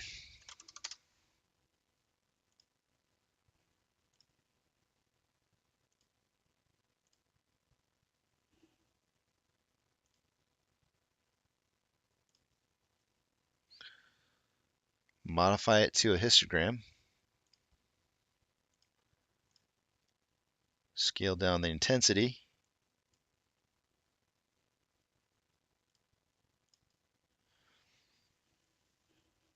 OBV is heading back up with price. The lowest point that OBV got down to was very, very similar to the price points that we've had on several different occasions. Mainly, the last one was right about here in the beginning portion of November, where price was kind of in the range of about $5.70 something odd cents. But obviously our price got much, much lower than that. So I would say there's still plenty of holding volume that's showing up as price moved. And essentially what this is telling me is that price moved further down than what selling pressure would have indicated it should have moved by, which tells you that there's going to be additional springing pressure added to when it does start launching back up in price. There'll be additional spring. I notice you guys are probably noticing the 765 red line that I've got through here. I do think that there's a very significant point that I've drawn here. When we did the conversion, um,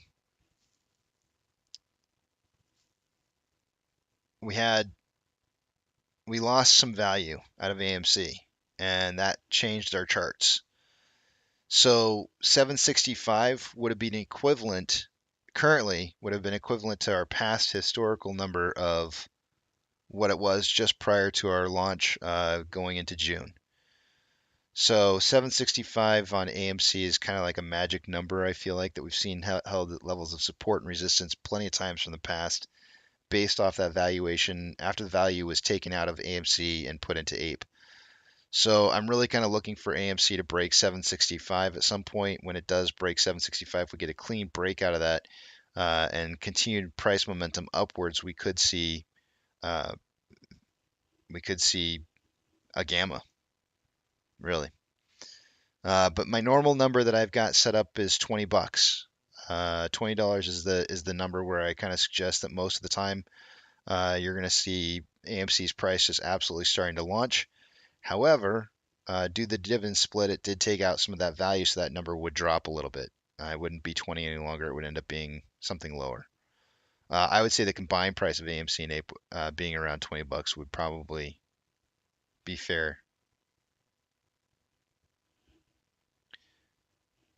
Just throwing that out there.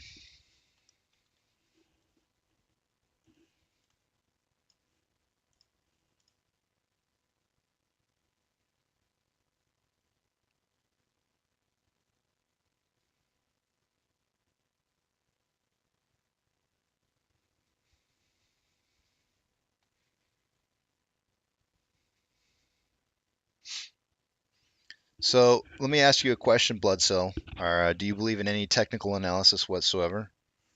Like, do you think that the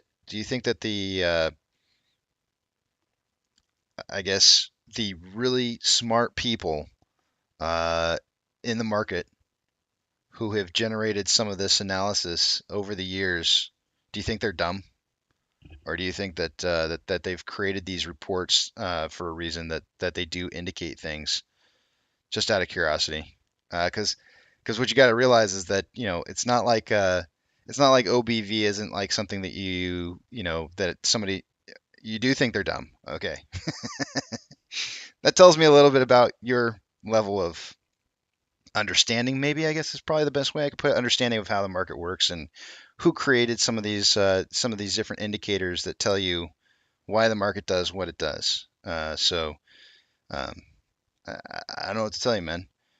If it's kind of like you saying you walking up to like a math class and telling a math teacher that they're stupid. You know, you don't understand math because you don't. You it's for the devil. That's essentially what you're doing, and so it's just kind of odd to me. But whatever. If you don't believe it, you don't believe it. It just kind of shows me your level of market intelligence. So, is TA relevant to AMC? I absolutely believe that it is. It's relevant to the entire market.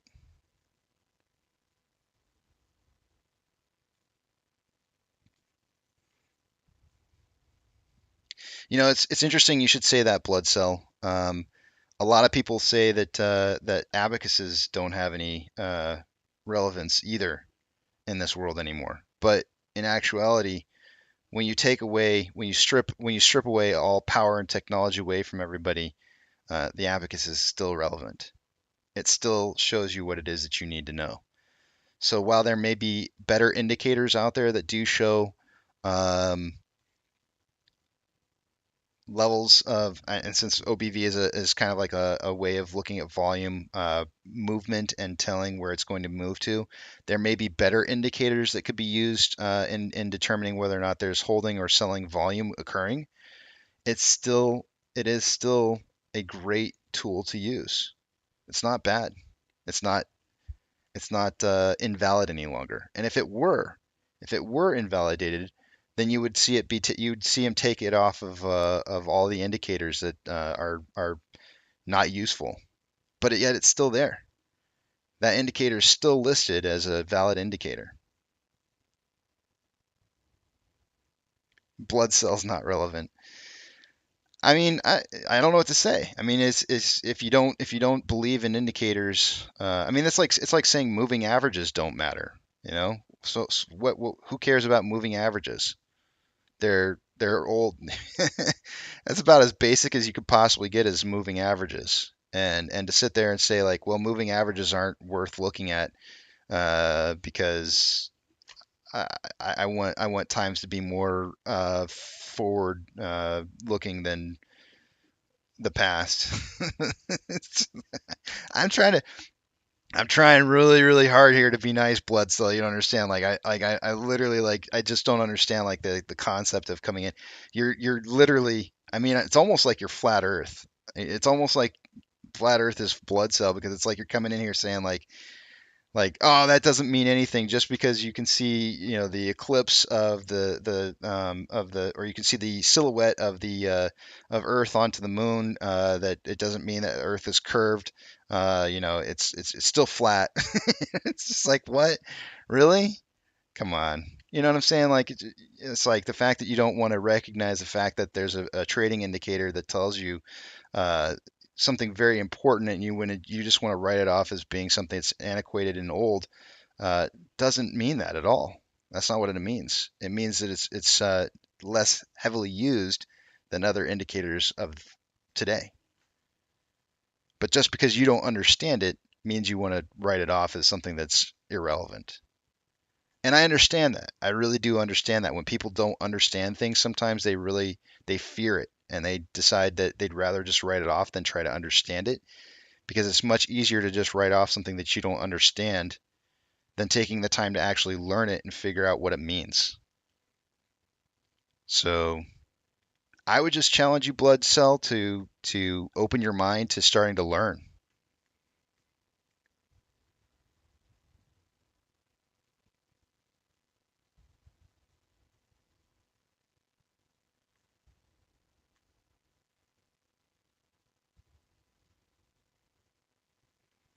Institutions want dumb money using that. That's why they give it to you. Okay. Okay. Alrighty. But I'll let you in on a little secret. They use it really heavily in all of their formulas that they use for daily trading. I'm just letting you in on a little secret. It's built into all of their formulas. But you wouldn't know this. Everything is built into the past. Just because the abacus isn't used doesn't mean that people don't still add the same and subtract the same way. It's just that the formulas are used differently now with more standardized formulas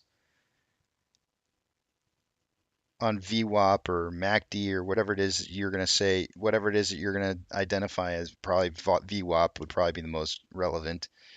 You'll probably say like, oh, VWAP is a much more uh, good indicator for today's trades, I would guess. I mean, I don't know.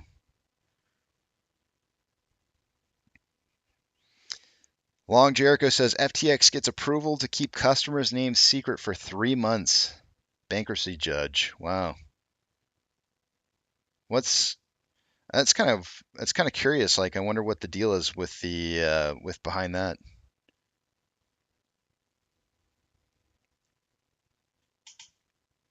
Well, I think they do mean something though, Gary. I really do think that a lot of these technical indicators. The problem is that you can't just use like any one specific technical indicator to try and tell you exactly what's going to happen. Like, I mean, when we went through, Gary, I'm sure you were here for it, but when I went through and was showing you guys a bunch of different technical indicators, what's the one common theme on every single one of those technical indicators that I went over?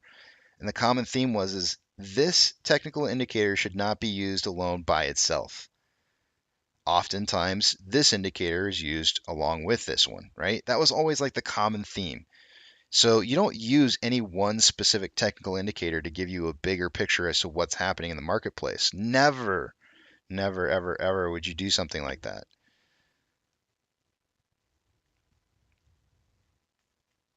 Tanner says this just turned into an ASMR.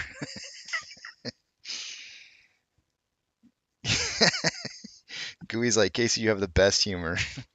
I, sometimes I'm trying to be funny, but like at the same time, like I feel like I'm kind of like being a dick a little bit. So I apologize, especially to Bloodsill. I'm trying to not be a dick, but it does. I can't help myself a little.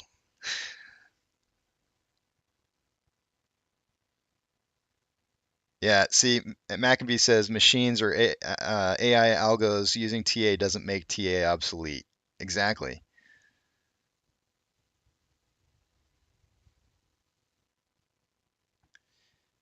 Uh, it's okay. I'll tell you what, blood cell, like if you were to say that you do realize that there's like percentages of accuracy with like every single technical indicator that's like out there, right? Like, I mean, there's no indicator out there that's going to signal 100% of the time this means this. It's just that's not how it works. So the idea that there was an instance where you could find where he showed divergence, bullish divergence on OBV, and then it ended up not being the case, doesn't mean just because that one particular time means that OBV is antiquated or like not something that you should use or whatever. It is a time tested indicator that is stood the test of time from mathematicians. So you're sitting there saying that like that test of time doesn't count because there was this one instance where it didn't work. I don't agree. I can tell you probabilities in poker, for example. I can tell you like 60% of the time, that when one particular situation happens, you're going to end up seeing this happen 60% of the time. And I can show you how uh, very quickly that, you flip one card over and that 60% chance didn't hit. Why? Because there's 40% chance that it's not going to hit. You have to calculate that into every single time. Like every single time you look at one of these things, Casey, you're a dick and we love you for it. I hope that's not the case, man. I really don't want to be that kind of person. I want to hold myself to a higher level. But thanks, I guess. Uh, I can't even remember what I was saying. Yeah, there's always going to be probability that says that some technical indicator is not going to work for you 100% of the time, right? Like, it's ridiculous to think that anybody would think that 100% of the time that something's analysis is going to show up correct every single time. If you think that's the case, again, it shows where you're at and your understanding of how market trading works. It I hate to say it, but it really shows where you're at.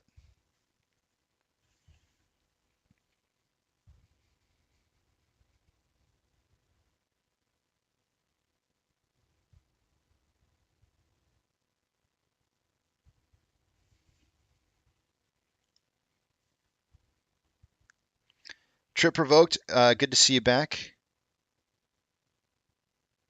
Um, I can tell you how I feel about it. I'll let you talk to everybody else as well. But it is time to get looking at the numbers, and I'm just going to say trip provoked that I'm not saying yes or no either way right now. Until I see a proxy, I don't want to have any opinion. And I also feel like we need to see some more market trading occur before we even see that proxy. That may change how I feel about it as well. So I personally, and I don't know how everybody else feels, but I personally just don't want to make any decision yes or no until I see a proxy come out.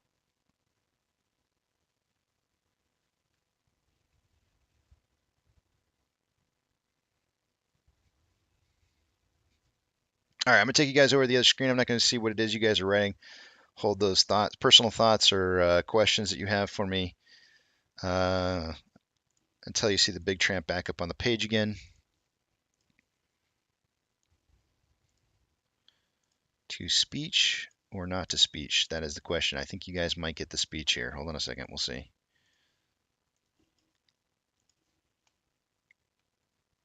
Ooh. Nope, you don't get it. I just beat the time. Let's see. Let's put this one out. All right. I need to go back down to the 1 minute.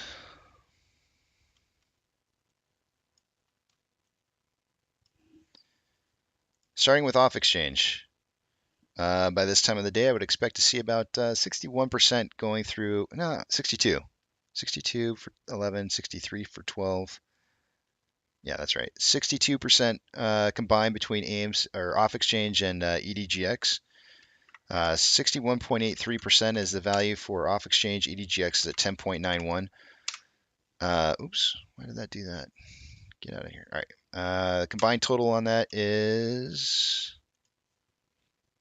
72.74% of our volume going through those exchanges. That's 10% higher than 10.74% higher than where it should be. CHX volume is on the rise, but it's still lower than the 30-day average. Now, I just want to mention that CHX volume 30-day average not more than a month ago was at 20 or 0.25 or a quarter of a percent of our daily volume. Right now, we're at 0.51% of our daily volume. And when you consider how much volume has occurred for the day to day, it's quite a bit. But right now, our 30-day average is at 0.79 because we've had massive amounts of CHX volume kind of going through there and raising that amount, that 30-day average. So right now, we stand at about 156.4 thousand shares having been traded through that exchange on AMC. On Ape, off exchange volume is currently at 64.77%. EDGX is at 6.97% for a grand total 71.74%.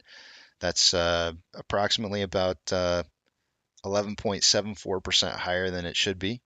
CHX volume is I don't know, not high at all, 0.03%. GME is currently CHX volume is at 0.14, which is lower than the 30-day average, and HYMC is at 0.03%. That's about half of what it normally sees on a daily amount. So very low numbers on the rest of those. Taking a look at Ortex data,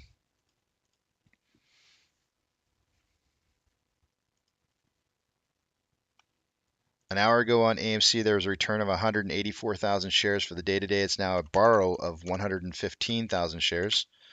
That's going to slightly raise the estimated short share interest of the free float to 21.61%. Cost borrow min is at 12.79. Wow. Wait a minute. What's going on here? Okay. That is very unusual here. So, what the hell just happened? What the hell just happened? Somehow they managed to find a lot of shares to borrow here, it looks like, at a very low rate. Because the cost of borrow min is at 12.79%, average is at 66.97% when all of those were in the 200s earlier this morning. Max is at 293. Somebody loaned out some shares. Now, there's not been a whole lot of shares borrowed for the day today. It's only about 656,000 shares. But somebody was definitely loaning out some shares at a very reasonable rate this morning. 12.79. Bringing the average down to 66.97% when it was like 270 something earlier. Wow. Somebody's getting a favor. That's what it looks like. All right. Shares on loan for the day today is at 179.47 million shares. That's 250,000 shares on loan more than yesterday. 150,000 shares of that Ortex is estimating to be in new short interest. On Ape, borrowed change, as of an hour ago, there was approximately a return of 2,000 shares. It's now a borrowing of 64,000 shares. That's not really going to change the short share interest. The free float at 7.07%, the cost of borrow min at 7.26, average 7.45, and max 8.6. Shares on loan for the day today is at 28.4 million shares. That's a return of 560,000 shares from what it was day over day. Taking a look at the options.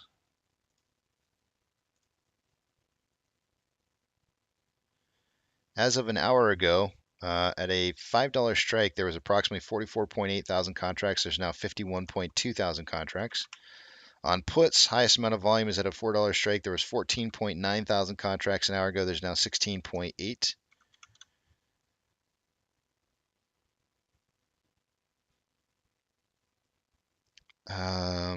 Market's definitely signaling, excuse me, for a closing price between $4 and $5 by the end of the day today. Currently, the combined price of AMC and Ape is at $6.10 and consolidating pretty heftily where we're at currently. And I'm going to draw in a little something right here.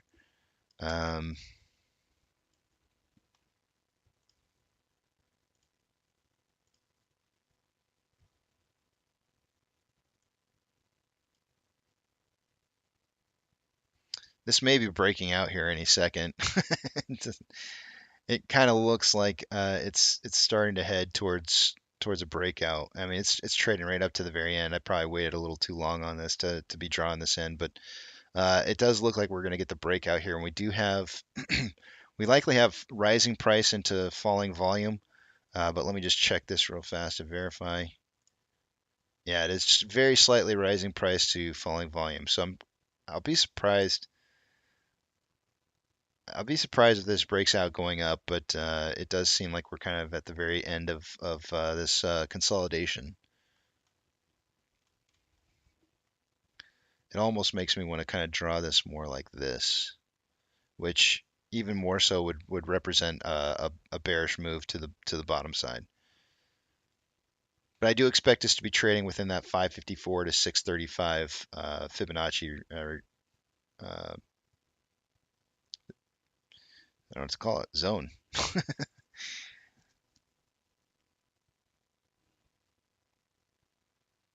I kind of want to sit here and watch this for just a minute to see if it's going to break or if it's going to bounce off that level of resistance.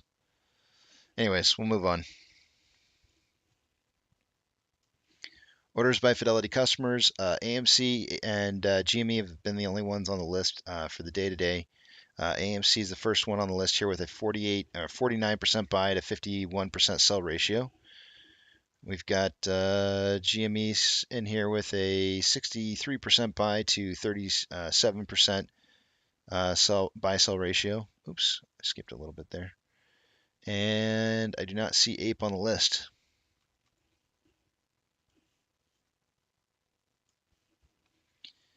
SSR triggers at $3.65 for the day today. Ape triggers at 1.251. 0 shares available to borrow. No change since the 15,000 shares that were borrowed earlier this morning, and 99.1% was the fees at the time.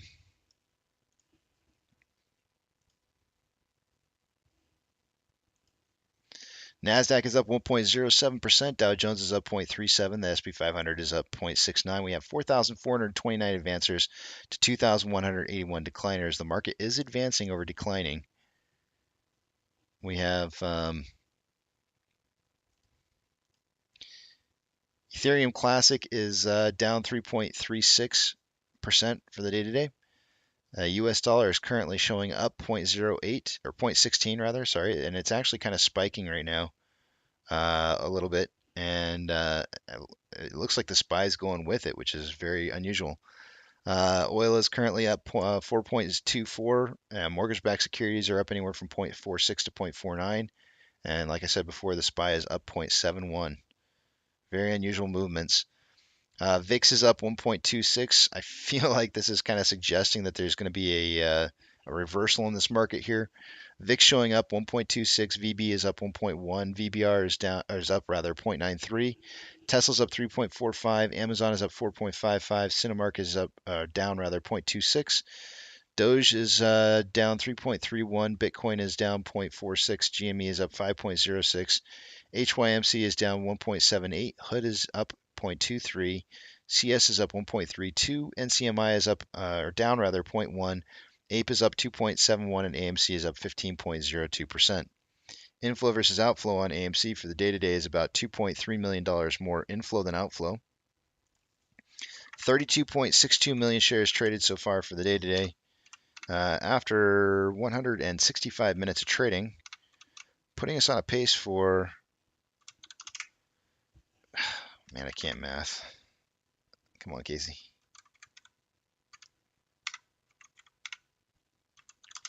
$77.12 million shares traded by the end of the day today, and I suggested in pre-market that we would see somewhere between 40 to 60 million shares. Believe it or not, that is actually looking like a very strong possibility, even though we had so much volume earlier this morning. It does look like that pre-market volume indicator is really doing well for giving us an idea for what the day is going to look like.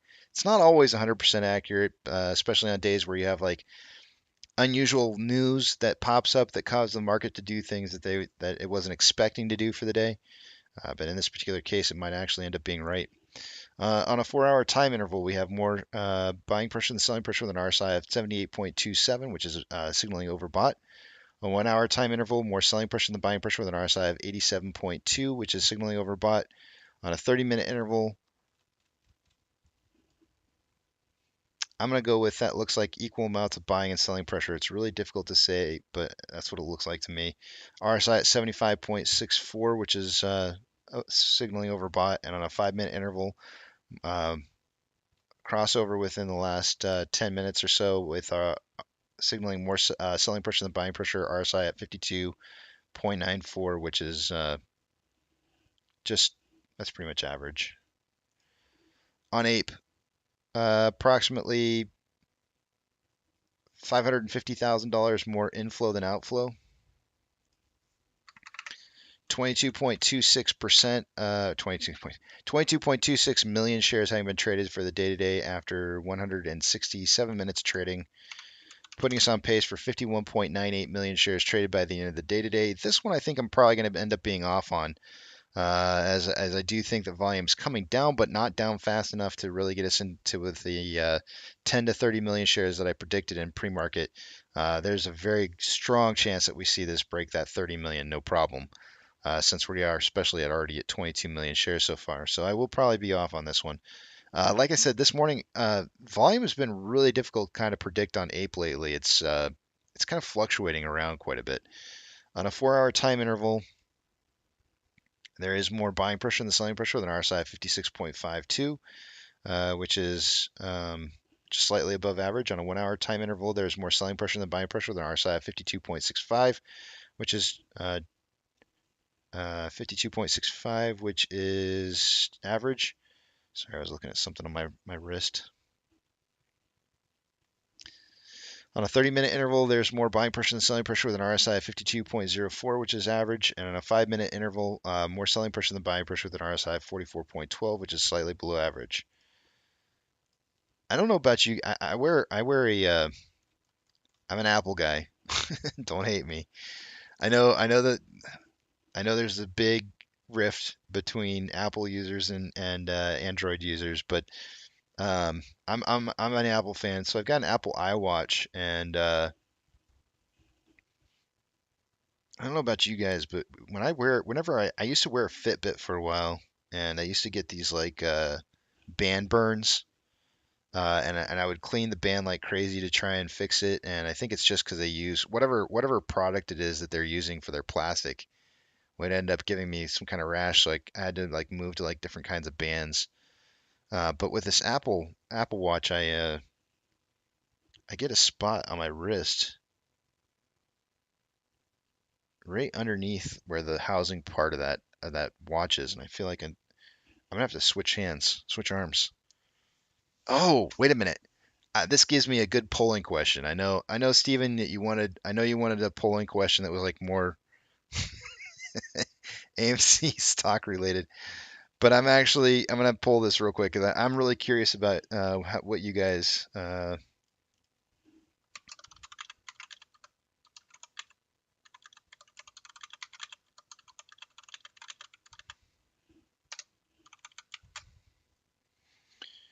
Let's see.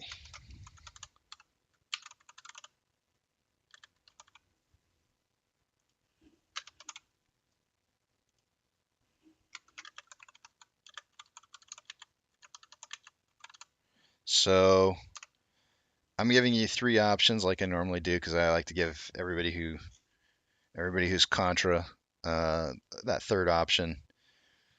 Because I know there's probably people like me that just hate polls altogether.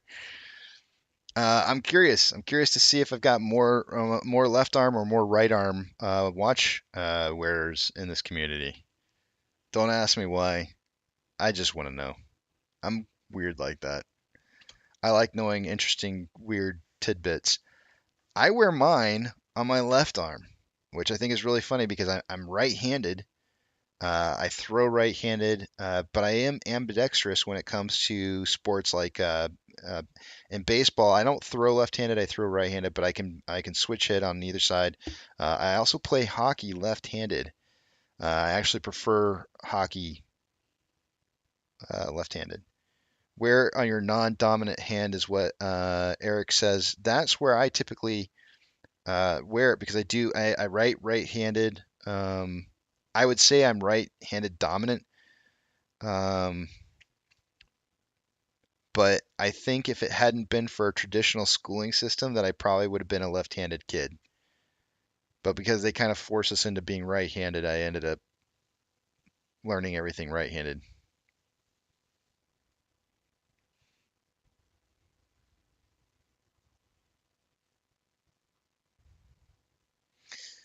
Here's another one for you too. When I go to cut my food, I don't switch I don't switch hands. I'll cut with my left hand, and I don't ever have to switch the fork and the knife.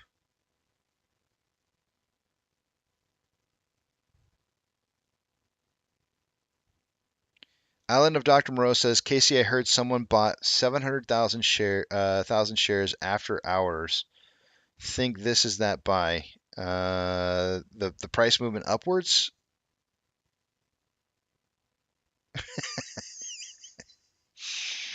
Gooey says, I wear the house monitor on the left ankle. Mac and B says left-handed hockey players are right-handed usually. Really, that's so odd. I played street hockey a lot growing up, and I never saw that to be the case. In water polo, I could shoot with both left and right arm, and because there weren't very many left-handed shooters, I very oftentimes was placed on the uh, right wing, so that I could shoot the outside shot with the left hand. Um, and really, with the switch hitting in baseball, I'm more likely to get on base hitting left-handed, meaning I'm more accurate left-handed hitting. But on right-handed hitting, I'm swinging for the fence like every time. I can't seem to do anything other than a pop-up or a home run hit. One of the two. More often the pop-up than the home run hitting. So if I want to get on base, it's the left-handed hit. Apex says gooey.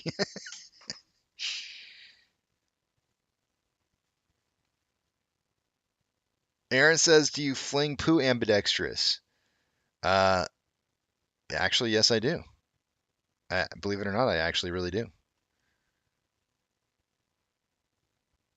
Mac and bees, that's exactly right. I have none. I don't etiquette? Who needs etiquette?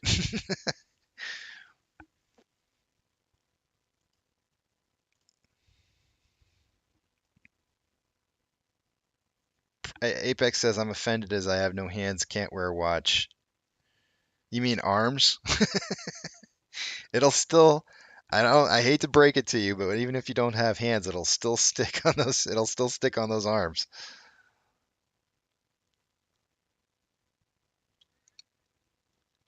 Mike 39 says hockey goalie checking in, catch left, stick right.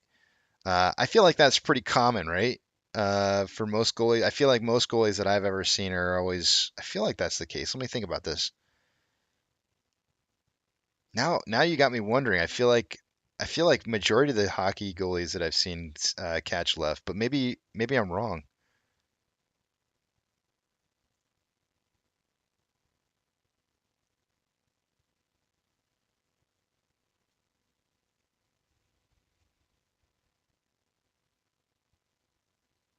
Shares in crypto to the moon. Good morning to you. Around here, we all have 10 shares.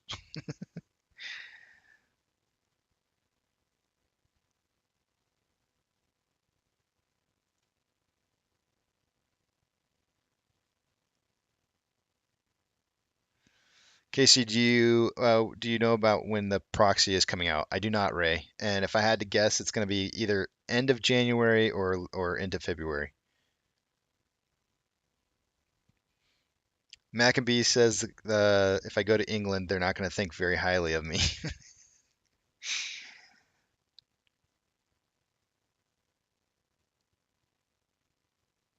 Hey Jeff, just so you know, we have a standard on this channel where we're not talking about other tickers here, other than AMC, Ape, or GME, unless it has a direct relationship to those.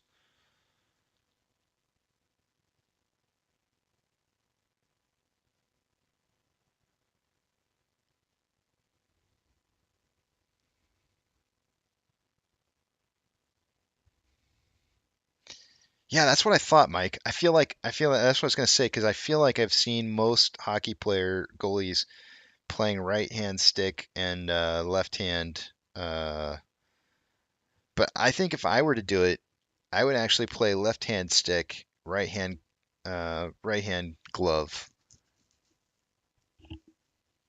because actually I could play both ways. It really wouldn't matter. It really wouldn't matter. Hacky, sounds like hackatch. Dr. Zeno, thanks for coming back. It's always good to see you. Gauges on the left side, standard in scuba diving. Well, I mean, I feel like it's mainly because people are right-handed, and so if you're going to reach for an emergency, most people probably reach for the secondary with their right hand, right? The sweeping motion with the right hand to get to your secondary regulator. That's probably the reason why that is.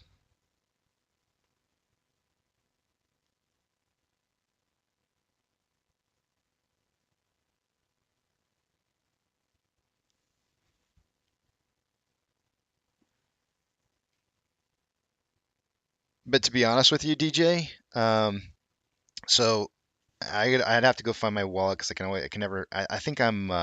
Wait, hold on a second. Let me go get my wallet. I'll be right back. I gotta find. I can't. I'm ANSI certified. I'm ANSI certified. I'm just gonna go on a limb and say I'm ANSI certified. So I'm ANSI certified, and because of that, that means that I take a whenever I dive, I'm going with a secondary tank, a small tank. So I actually have three potential regulators to choose from. So well, I yeah. So it's not it's for me. It's I could probably set it up or turn the tank in a way to where I could have it on the left hand side if I wanted to, but yeah, anyways, just throwing that out there. No, not solo diving. No, no. But Ansi kind of teaches they teach it a little bit differently than Patty. Patty's just a single tank, but with Ansi it's you've got a small secondary tank that you attach, and it's that's what you don't go to your in ANSI diving, you don't go to your secondary. Okay, you know. Okay, yeah, you don't go to your secondary. You actually go to your second tank.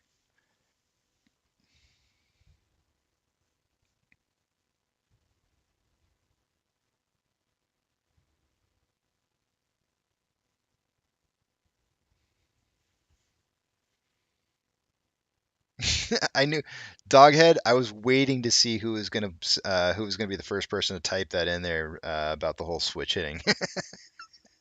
I was just waiting for it. I knew it was coming. I knew somebody was gonna put it in there. I kind of figured it was gonna be Danny maybe first or maybe Yucca, but I'm kind of surprised that you beat him to the punch.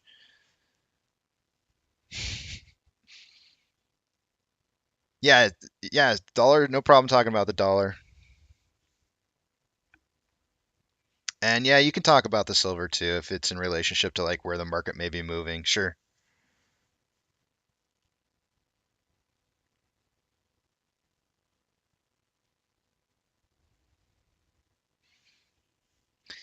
Hey, DJ, since obviously you're a diver, let me ask you a quick question because I haven't I actually haven't gone diving since COVID, and I've had COVID twice, and I'm just kind of curious, like, and I'm sure I could go research on the internet, and I just haven't done it yet. But what's kind of like the general theme right now in regards to diving after having had COVID? Like, is it impacting divers at all? Are they having any problems, or are people finding out that they're having any issues at all with the diving and having had COVID?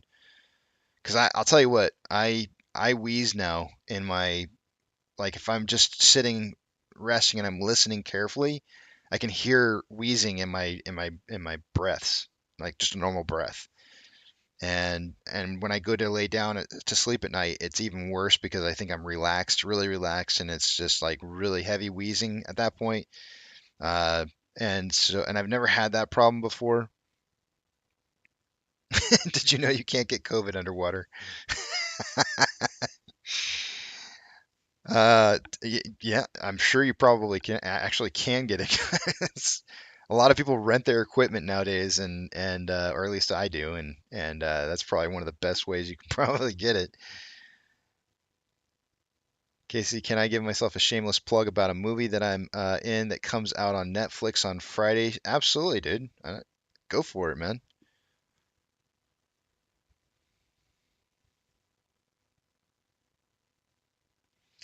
Elgato says left-handed people have always had to adapt to the right-handed world. Guns are even made for the right-handed people. I actually bought, believe it or not, Elgato, I bought the first pistol that I've ever owned is a Walther PPQ, and they've got their setup on the gun to where you can switch the safety to the opposite side. A safety. It's not. What am I saying? It's not a safety. The trigger release. I said safety. I meant trigger, or not trigger release. The magazine release. You can switch to the other side, which is really kind of interesting. A lot of guns aren't like that, but it makes it an ambidextrous gun, and I think it's actually really kind of cool.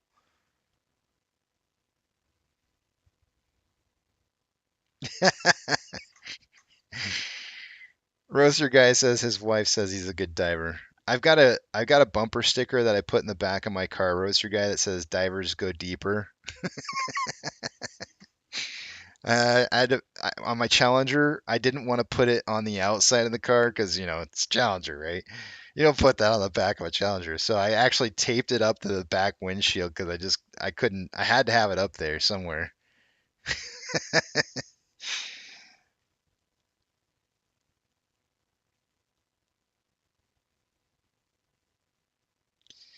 Tech We Love says depends on genes. Some are more susceptible to clots, like me with factor five Leiden deficiency. COVID creates microclots that even normal clot busters don't remove. Look that research up. All right, I'll check it out. Is does that mean, just out of curiosity, does that mean that you keloid, Tech We Love, when you're healing on a wound? Does it mean you got keloid action going on?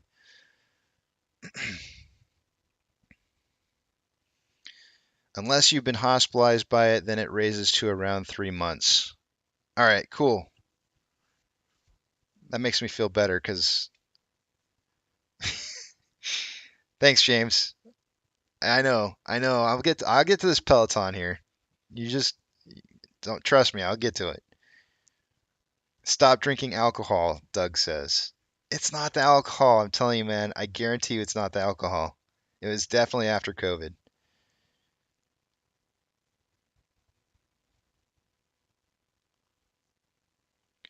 Food dog, the PPQ is crazy. It is crazy. I've told this story before on here, so I took it out to my brother-in-law's. He kind of lives out in the middle of nowhere. He's got kind of like a farm property, and we were shooting on his property, and he had never fired my gun before, right? So it's a 40 caliber PPQ, and I put it in his hands, and we were about I want to say it was 20 yards.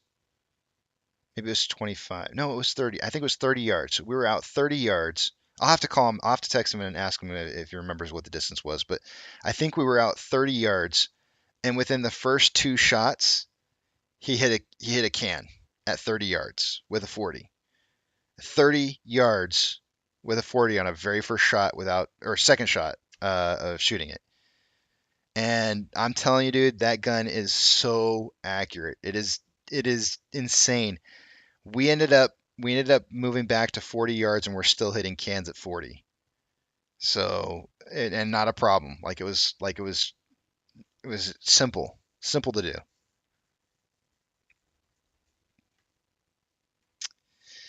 Yes, Jay, you heard Peloton.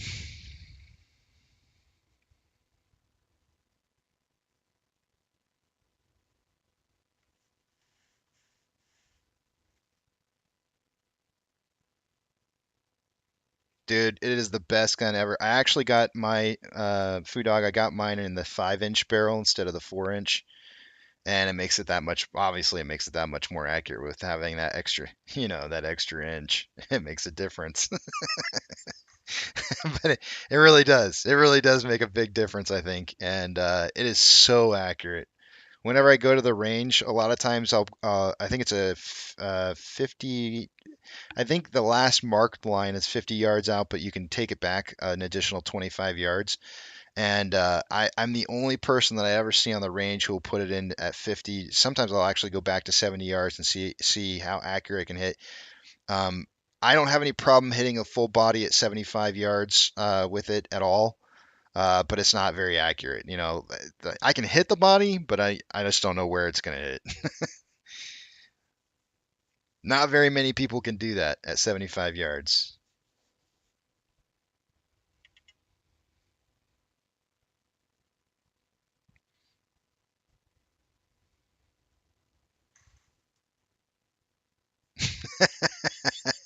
It's definitely long, Highway Frog. The most deadliest 5 inches you've ever seen.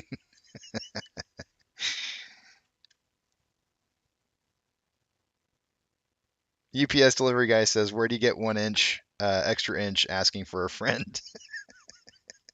I I ordered mine. You have to order it.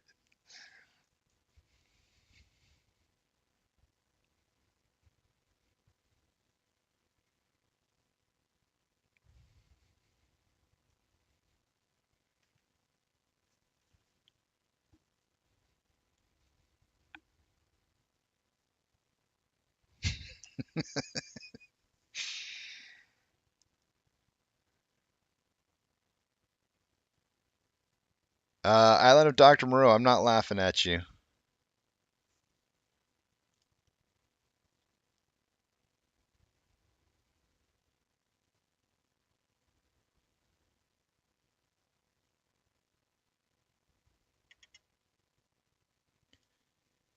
Wait.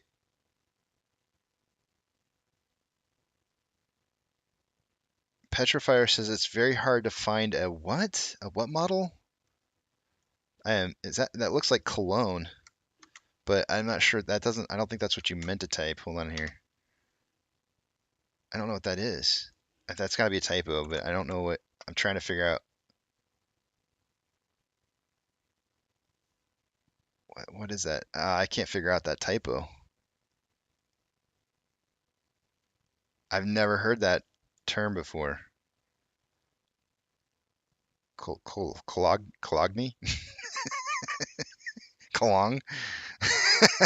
I've never heard that before. But yeah, it's hands down, it is by far the best gun I have ever. I mean, hold on a second. My wife's texting me.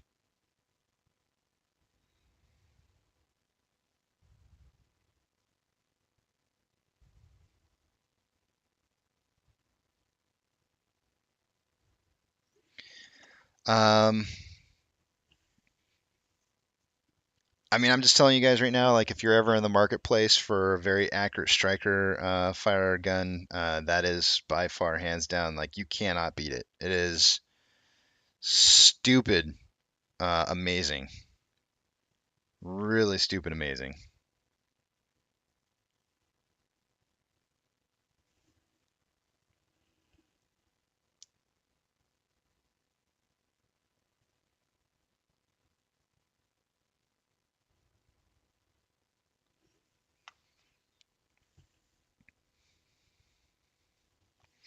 Is not bad either. I have, but I mean, the problem is price, right? SC formula, like when you want to talk about like price, and we can be a little more realistic about maybe like after MOASS, 1911 is a possibility, but without MOASS, 1911, if you're just looking for something more affordable, I'm just telling you right now, you cannot beat the.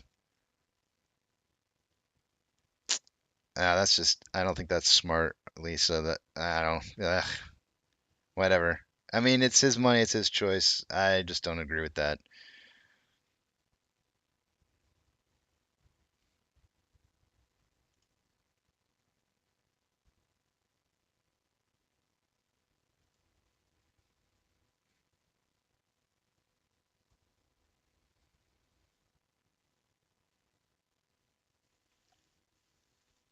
I mean, what are we talking? I bought mine. Cologne equals fragrance. I bought mine SC for I want to say it was four and some change. I think it was 450. And I know there's probably no way that you could find it for that price, but I did get it pre-COVID, so um, I didn't have any problems. The price I think was actually a great deal at the time when I got it. I think they're probably running quite a bit higher now. But for the price, 450, $500 for the gun at the time, I think it was well worth it. I thought for 1911s, and I'm not sure how much a Ruger's going for a 1911, but I would imagine that that's running like I don't know, probably over 800. I can't imagine it being lower than 8, but I mean, please school me and telling me that I'm wrong. Holy crap, guys! Like, I completely forgot to go to break earlier. I guess I'm going to break at 12:10 today or 12:20.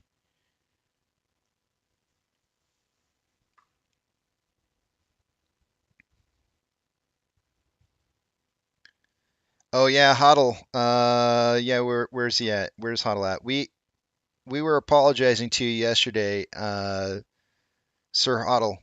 The Walther PDP is awesome. I'm getting the Glock 19X to replace my Ruger. Dude, so I actually want the PDP really bad. Because isn't that the all metal like version of the same thing? I've been wanting that so bad, but I gotta wait for MOASS to get over before I'll even consider buying that. But I would. The PDP is the one that I want to do for EDC.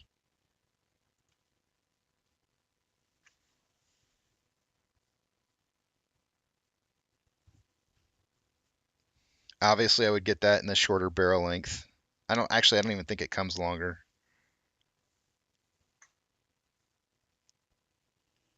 Mike says conversation's been so riveting in case he forgot to break. Oh, you got talking, you know.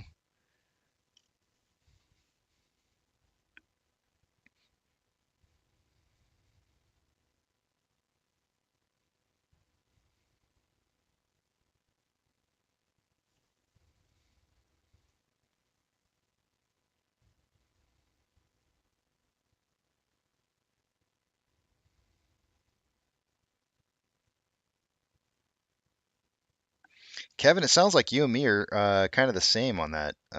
Because for the most part, the one thing that I don't do the same as you is I do kick left-footed, but that's mainly because I played soccer and they kind of teach you to be, not to favor one foot over the other. And but the one thing that I think I'm a little bit different is actually I don't yeah I favor my right foot kicking. Like if I'm gonna go kick a field goal, I'm kicking my right foot. I'm not gonna be kicking with my left foot.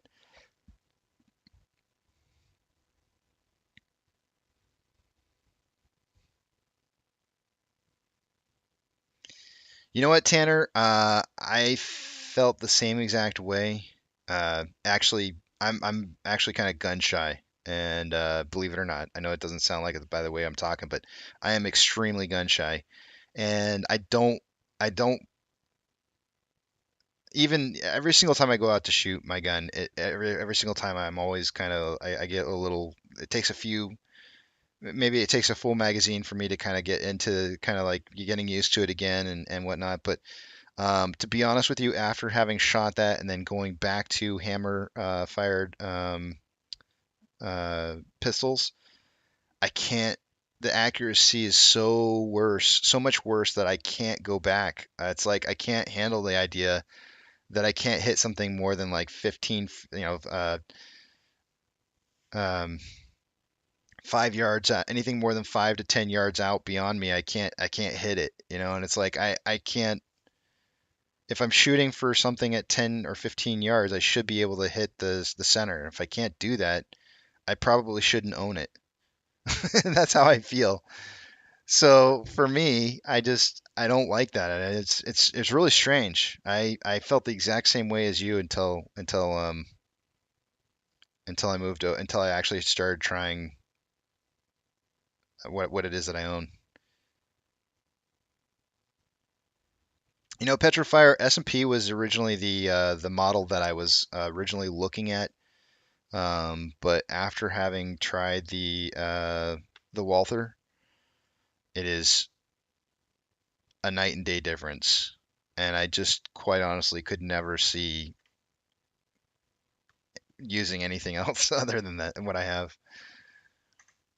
And I cannot shoot. There's something about Glocks. Me and Glocks are like oil and water. I can't shoot them. I'm so inaccurate.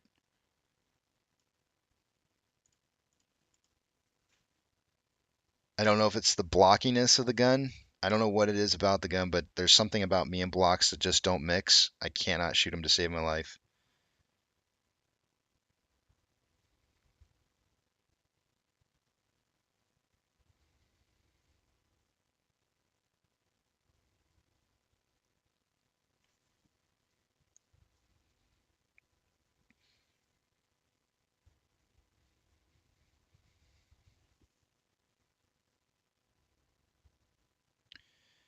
Dr. Zena says I'm pretty good with guns. I once hit a target 200 feet out by throwing the gun at it.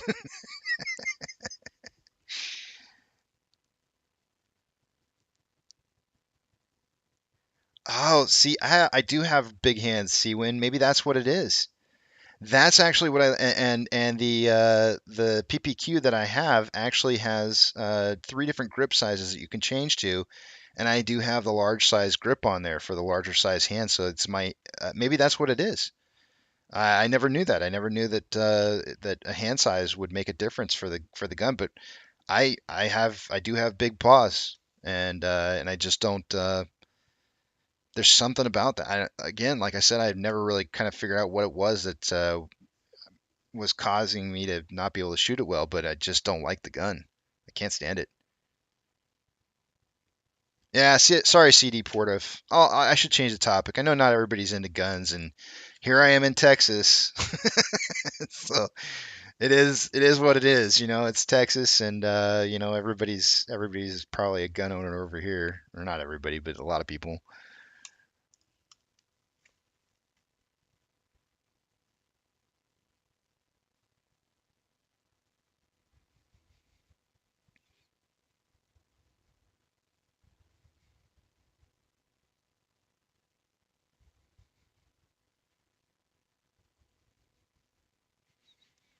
Yeah, I don't. Everybody swears by it, but it was really funny to me because when I was out trying them out, trying to figure out what it was I was going to purchase.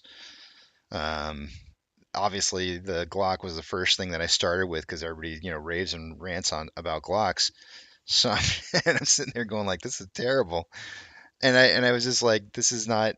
I almost felt the same way about a Glock as I do how I feel about a hammered fired pistol now. And so or yeah, so I just I can't hit anything, and it's just like this is. I want to be able to hit what it is I'm shooting at. I don't want to buy a firearm that I'm going to be worried about, errant shots going off someplace where I don't want them to go. And I, I'm of the opinion that if you're going to get the job done efficiently. Don't. A lot of people say, the whole 9 millimeter versus 40 and all that kind of good stuff. The arguments out there on that. The whole argument behind the 9 millimeters is that it's got more ammunition it can hold in the magazine. And my thought process is, well, if you can hit your target, you don't need more ammunition. So that's kind of like my whole take on the whole thing is like, well, who needs more ammunition if you hit your shot uh, 90% of the time? You don't need it. If you can shoot 45 straight, you don't need more than 6 rounds. That's just the bottom line of the story, If you can hit a 40, if you can hit your target within two, if you can hit your target 5 out of 7 times with a 40, you don't need a lot of extra ammunition. So I don't know. That's kind of how I look at it. I'm more about efficiency and accuracy than I am about spray and pray.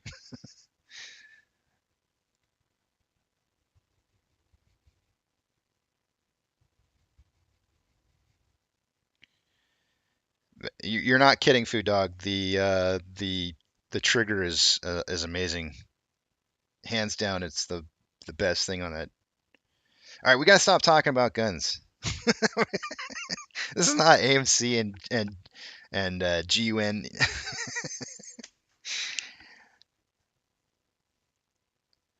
Nana says someone want to take me to the gun range. I bought a lot of bullets. And look, if any of you guys are not into guns, I highly recommend. And I'm not saying that you should do this because you want to be interested in guns, but I would highly recommend you going to a range sometime and shooting a gun just to see what it's like. There's so many misnomers about shooting weapons that I think that needs. I really, quite frankly, think that more people should take the opportunity to go to a gun range and shoot a weapon to understand what it's all about. Um, I don't know. I think and I think if you own a gun, like quite literally, like it should be mandatory that you have to go to the range every so often just to kind of keep up your skills for your gun ownership. I mean, it does say a well-regulated army right in the Constitution, so It's kind of one of those things, or it's kind of Bill of Rights, whatever. It's one of those things where it's like if you're not getting out there and you're not shooting, then you're probably not caring for your weapon. You're probably not familiarized with it, and those are all things that if you're going to own a firearm, those are things you should be doing.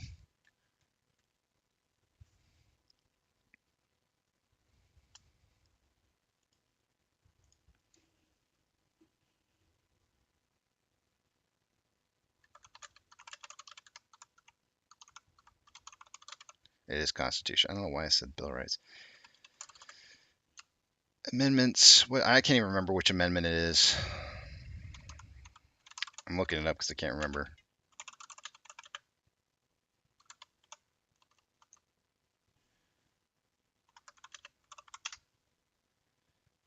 You guys don't make fun of me because I just don't remember those kind of things. It's like trying to remember dates, like trying to remember which amendment is which amendment. I have no idea. I will never ever remember that kind of stuff.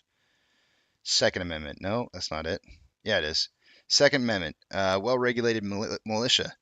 Right? It's the very first, like, at least according to what I'm pulling up right here, it's like the first four words. A well-regulated militia. Well, regulated means, to me, means that they should actually know what it is that they're doing. Right? It's part of ownership. It's something that there is monitored. People watch it. They know who you are. Those are all part of regulations. It's like owning. It's like having a driver's license.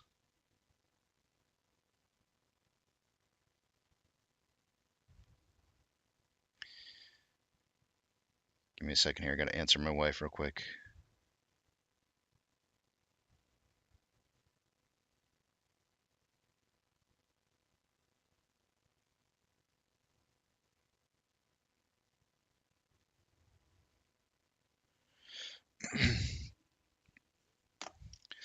Yeah, thanks, CD Portif. I just don't remember those kind of things. It doesn't matter. It doesn't matter how many times I say it. If I say it 100 times that it's the Second Amendment, a month from now I won't remember.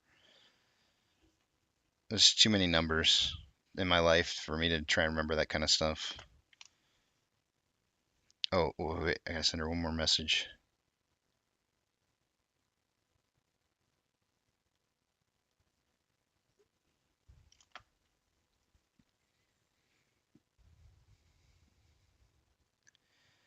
So, Aaron, I saw your question, and Nana's gonna appropriately go in there and just kind of strike that and kind of put a little bit of a timeout on you there. So we don't talk about other stock tickers, but around here. But I will say that if you go back in history and you look at some of the stuff that happened previous to January's run up of GME, was that there was a lot of shiny things on the side of the road that was definitely meant to try and draw retail away from the things that were more damaging. So the answer to your question is yes.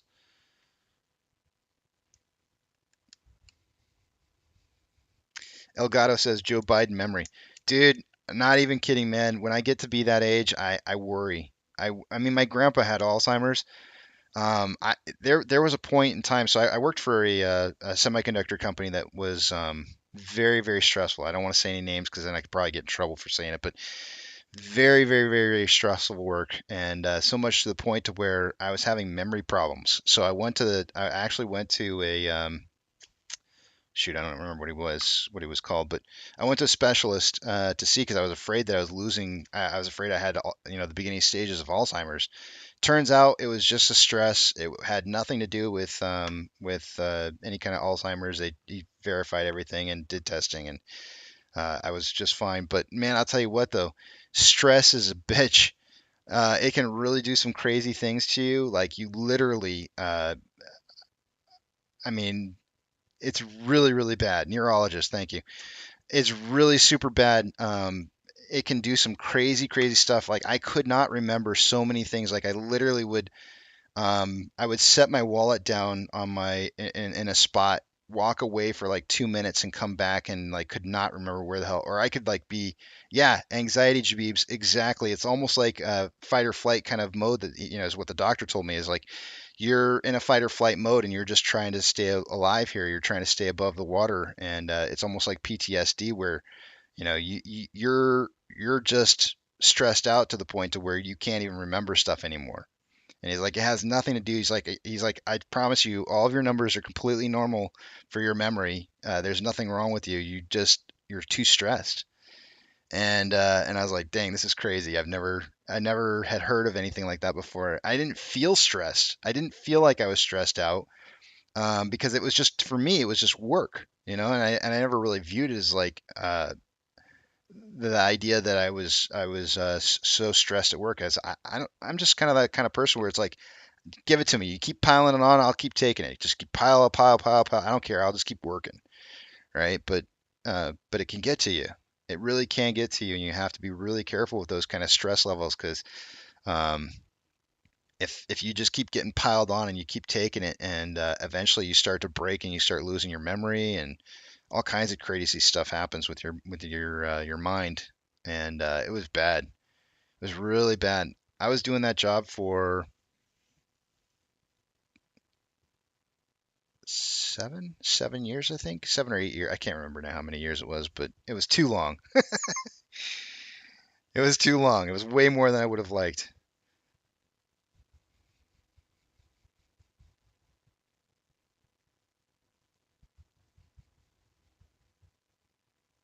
Mega Johnny says, Casey, I used to work high volume kitchen and would get time dilation.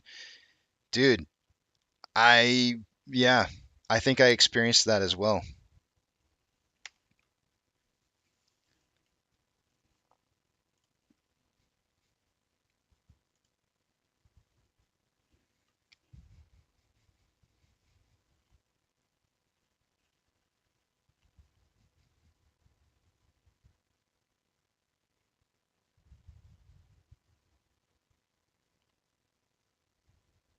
Wow, Tom, that's terrible.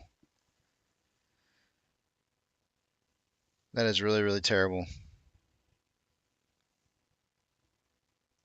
You got to be careful. You got to be careful, guys. If you're ever noticing that kind of thing happening to you, where you're seeing that kinds of levels of stress, like where you feel like you're losing your mind, or you're overstressed or something like that, please make sure and talk to somebody about it, because like, don't just suffer with that. Like, don't just live with it like I did. Like, I just sat there and just thought, oh, I'm just going crazy, like maybe I got Alzheimer's or something. Like, grandpa's genes are finally wearing off on me, kind of thing. And so, I had to go in and talk to somebody about it. And it's just like, don't do that. Don't go there. Go talk to somebody about it. Talk to your bosses or whatever.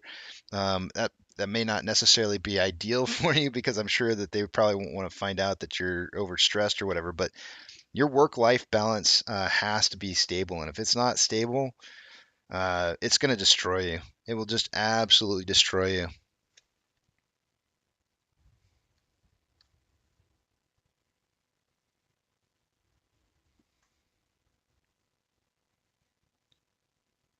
But I'll tell you what, though. Um, in the last, and I left that job and I went to a different job.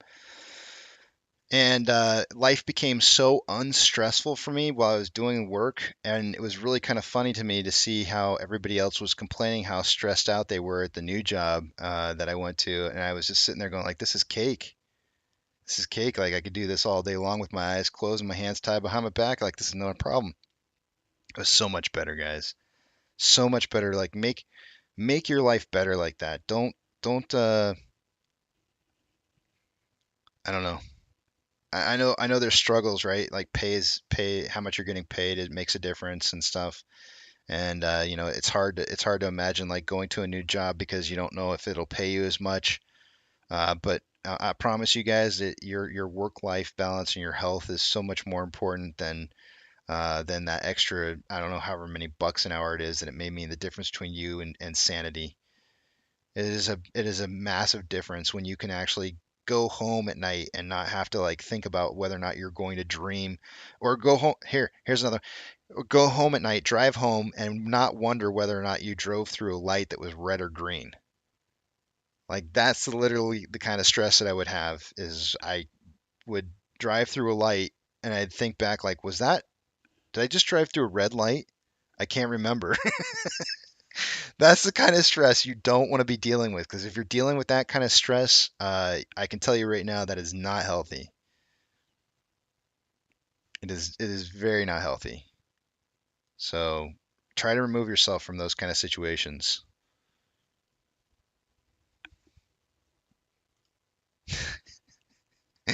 Nana Apes over here. My job was stressful. Just have to drink every day when I got off work. Being a boss is stressful. it it is.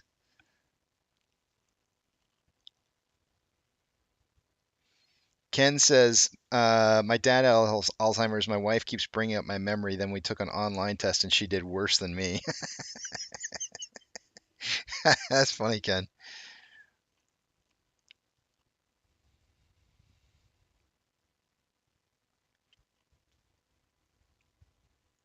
Mega says, or did I eat today? Dude, Mega, you're speaking my language. Like you're on your way to work and you're like, did I forget to eat before I left home? I can't remember. You can't even remember if you had your meal before you left. It's that is stress, man. That is real stress right there.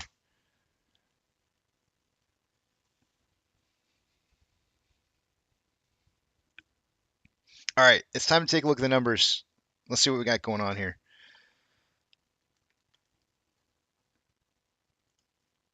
The big question is do I have to give you a speech about two-factor authentication? And I do not. That's what happens when I actually get it updated before the hour is up. Alrighty, let's take a look at what we got going on for these numbers here. We're having some very heavy consolidation going on right now for sure. So heavy that I'll show you I'll show you what's going on. This is kind of weird. Let's take a look at what we got going on with off exchange. First, we've got by this time of the day, I would expect about 63%. Yeah, 63% going through off exchange and EDGX combined. On AMC currently, we've got 62.75% through off exchange, EDGX at 10.52. Grand total on that 73.27%. That's 10.27% higher than it should be. CHX volume is elevated, but not nearly as much as the 30-day average. Do note that that is higher than the 30-day average 30 days ago. 30 days ago was a much lower number. CHX volume on Ape is also very low. Off exchange, refresh this. Off exchange is at 64.42% and EDGX at 6.77% for a grand total of 71.19%. That is 8.19% higher than where it should be. Let's see here. CHX on GME is currently at low, and on HYMC, CHX volume is low. On Ortex,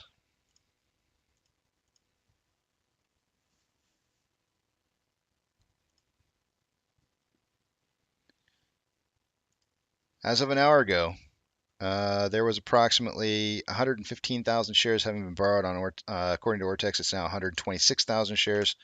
Not much of a change. It's going to put the estimated short share interest, the free float, at 21.61%. Cost to borrow min an hour ago had something really weird happen where we saw a bunch of shares, enough shares to lower the cost to borrow average down quite a bit. Just note that the amount of shares having been borrowed for the day today, though, is still less than 1 million shares. So even though they did find some shares that were extremely lower in cost to borrow rates, it wasn't a whole lot. But the cost to borrow min did drop to 12.79%. Average is 70.79, which is actually up from where it was an hour ago, and max is at 299.23%. Estimated short share interest, the free float, by the way, was 21.61%. Shares on loan for the day today is 179.47 million. That's 250,000 shares more on loan today than yesterday. Ortex is estimating about 150,000 of that was in new short interest. On the options, or sorry, not on the options. We're going to look at Ape first here. On Ape an hour ago, there was 64,000 shares having been borrowed for the day. It's now down to 21,000 shares. Not much of a change there. 7.07% is our short share interest, the free float. Cost to borrow min at 7.26, average 7.45, and max at 8.6.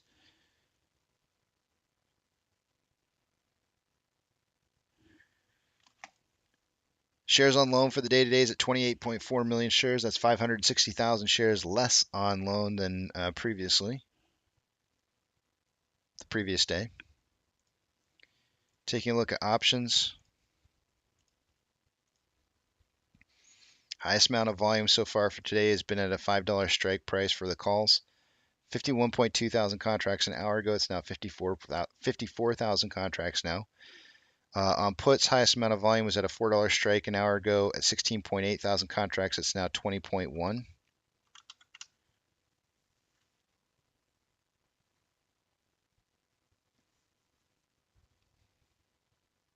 Market indicating closing price of an AMC somewhere between $4 and $5 by the end of the day today. And now what you're looking at is $6.12 is the combined price of AMC and Ape.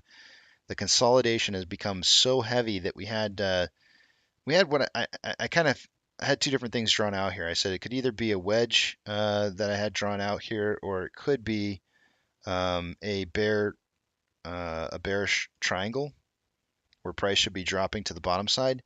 But it really has just been consolidating straight out the side, and you can see the consolidation is happening more and more and more at this current price, with volume continuing to fall down.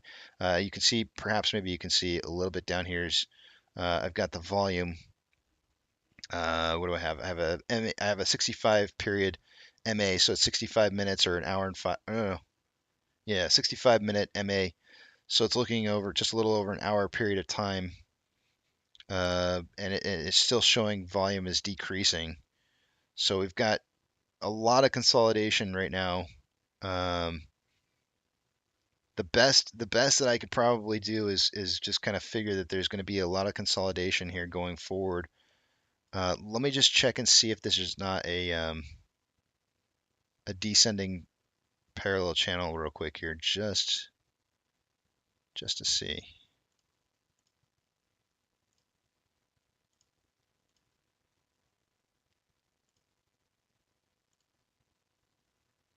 Oops. I did not like that. I picked the wrong thing. There we go.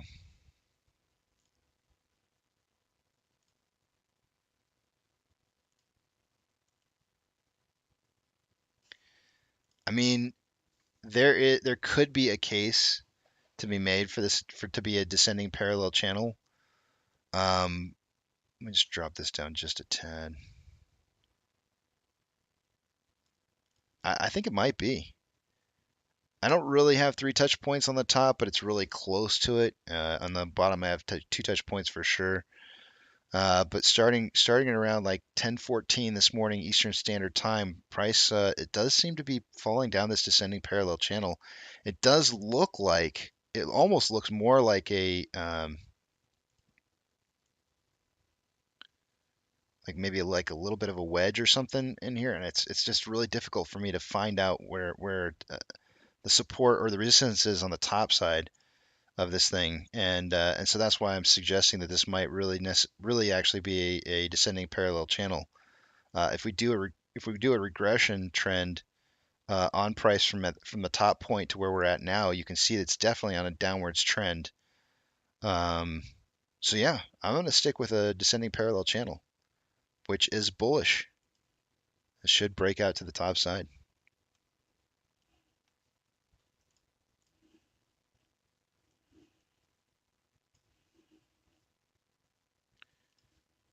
Orders by Fidelity customers. AMC and GME have been the only ones on the list here for the day today on most heavily traded stocks. AMC is at a 48.8% buy to 51.2% sell ratio. Do note that sometimes they will hold the buy orders till the end of the day. So you may actually see these numbers change quite a bit right at the end of the day. When we see the numbers tomorrow morning, we might see something different reported. GME's got a 64% buy to 36% sell ratio. And I don't see Ape on the list here.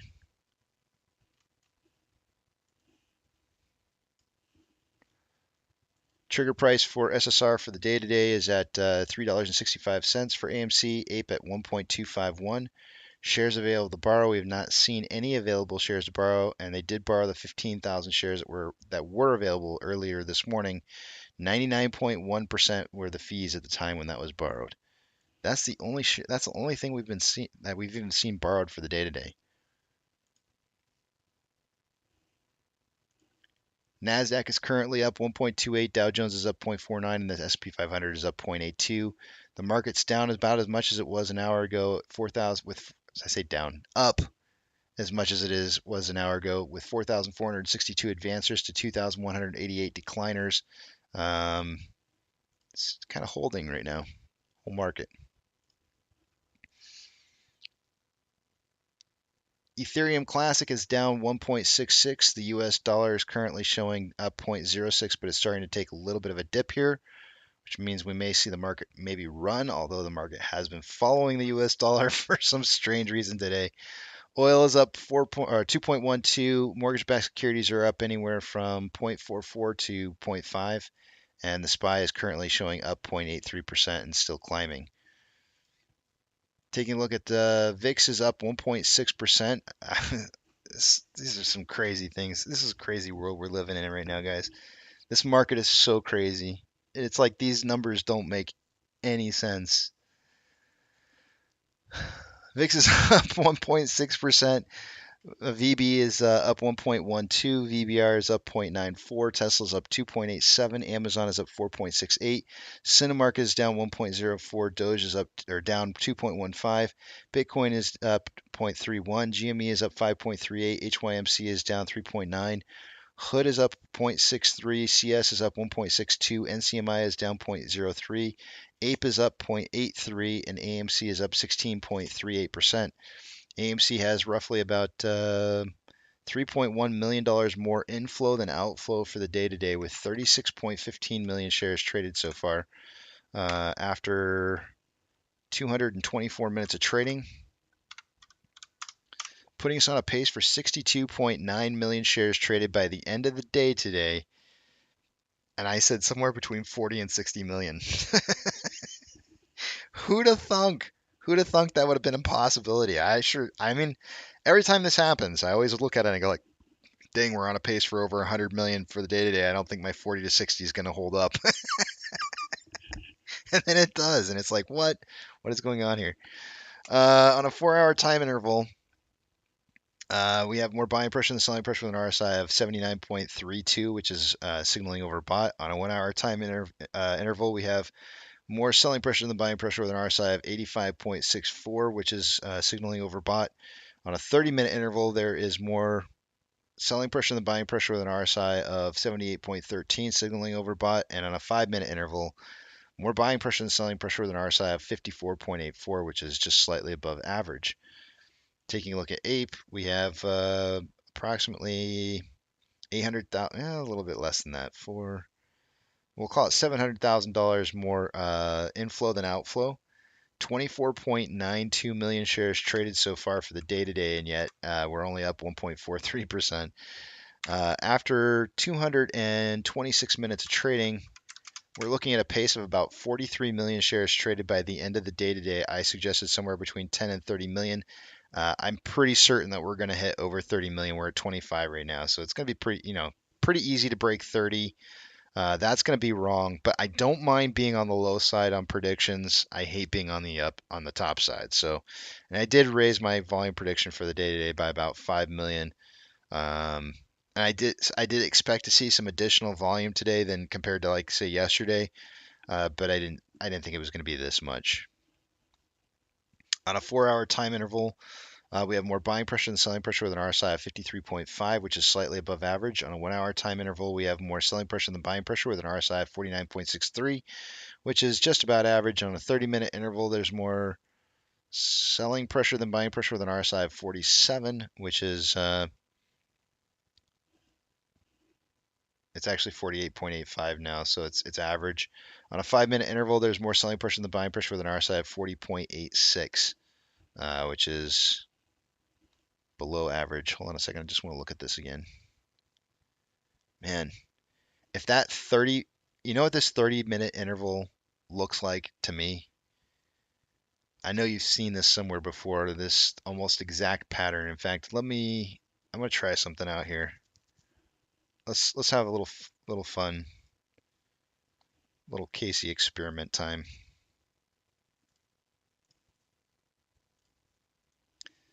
We'll take our OBV chart. Where do I remember this from? I know I've seen this pattern before. I'm gonna show you.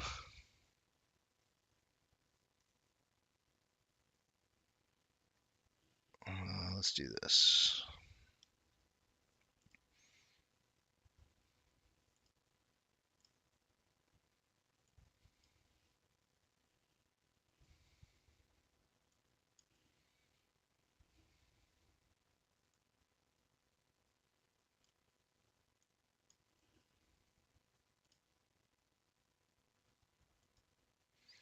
What was it, 30 minutes? I think it was the 30-minute pattern that I was looking at.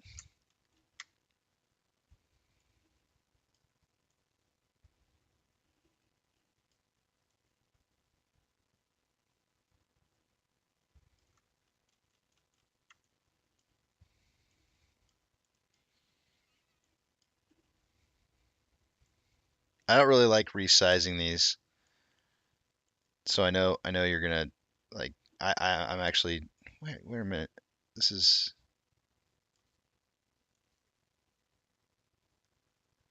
Oh, it was Ape.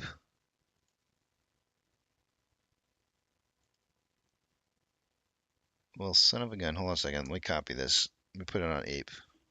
Was it Ape? Hold on a second here. I gotta figure out where I saw this.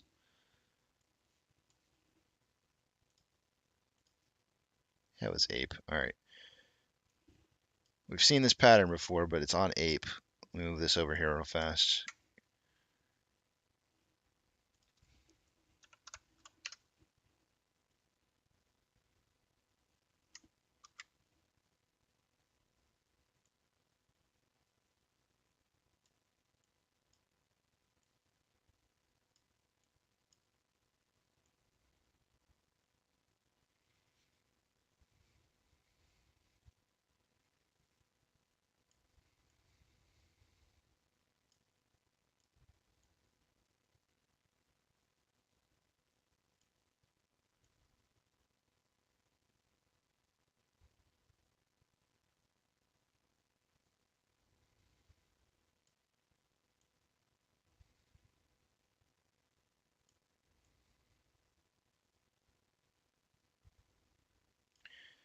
Similar.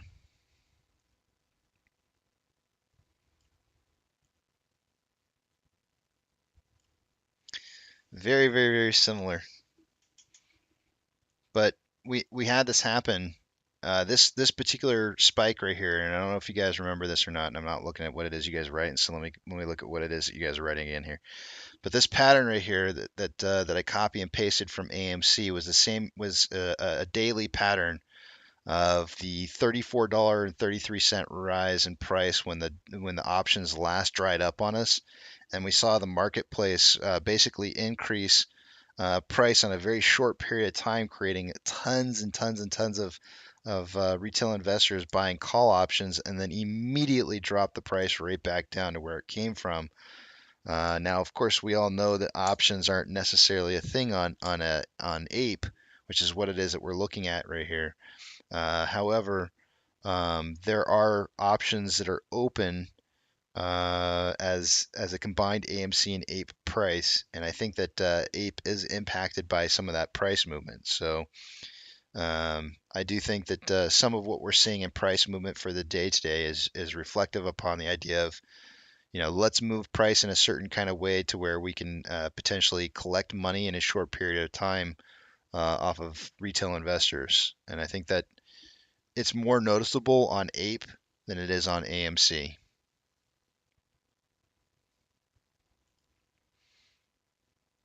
If I go to like the 30-minute on AMC, it doesn't look nearly as pronounced, which is this one right here. It does show the big increase, but it doesn't look quite the same. We haven't come back down nearly as much either. So It's different on AMC, but Ape shows that same pattern.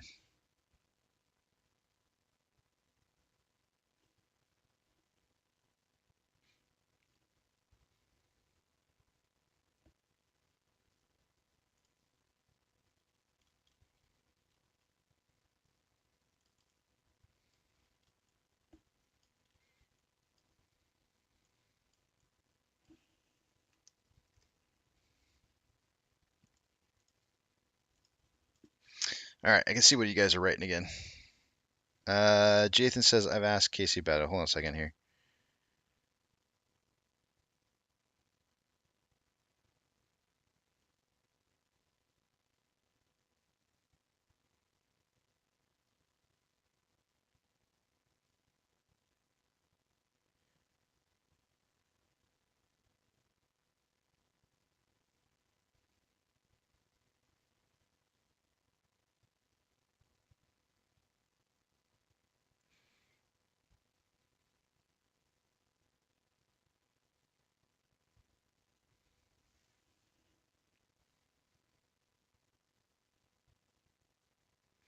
Yeah, I don't think Disney's in any kind of position to be buying AMC out. And I don't think that Disney is willing to pay what it is that we probably would like to see for a price either. So I'd say no dice.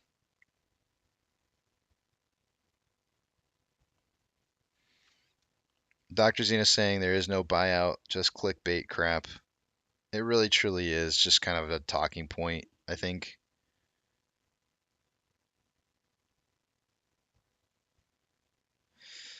Well, guys, it sounds like my wife is here and I have not had a break yet. So Jabib says break time. I'm gonna have break. She brought me some food, so I will be back in. I'll be back at 1:10. I'm gonna take a break till 1:10. We'll do numbers and then I'll go back to break again. I need 2 breaks, guys. I need breaks. I'll go back to break and then come back and see you guys for the closing portion of the day. Besides, it always seems to go up when I'm gone, so that's always a good thing too.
Alrighty, I'm back. Let's see what we got going on here. Time to take a look at the numbers.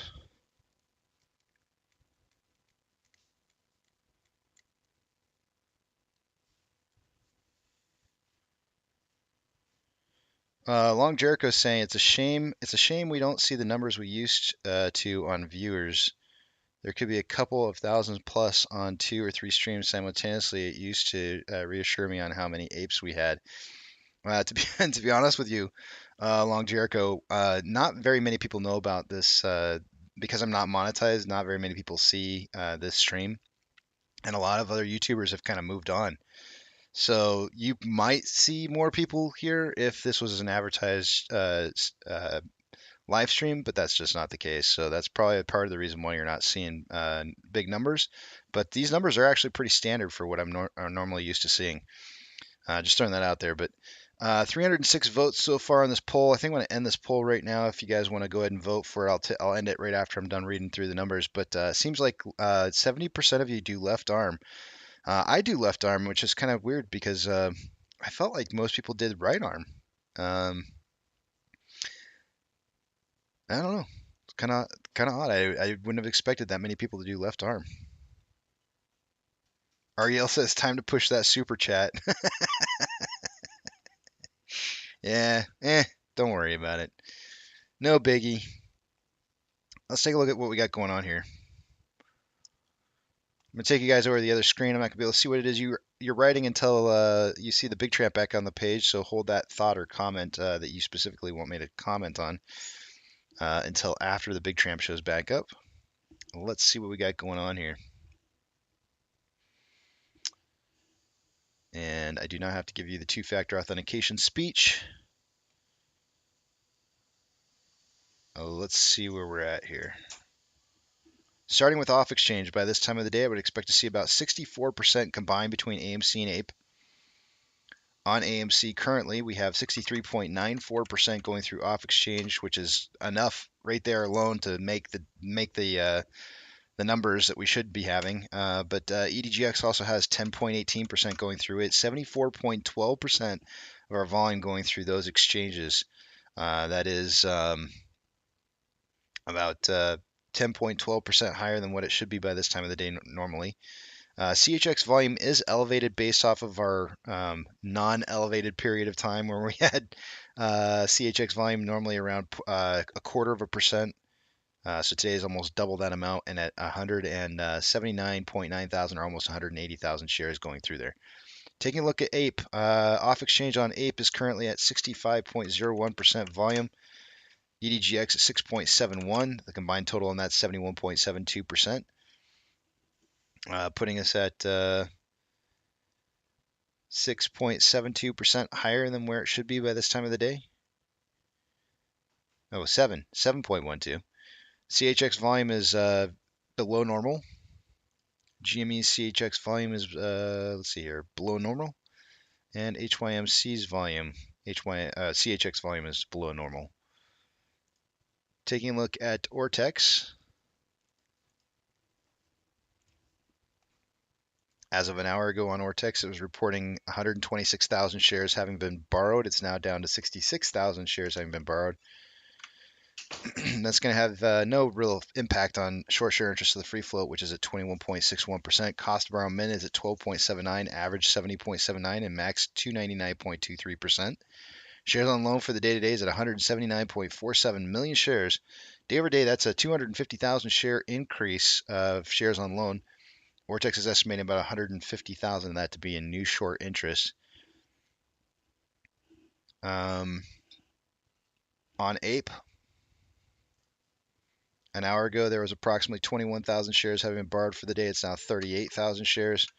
It's going to have the effect of keeping that short share interest of the free float rate at 7.07%. Cost to borrow min is at 7.26, average 7.59, and max at 8.6. Shares on loans at 28.4 million shares. Day over day, that's a decrease in 560,000 shares on loan. All of that short interest that it was closed.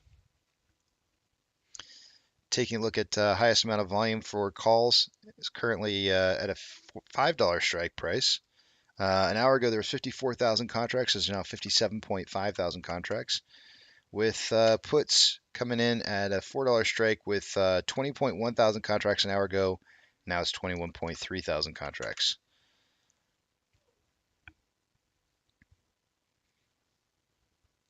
More than a 2-to-1 ratio and almost a 3-to-1 ratio, not quite, but two and a half. We'll go to 2.5.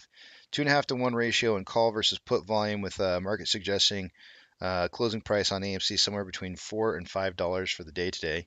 Taking a look at the combined price of AMC and Ape, it's at $6.08. We're getting a ton of sideways trading for the day today. They're absolutely, literally trying to kill all volume whatsoever. We are in a descending parallel channel, which typically breaks to the top side. Normally, we get most of our price action in the last hour, so we may see this start to run here. Volume does look like it's starting to kind of tick up a little bit here as the day is nearing its end. Orders by Fidelity customers. AMC versus Ape and GME on the list. We've only had AMC and GME on the list for the day today. AMC's got a 49% buy to 51% sell ratio. GME's down here on the list with a 67% buy to 33% sell ratio. And Ape is not on the list.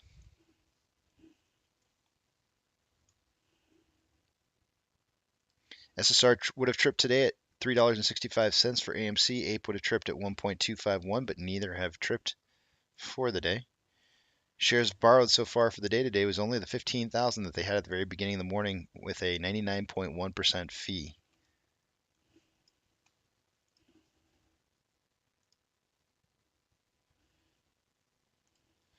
NASDAQ is up 1.11, Dow Jones is up 0.42, and the S&P 500 is up 0.73.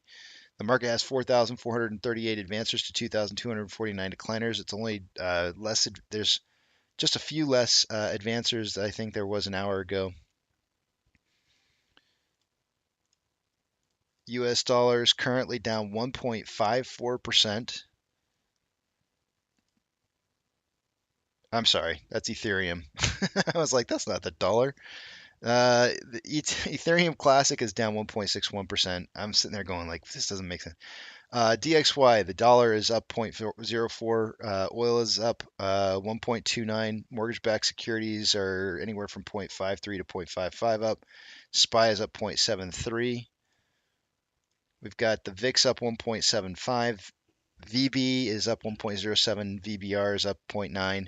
Tesla's up 2.55. Amazon is up 4.65. Cinemark is down 2.07. Doge is down 1.87. Bitcoin is up 0.25. GME is up 8.05. HYMC is down 3.56. Hood is up 0.29. CS is up 1.18. NCMI is down 0.03. Ape is up 0.71, and AMC is up 16.5%. Inflow versus outflow for the day today. We've got about almost 3 million. It's just shy of that. It's $2.9 million more inflow than outflow for the day today. 39.93 million shares traded so far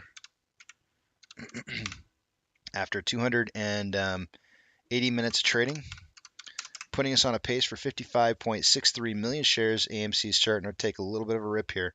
55.63 million shares is what we're on pace for right now. In pre-market, I suggested somewhere between 40 and 60 million shares. Looks like we may hit that. On a 1 hour time interval, we've got more buying pressure than selling pressure, with an RSI of 86.66, which is above signaling overbought. On a 30-minute interval, there's more buying pressure than selling pressure, with an RSI of 79.98, signaling overbought. On a 5-minute interval, there's more buying pressure than selling pressure, with an RSI of 58.34, which is above average. On Ape, there's approximately $800,000 more inflow than outflow. More inflow than outflow. 800,000. Excuse me, got indigestion. 28.76 million shares traded so far for the day today. We have 281 minutes of trading, putting us on a pace for 39.9 million shares traded by the end of the day today. We will be above my prediction of 10 to 30 million, undoubtedly, as we're at 28.8 already. So we'll be over that. On a 1 hour time interval here, we have more selling pressure than buying pressure, with an RSI of 48.62, which is below average. No, it's not. That's pretty much average. I lied. On a sorry, I'm noticing that I'm not on the 4-hour time interval. Did I even say that? On the 4-hour time interval, there's more buying pressure than selling pressure. There's more selling pressure than buying pressure with what appears to be a divergence about ready to happen. RSI is at 52.39, which is average. On a 30-minute interval, there's more selling pressure than buying pressure with a divergence of the vortex indicator. RSI at 47.85, which is just slightly below average. And on a 5-minute interval, there's more equal amounts of buying and selling pressure. Nope, just slightly more buying pressure than selling pressure with an RSI of 46.91, which is slightly below average.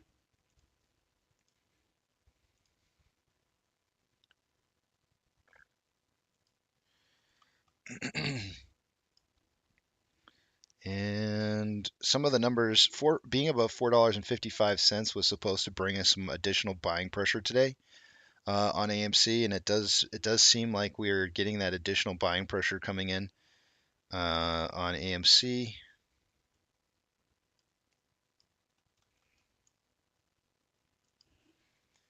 And on Ape, we're at 141. One of the numbers that I felt that we needed to stay above was 145.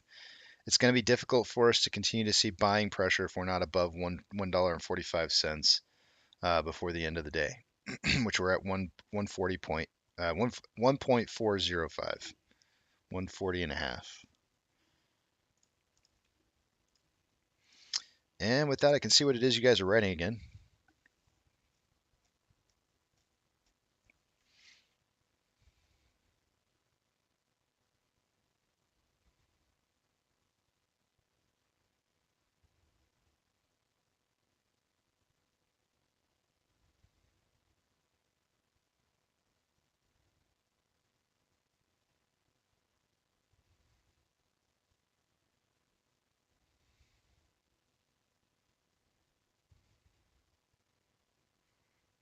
Tony says, if I like a girl, I'll buy her AMC, then say this relationship will last as long as you hold.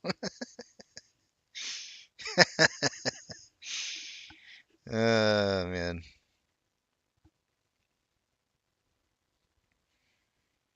Dr. Zeno's over here saying Gensler fondles donkey butts and recites love poems to them. Okay. James wants to know how the cloud's looking. We're above the cloud on all of these right now, as it stands, James.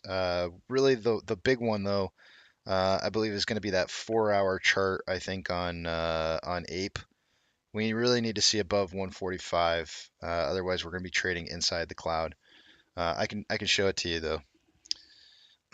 1 hour for. We'll just pull up the Ichimoto for AMC first. We're well above the cloud right now, with a thinning portion of green cloud starting tomorrow. But it doesn't. If you're on a strong run or momentum upwards, it can close the deal behind or below the green cloud on the backside, which more than likely will be the case. I can't imagine us dropping all the way down to that 394 by tomorrow, but I guess we'll see. On a 4-hour chart here, we're also above the cloud here. It's a very strong buy signal right now. On AMC, we've got lagging line above price line, conversion above base, price above the cloud. This is literally like the ideal for like buy, buy, buy, buy, buy, buy, buy, buy, buy, buy, buy, buy, buy, buy. This is like Cookie Monster meeting cookies. Because damn it, kids, he didn't always like vegetables. And on Ape, on the 1-hour interval, we are back down, right hovering above the cloud right now. The conversion is still above the base, and the lagging line is, believe it or not, still just barely above the price line. But this is why we got to keep that price above 145. Otherwise, we'll see price continue to try and stay down. On a 4-hour time interval on this, the way that we're going to break through this is breaking through that 145. We're still too low to see a breakthrough here. But conversion is above base and price line is above, lagging line is above price line. So as soon as price can get up above $1.47, 46, 47, it could become a strong buy.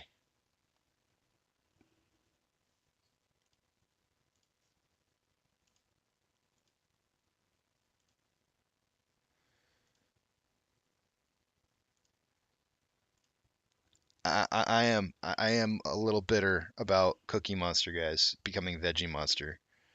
I I just don't. I mean, that's like taking away Toys R Us.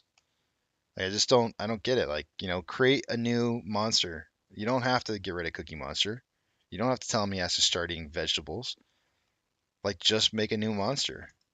Let everybody hate that guy instead of killing all of our memories and taking away all of our fun on eating chocolate chip cookies. Just make a brand new monster as stupid cousin the Veggie Monster. Just saying. Don't take away my Cookie Monster.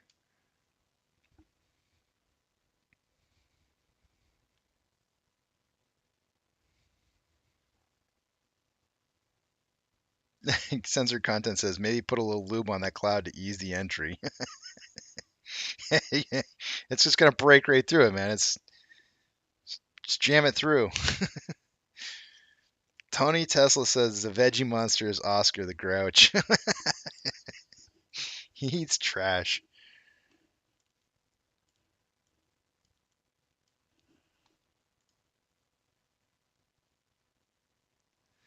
Uh-oh. Uh-oh. Here we go, guys. Easter Beast doesn't know. Yep. They done killed Cookie Monster, Easter Beast. I hate to break it to you. Cookie Monster is now Veggie Monster. Barry Electronics says, sad that kids can't read cursive or tell time on a clock with hands. I quite frankly, honestly, Barry, I'm actually kind of happy that they kind of move kids away from cursive. Only I just don't know how they're going to sign their names anymore. Like, like I asked the kids the other day, I was like, "Can you sign your name?" And like, it's not. Everybody's got a doctor's handwriting now. it's it's kind of funny. But everything's going to go digital, man. Everything's going to go digital eventually, and so things like cursive is just going to go away. It makes sense. But Cookie Monster, like, who's going to get rid of cookies, right? Like, I mean, we're not really going to get rid of cookies. Those are still here. Those are here to stay. Don't you dare say they're taking away cookies. My wife's going to get angry. I should have her come over here and tell you guys what her favorite thing to buy is on a once every couple months or so.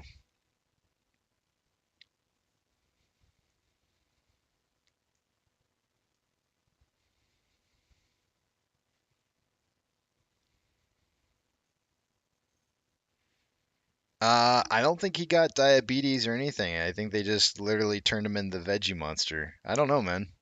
I don't know. I don't sit there and watch that stuff. All I know is I just saw a red headline somewhere.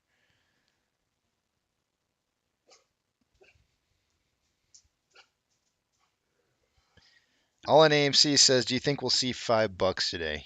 Um, my guess was I think in the pre-market, and I didn't write it down, but I think when I was guesstimating a pre-market value, I think I was kind of guesstimating just underneath $5. So I'm gonna say no on that.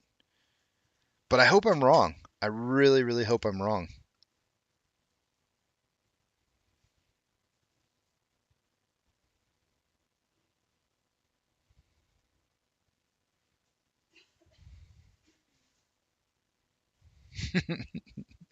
Funky Pizza Records over here, all like, cookies, yum yum yum yum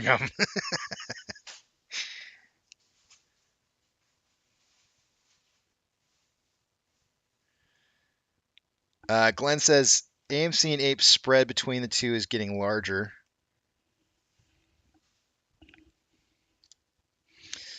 Let me see here. So I want to talk a little bit about something that was brought up both yesterday and something that I guess apparently Boss Blunts is doing now.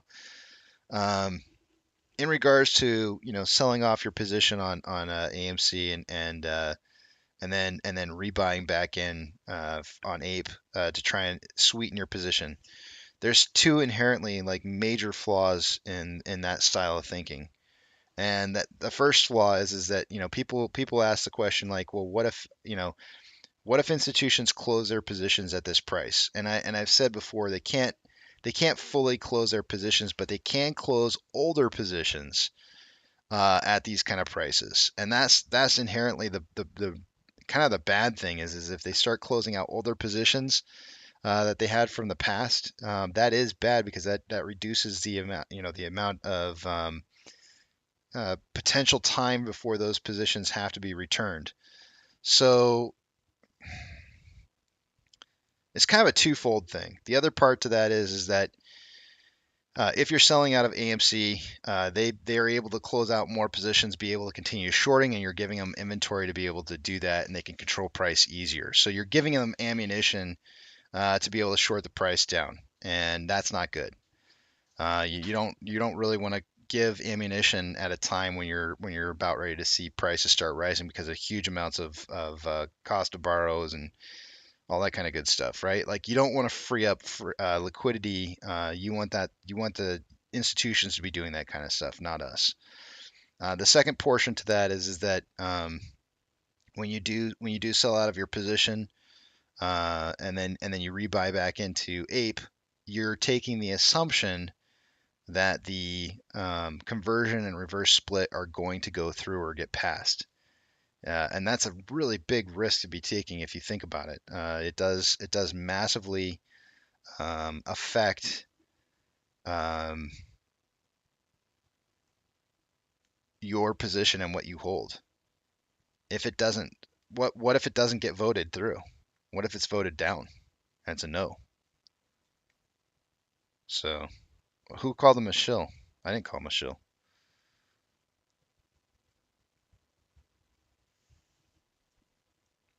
Jabib said the only person. Did anybody say that? I didn't see anybody write that anywhere. I think you're the only person saying it long.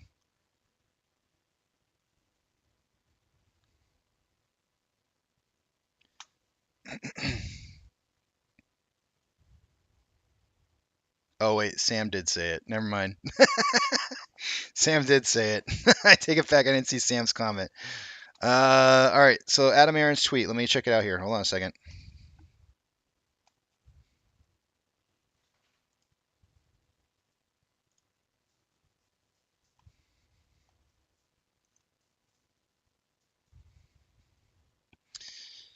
So 1 minute ago, this week, Avatar: The Way of the Water should cross 525 million of ticket sales in the U.S. and Canada, and 1.75 billion globally, the highest grossing movie release in 2022. Enormous congrats to Jim Cameron and John Land I can't say the last name. Landu? We'll go with Landu. This is a must-see movies in theaters on a big screen. I've seen it twice. I don't see movies twice very often.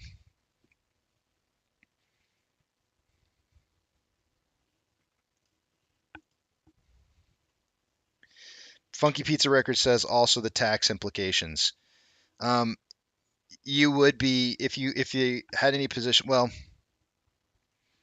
if those positions that you were selling off, for example, that were if they were long term, if they had received long term gains status or avoiding short exempt because you've held it for longer than a year, then you would basically be resetting that. So there is that, and then you would also any kind of gains that you would have made on your position, if you had made any gains, would also be reduced as well. So one of the two, more than likely.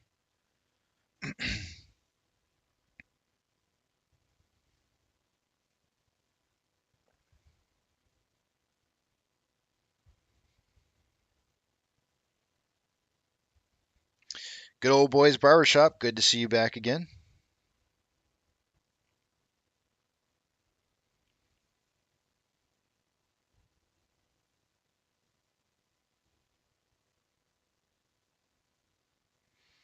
Yeah, apparently he sold 1,000 shares O'Shea to buy some more ape. He's repositioning. But what you gotta remember too, though, is that he has like, I mean, what was it? There was one day where he bought like $50,000 worth of, or $10,000. I don't remember how much it was, but he bought like a crap ton of shares a while back on live stream or something like that, or he committed to.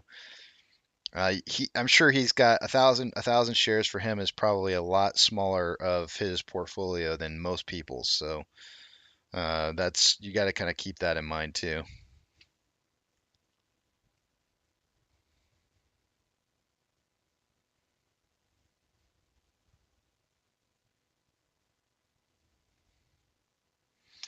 Ray says, in regards to the vote, doesn't Antera Capital have more votes than retail? No, that is not true. It's absolutely false. It's not even close to true.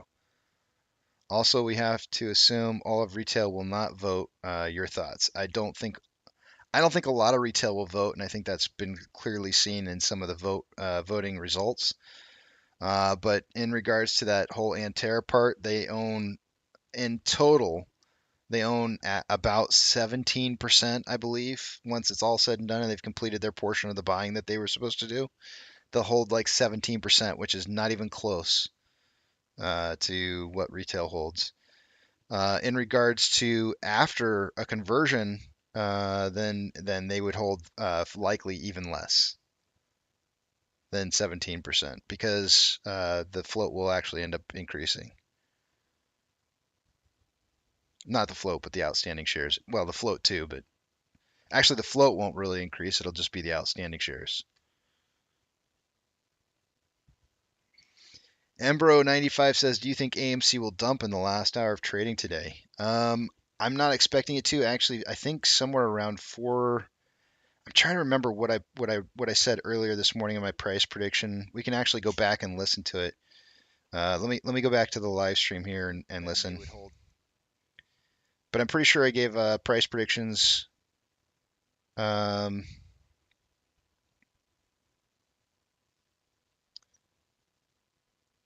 listen to what I had to say. Buy. We hold. And we're screwing those hedges. Screw them! That's right. Wait, I can't do it. It's in stereo. It's like I want to say it with this. Who is this guy? I want to say it with him. Screw him! All right, no. Let's play forward here. Let's play forward and see what it is I had to say. Where we like to eat some. I almost said eat some crap. What do we know? We just eat crayons and throw bananas, and I guess we fling poo and then we eat bananas too. I guess more crayons than bananas, but you gotta have a healthy diet. Jathan says, Casey, I'm starting to love that song. Like closing. Hold on a second. I'm trying to get to it. So I haven't. Trying to fast forward. I'm pretty sure. Oh, you know what? That was too early.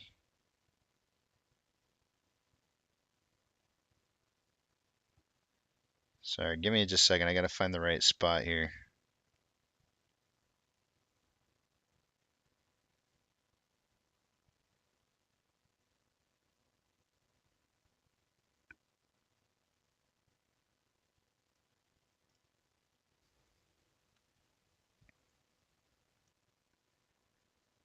Pokey stick of volume. I'm getting to it. I want to say I was predicting about 485 to 490, which is really close to where we're at right now.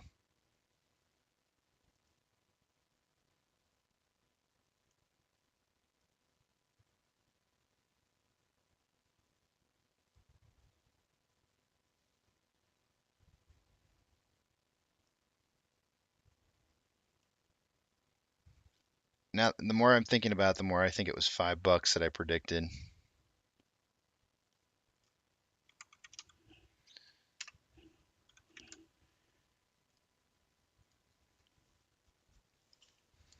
That would be a 30% increase in price, and that's awfully high. So $5 would be a 23.2% increase in price day over day, and 480 would be 18%. So we're already hitting some pretty large numbers at this point at 444.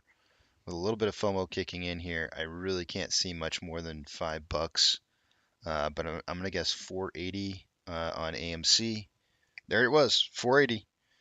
I guessed 480. Belarkey says I said 480. It was 480 is what I was guessing on AMC, and I believe that I said. I don't know what I said on Ape. I can't remember that far back. I can't remember. These are just numbers, guys. Actually, I can reverse math it because I know if 480 was the amount that I predicted off of that, so I reverse math this here. 480 plus a buck 50. So buck 50 is about where I was guessing we might see price close on Ape. So those are the two price points that I was kind of predicting for, I think. 150 and 480. We're at 141 right now on Ape and 482 on AMC. We're close.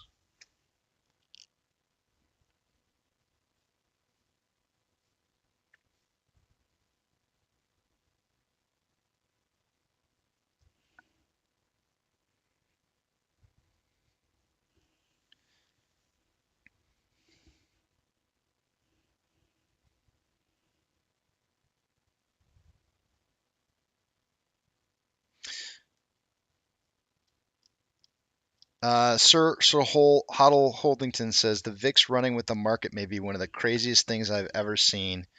I know, man. It doesn't really make any sense. The only thing that I can tell you is here's what I would have to say about that.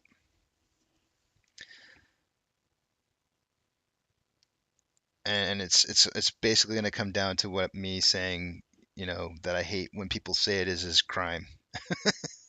But essentially, what you have happening right now is you have a bizarre world happening right now.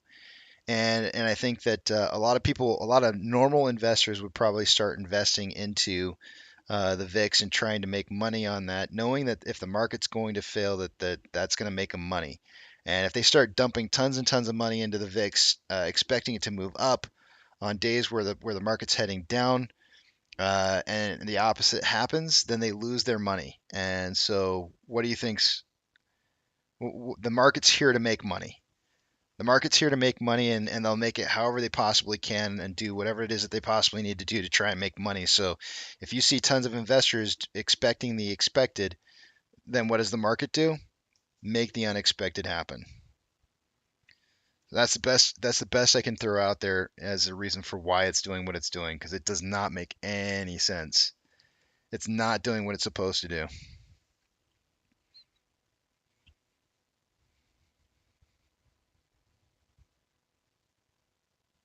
Nana Ape says, you said if we see $5, it could cause FOMO, or was I dreaming? Yeah, no, I did say that. If we saw $5, that it could actually start pumping pretty hard, which is why I felt like we might see more like 480.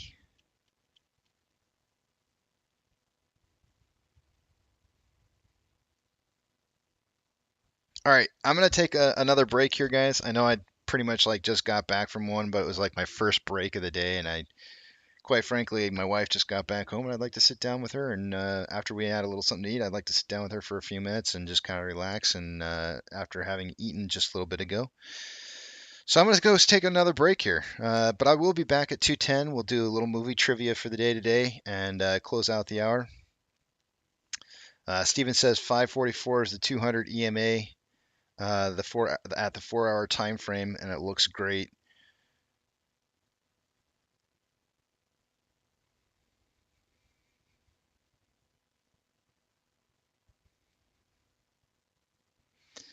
O'Shea says, if the SEC said AMC and Ape will be stopped immediately, the decimal point will be moved 3 numbers to the right on each. Would you sell? So, let me ask you this: are they telling us that that's going to be what they would basically give us is $480 a share, and we have an opportunity to take it or leave it, kind of a thing, or like I'm a little confused as to what you mean by that? Uh,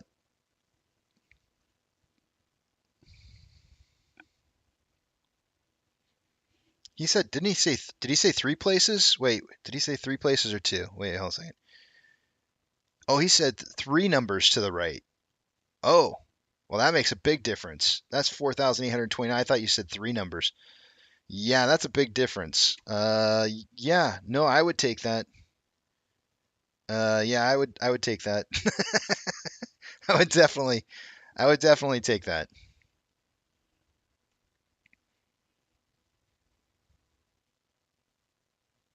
And to be honest with you, I know that there's probably people out there, and this is going to be one of those sticking points where I think in the future, people may not like this, but if we do end up coming down to negotiations or something like that on price that people are going to get for their shares, I think that there's going to be a lot of differing of opinions as to what people want out of this. And you got to remember, if you're holding a royal flush, uh, you know, that's what is it worth to you?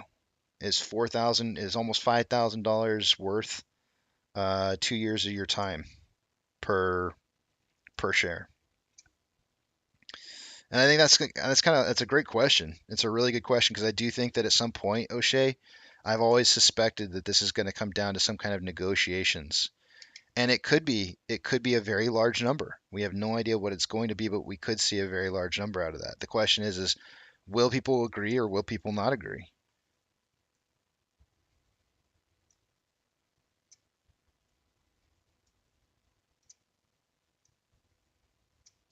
I don't have any rhyme or reason for why. I mean, the only reason that I think that Ape is not running on a 1-to-1 ratio is because they know that if Adam Aaron has the opportunity to be able to dilute, he's going to, and that means only success for the company and more pain for the hedge funds. So I know they don't want him to be able to do that. So I think they're trying everything that it is that they can to keep that down. Sean says, "Do you think CPI will be above or below what is expected?" I think. Give me 1 second. Let me look at something real quick here. I I heard a report it's going to be negative -0.1. So I'm going to say lower. I'm going to go with my inside source and say that it's going to end up being it's going to decrease 0.1.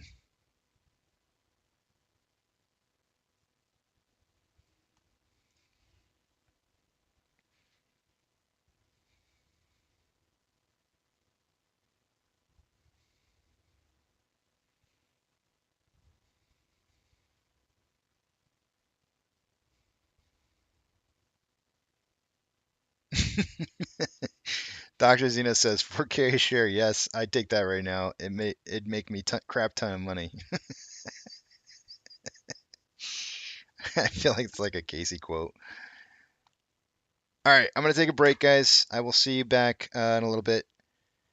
Sam says, Casey, can I get a collective apology from chat for killing me for calling Boss Ponce a shellac grifter months ago?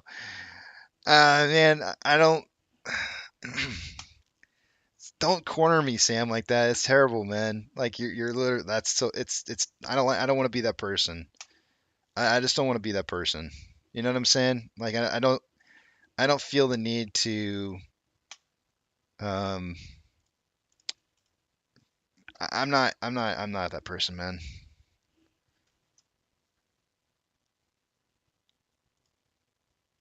You've seen how much I try to unite people and unite the community. And if you only knew, if you only knew how many negotiations I've sat through in trying to be a peacekeeper in the community, I can't even begin to describe to you how much that's been true for me through this whole process.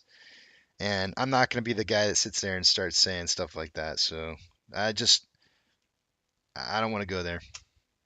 All right, I'm going to take a break, guys. I'll see you back here in about 30 minutes. I'll come back at 2:10.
Discovery Houston, press to ATO.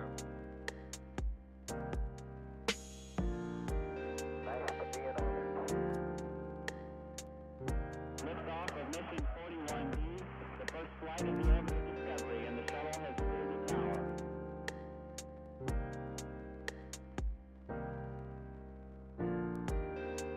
Three, two, one, zero, zero. Discovery, go and throttle up. Discovery's 4 computers now have primary control of critical vehicle functions.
4 computers now have primary control of critical vehicle functions.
Alrighty, I'm back. Welcome to the Power Hour. It looks like if I would have just kept my my chart on Ape maybe a little bit smaller, maybe we could have continued to run instead of bouncing off the top of the page. Casey, you screwed us, man. You done screwed us. If you'd just kept it at the top. Next time when you leave it some room to run. All right, all right. I got it. I got it. It's fixed. It's time to toast for the day today, guys. I'll tell you what. I way prefer toasting to the celebration of life than anything else. Nate Ross lost a loved one. Yukon Cornelius, both of them lost. Yukon lost his grandfather just recently, and I just want to say that to the life of those who've lost family members or friends recently, this celebration this is a toast of celebration of those lives of those people that you loved. Cheers.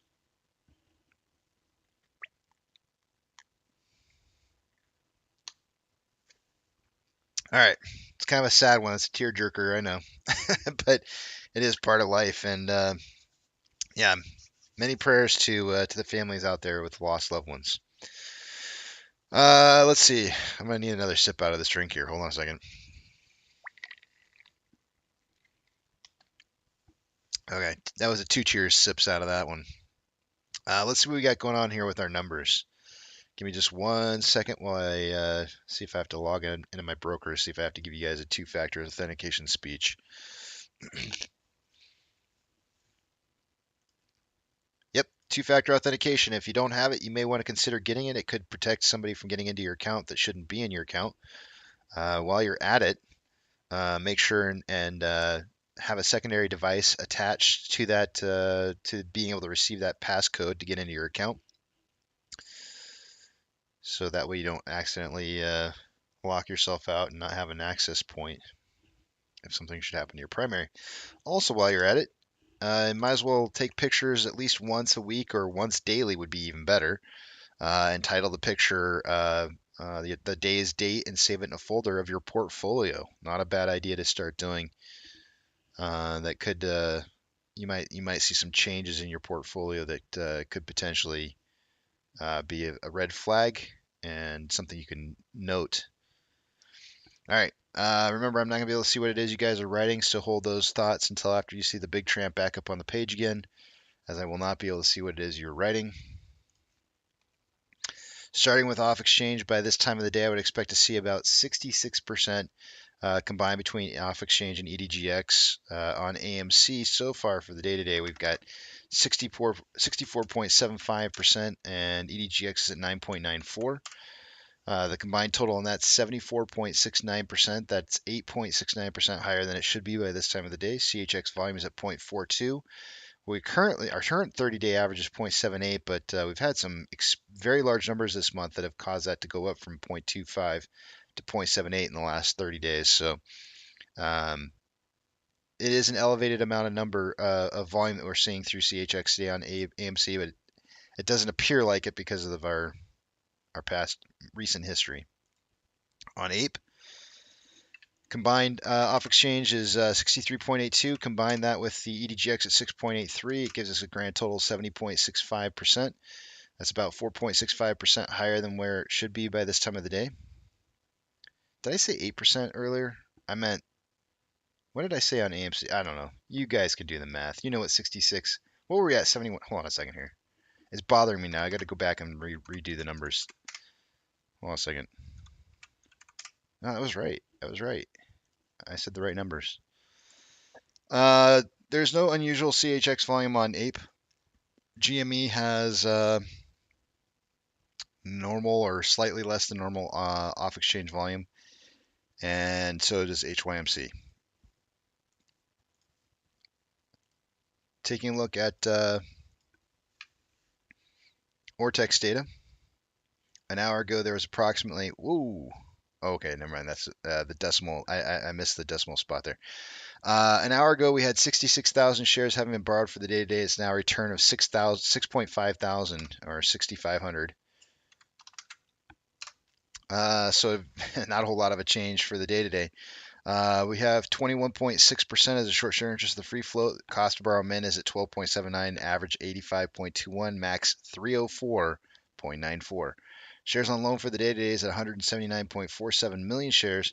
That is 250,000 shares more on loan today than there was yesterday. Ortex is estimating about 150,000 of that to be in new short interest. Yesterday, sorry, not yesterday, but an hour ago, there was 38,000 contracts borrowed for the day on Ape. It's still the same, leaving the estimated short share interest of the free float at 7.07%, cost to borrow min at 7.26, average 7.59, and max 8.6. Shares on loan for the day today is down 560,000 shares day over day in short interest, and it's leaving the shares on loan at 28.4 million shares. Taking a look at options, highest amount of call volume is at a $5 strike.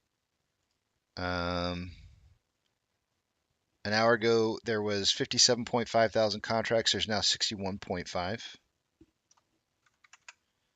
On puts, highest amount of volume is around a $4 strike, and an hour ago there's 21.3 thousand contracts. There's now 22.9. Almost a 3-to-1 ratio in calls versus puts, but the market is suggesting a closing price on AMC somewhere between $4 and $5 by the end of the day. Current price of AMC and Ape added together is $6.18. We did slightly break out while I was on break above the descending parallel channel that I've got going on here, but didn't. I mean, it just fell right back down into it again and getting more consolidation. There was a couple different times where we had some spiked volume, but for the most part, looks like they want to close us out right about where we're at right now for the day today. Orders by Fidelity customers, we've been seeing some low volume going through on buy orders for AMC. Right now it's at 49%, 49.42% AMC for buys and 50.58% for selling. 60/40 is the number that I like to see at a bare minimum. Those might go up in the aftermarket hours. GME has 66.83% buying to 33.17% selling going on. And Ape is not on the list here. And I wouldn't say it's because of low volume. That's not the case today. Orders by, let's see, or SSR, SSR trigger price for the day today is 3.65 for AMC. Ape would be at 1.251. Neither of those tripped. And the only amount of shares seen on Stonko Tracker borrowed for the day is 15,000 shares at a 99.1% fee.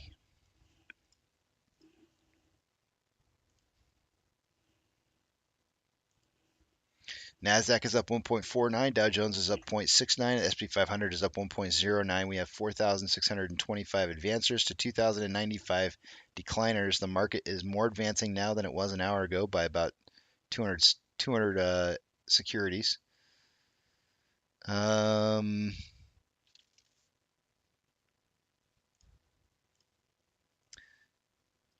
Classic showing down 0.94. US dollar is currently showing up 0.01. Oil is currently up 1.57. Mortgage-backed securities are anywhere from 0.56 to 0.61%, and SPY is up 1.07. VIX is up 1.8. VB is up 1.34. VBR is up 1.2. Tesla up 3%. Amazon up 5.57. Cinemark is down 2.12. Doge is down 0.8. Bitcoin is up 0.53. GME is up 5.91. HYMC is down 3.67. HUD is up 0.4. CS is up 1.32. NCMI is up 1.5. Ape is up 1.8. And AMC is up 16.5%. Inflow versus outflow, there's approximately $4 million more inflow than outflow for the day-to-day on AMC, with 44.32 million shares having been traded so far. That isn't within the target range that I've got. 352 minutes worth of trading for the day so far, putting us on a pace for the end of the day at 49.1 million shares. That's almost directly centered on my target of 40 to 60 million shares by the end of the day. Do note that there could be additional volume in the aftermarket hours. It might kind of screw with me a little, but that's fine. On a buying pressure versus selling pressure on the vortex indicator for a 4-hour time interval, we've got more buying pressure than selling pressure and RSI at 79.53, which is signaling overbought. On a 1-hour time interval, more selling pressure than buying pressure with an RSI of 79.52, overbought. On a 30-minute interval, more selling pressure than buying pressure with an RSI of 71.27, which is overbought. And on a 5-minute interval, more selling pressure than buying pressure with a divergence of the vortex indicator and RSI at 46.25, which is slightly below average. Taking a look at Ape, $500,000 roughly more inflow than outflow, and 33.76 million shares traded so far for the day today. So I'm definitely over my prediction. Let's see, 353 minutes of trading, putting us on a pace for 37.29 million shares traded by the end of the day today. It looks like we'll probably end up being about almost 10 million shares maybe by the end of the day, over my prediction of 10 to 30 million, which is substantially high. On a 4-hour time interval, we have more selling pressure than buying pressure with an RSI of 55.52, which is just slightly above average. On a 1-hour time interval, more buying pressure than selling pressure with an RSI of 51.75, which is average. On a 30-minute interval, more selling pressure than buying pressure with an RSI of 49.53, which is average. And on a 5-minute interval, more selling pressure than buying pressure with an RSI of 48.73, which is just about average.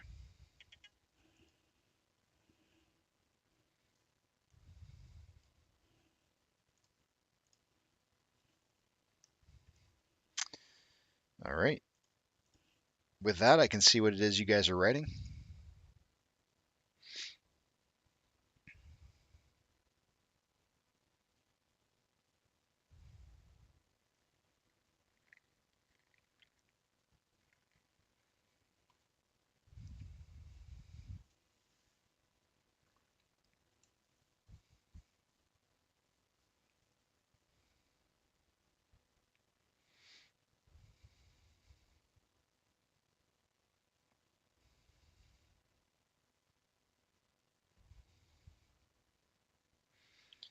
Um,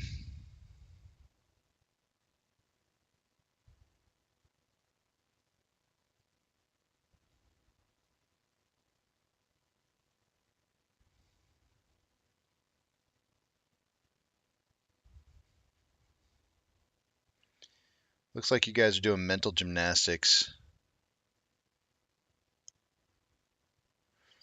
See, one of the problems that you guys aren't addressing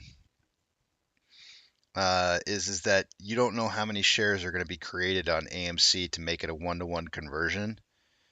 If there's not enough shares added to AMC to make it truly a 1-to-1 conversion, it won't be converted at a 1-to-1 ratio. So even though it can be converted on a 1-to-1 conversion, meaning that you get for every 1 share of Ape that you have 1 share of AMC, the valuation added may not necessarily be the same, or it might actually be exactly the same. So all you've really done is just cause yourself a positional change. So it just depends on how many shares are going to be actually added to it. It's one of those things where a proxy is not out yet, so why anybody would be basing any decisions off of anything when we don't even know what a proxy says yet makes no sense whatsoever.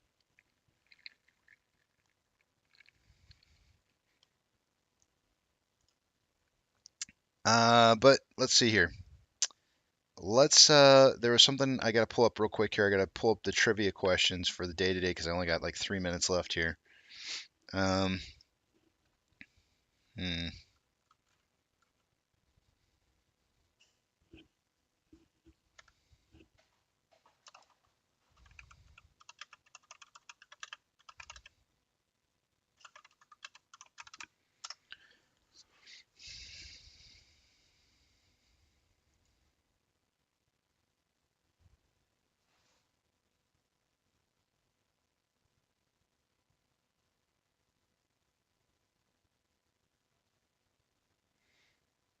All right.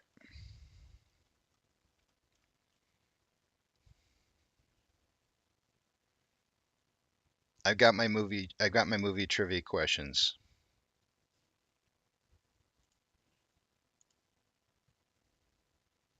But I'm telling you what though.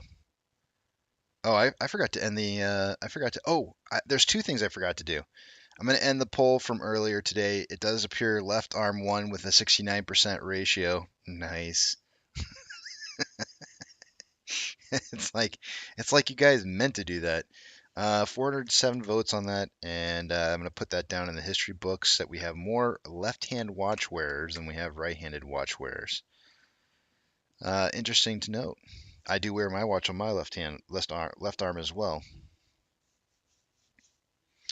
All right, so one other thing that I want to mention to you guys, the person that I couldn't remember the name of, because I just couldn't remember who would help me out with it. I've got a lot of different projects that I work on all the time, and I didn't have a name written down or anything in front of me. Was John Hannaford helped me out with the well, I don't want to even call them Bollinger Bands, but they look like Bollinger Bands for the uh, circuit breakers. Apparently, I was using the wrong one that we had discussed from previously, and I don't, for some reason or another, it doesn't appear that I've got the original indicator or the second indicator loaded here. So, and I'm not sure why that's the case, but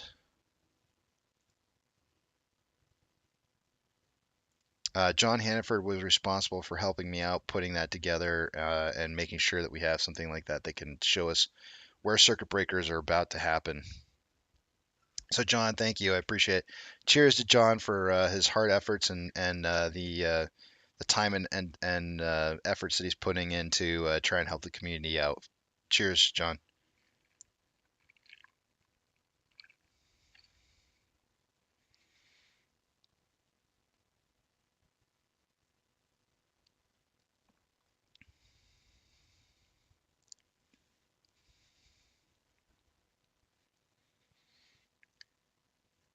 Well, it's it's all fun to expect how things are going to go, Papa Mac, but if you start rebalancing a position on an expectation and it doesn't happen, that's not going to be very good. So I wouldn't make expectations like that without knowing first what's going to happen here. So be careful. I'll just repeat it one more time for those of you who didn't hear it earlier this morning. I tweeted it out earlier this morning. Integrity wins this race. Those whom hold will be the winners. I'm pretty certain that Adam Aaron is looking to favor the investor who likes to hold AMC and not those who don't.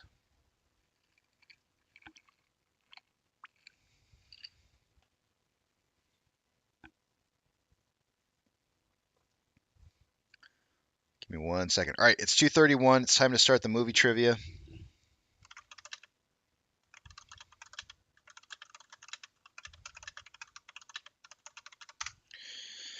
Hit live now and ready up for movie trivia. It is time. Today we are going to be doing.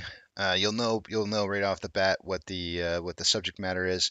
This is going to be this particular movie has multiple movies, and the trivia, quite frankly, could be from any movie whatsoever. But the question should have some kind of indication as to what movie it's coming from in the series. So we're gonna check and see who our movie trivias are for these particular movies. All right, here we go.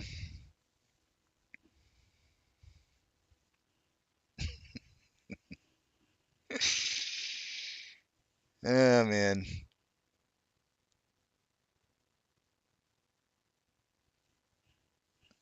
I don't even know if you guys are gonna get this one. Here we go. First question. Which Bond villain was known for throwing his deadly bowler hat at his enemies?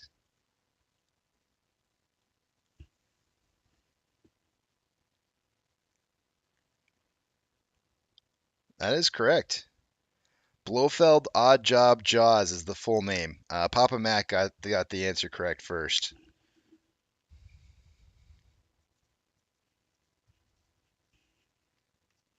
I'm kind of confused by that one because I thought Jaws was the teeth dude, You know, and it says here that it's Blofeld Odd Job Jaws. So I'm not sure what that's all about, but you know, that's you said Jaws, and that's what it says here, so I'll take it. I don't know. I thought Odd Job was the name, but we'll take it though. All right, next one.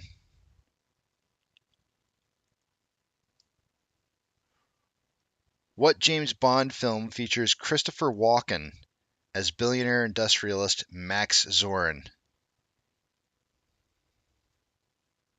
1985 is the year of the movie, in case you are using the internet to look it up.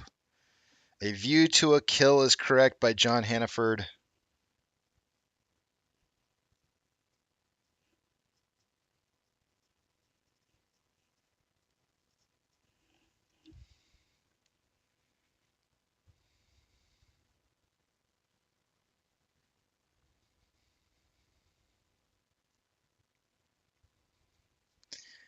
From what movie did Daniel Craig enter into the 007 series? What's the name of the movie? The first movie that Daniel Craig was in?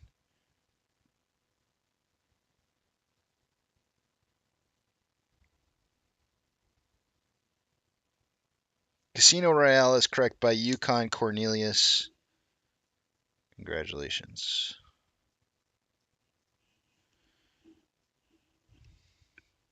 Multipass.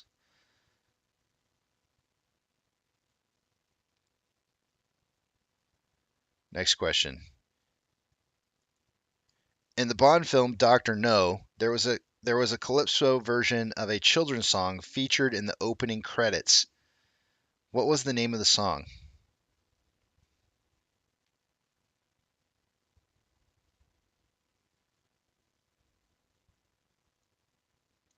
It might be too tough. Pro Jeweler says pass. Three Blind Mice is correct by REL. That is correct. Dang, man.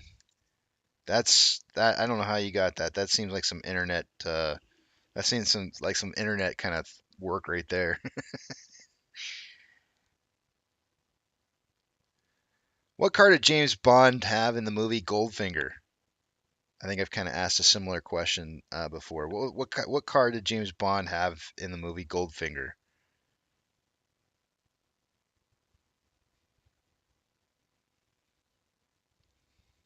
Aston Martin by Barry Electronics is correct.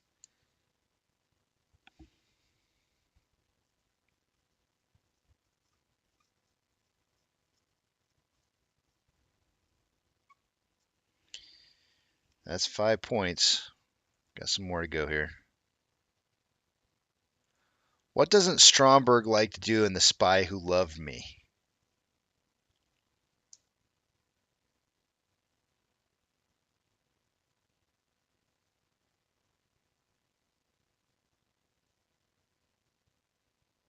Shake Hands by REL is correct. That is 2 points for REL.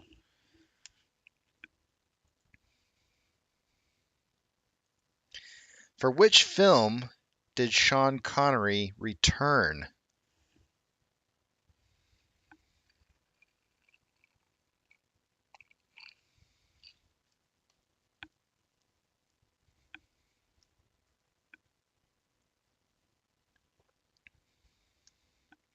Which one did he return?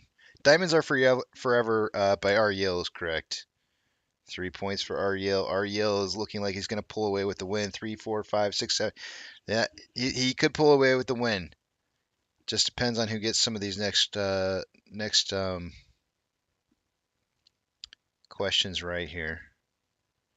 What character did Samantha Bond play in the Bond movie GoldenEye, Tomorrow Never Dies, and The World Is Not Enough?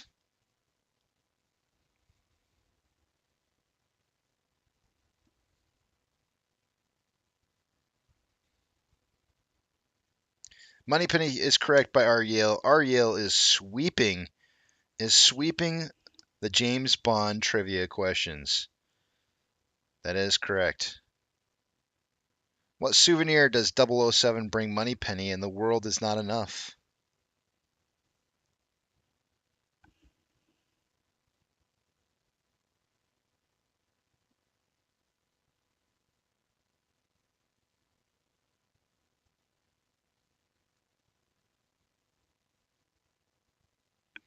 What souvenir does 007 bring Money Penny in the world is not enough?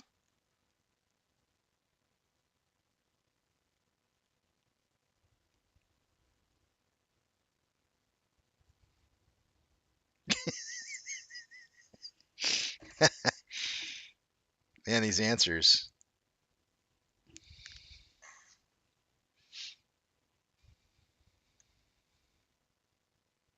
Cigar is correct. Cigars. Jared Hutto for the correct answer on that one.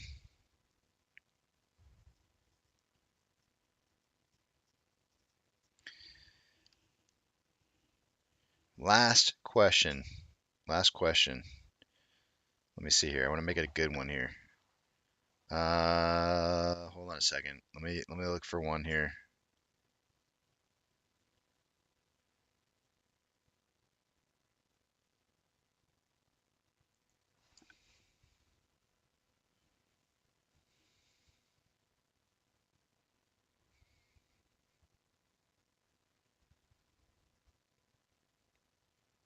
Hold on a second. I got to read this question. Oh yeah, I don't want that one. That one was a dumb one. Let's see here. I want a really good one.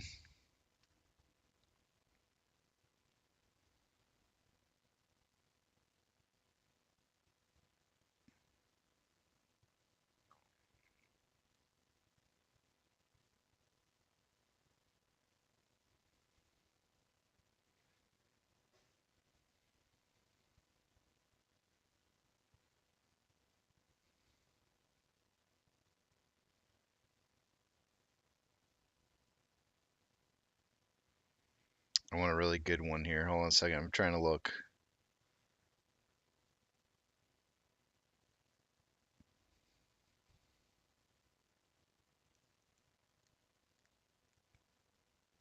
I'm gonna go with this one. Where did it go? Not that one. It's not a really good one. It's not a really good one, but I'm gonna ask anyways. Here we go.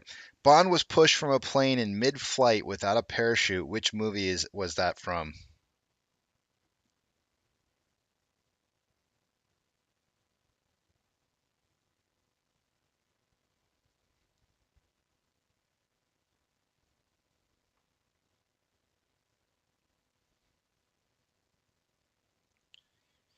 Moonraker is correct. DJ put it in two different thought processes. He put in Moon, and then he put in Raker, and somehow managed to get both of those in before anybody else came up with the right answer. DJ, you get it, man. I don't know how the hell you managed to get that separated and all in there before somebody else got the name in there, but Moonraker is the correct answer. I got Papa. Let me see here. Let me go through the numbers here and tally up all these numbers. I got this does include the scores from last week because we didn't really kind of finish out the week. So I got Papa Mac in for a point, and Papa Mac, you should be happy. Like there's two Papas because you guys could be like teaming up on points here. But I got Papa Mac for his first point of the 2 weeks. John Hannaford is on his second point.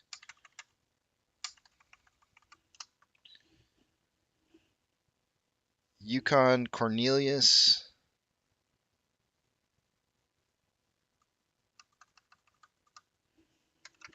Congratulations on your first point. Multi-pass. R. Yale adding to his additional points that he had, leaving him at 5 points. Barry Electronics, I think, is putting in his first point for the week.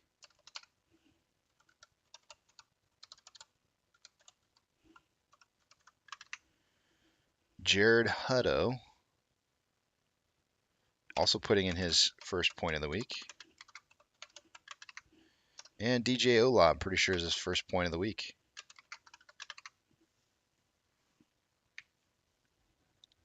Darren says R. Yale has a Google team. All right, hold on a second here. I gotta check something real quick before I forget, because I know I'm gonna end up forgetting this if I don't look for it first.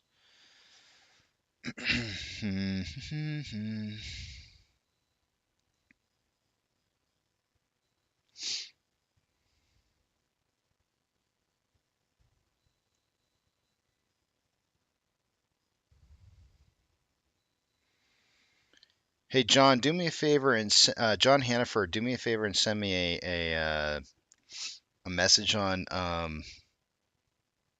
Discord. For some reason, I'm not seeing our conversations, and I need to find that real fast.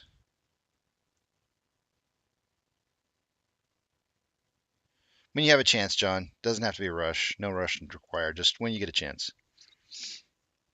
Oh, done? You already sent me a message? No, no, no, not on Twitter. Did you send it on Twitter or Discord? Have we only been talking on? No, no, no. We've had conversations through Discord. Send it through Discord.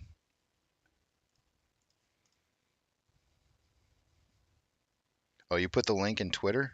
Okay.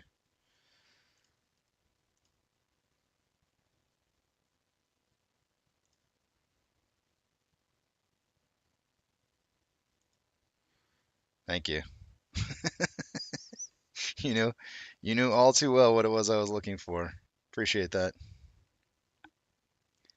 I'm gonna make sure, and when I'm gonna change it here so it's got your name in the code because I want to make sure I can remember, or at least title it so I can remember.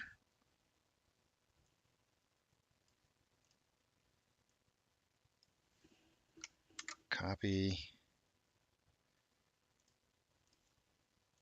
I could have sworn I had.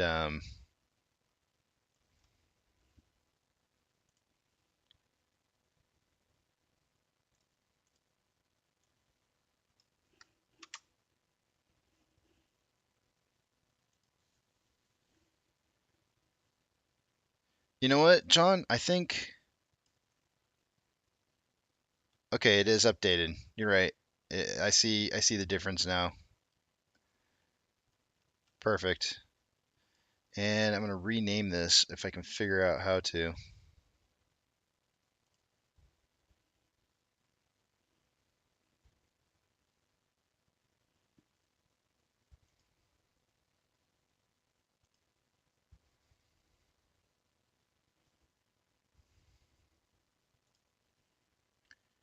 Give me 1 second, guys.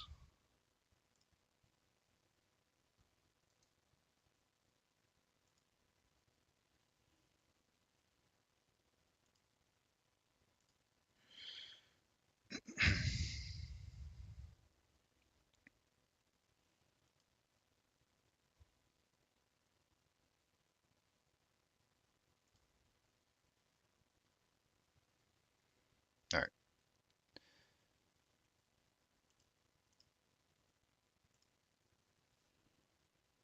Thank you very much, John. Appreciate it.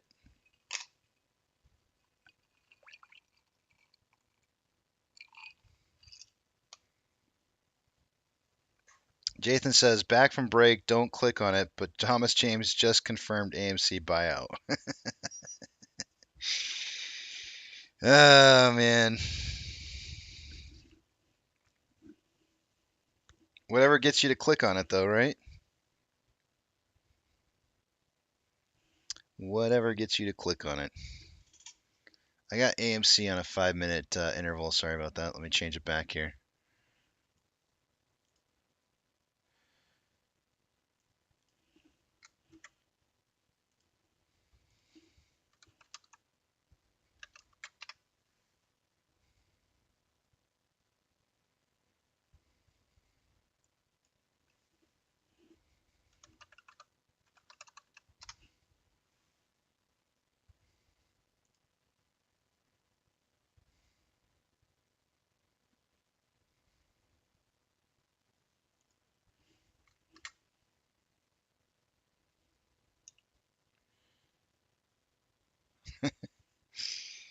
Hold on a second here. I'm trying to pull something up. Let's see here. Do that.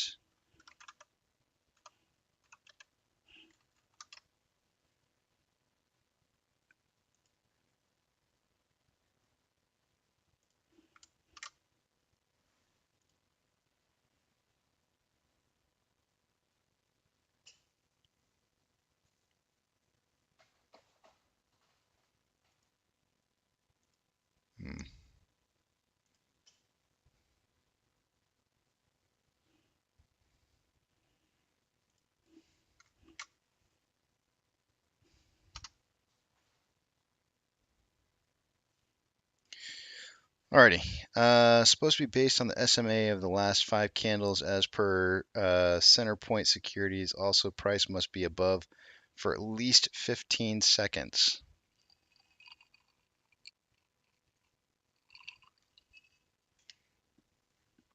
Nice work, John. And it's interesting too because when I run this version of it, you can clearly see that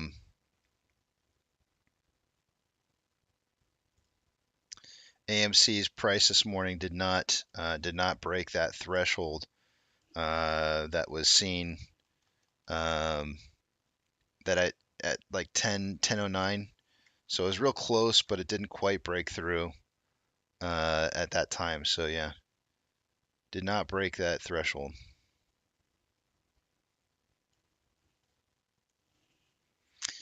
Getting that strong push at the end of the day here, guys, and I was kind of suggesting, I think in pre-market that we were gonna, or I think it was just prior to market close that we may see a 480 close on AMC for the day today.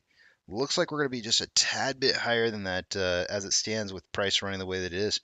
I don't have any problem with that. I'm okay with it being a little off. I'm quite pleasantly surprised.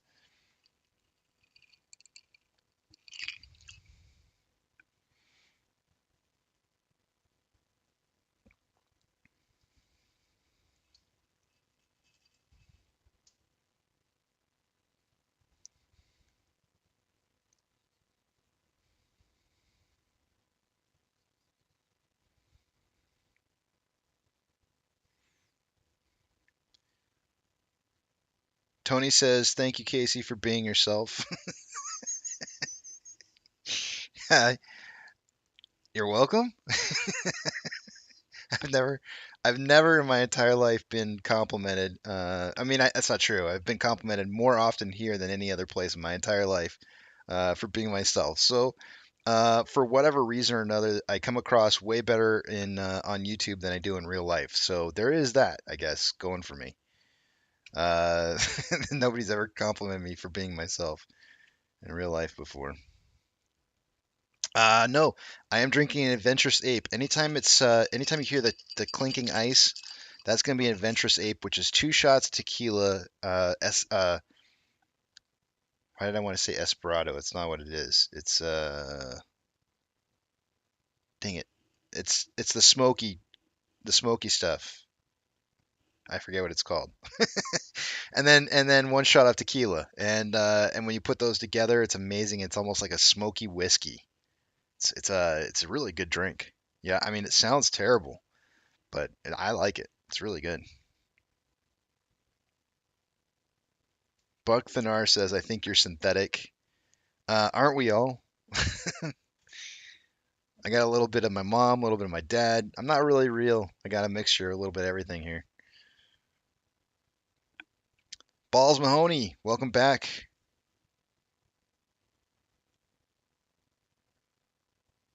Uh, I'm glad. I'm glad you're happy, Balls. Happy Balls is not is a good balls, I guess.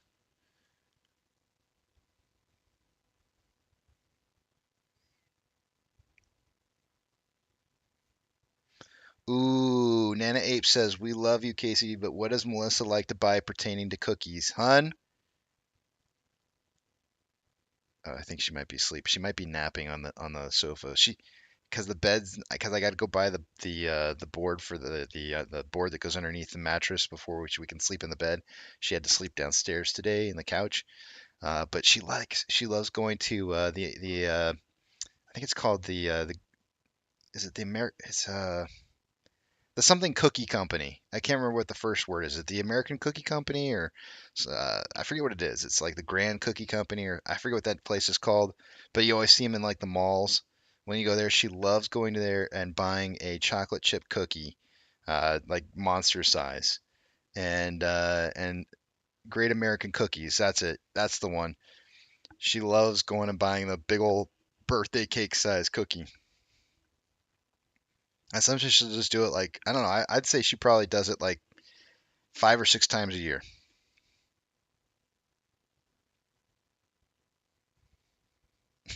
Nana Ape's laughing about the happy balls. Spy and Vix are both green, ready from some MOASS is saying right here. And let me tell you, I know, man, right? Right? Kind of weird. Not very usual. Pantheon says James Cameron as Avatar 2 creeps to 2 billion. James Cameron praises Avatar 2 nearing 2 billion. Enough with streaming already. I'm tired of sitting on my arse.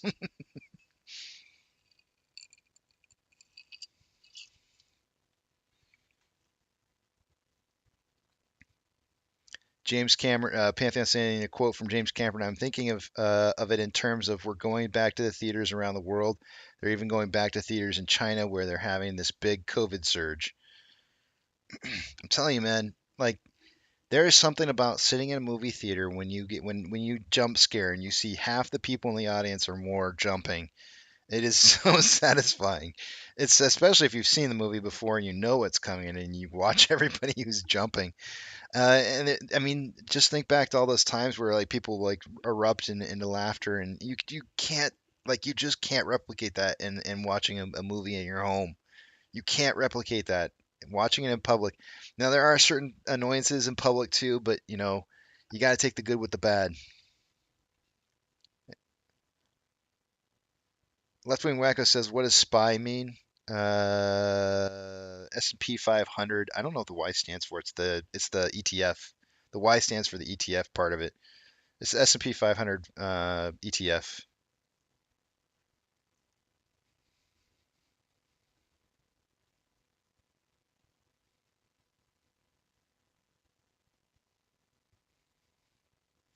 Barry Electronics says, "I'm on my second day for my pants."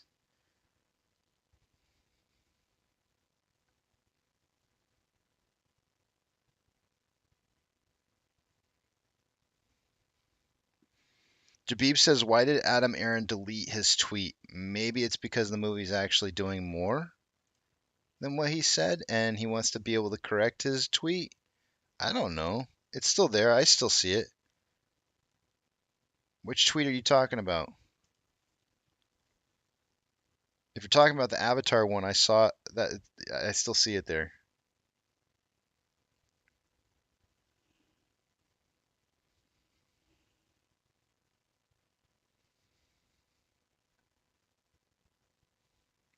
Mike39 says, "I heard a great analogy once. We also have kitchens in our home, but we still go to restaurants." It's so true. It's so true.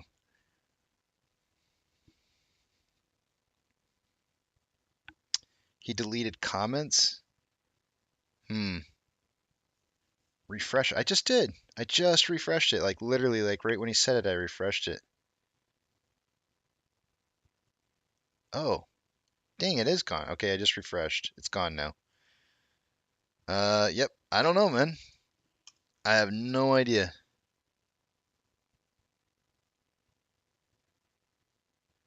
Maybe he didn't want to let out the surprise too early.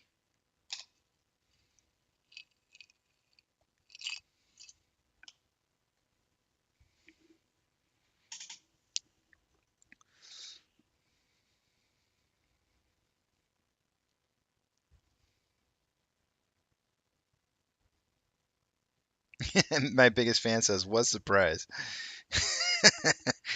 Well, it wouldn't be a surprise if I told you.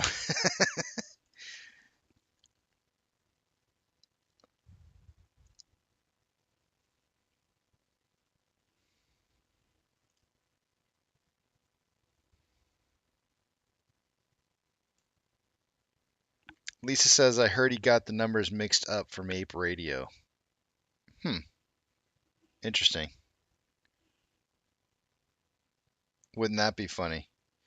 He was listening to Ape Radio and then started saying the numbers.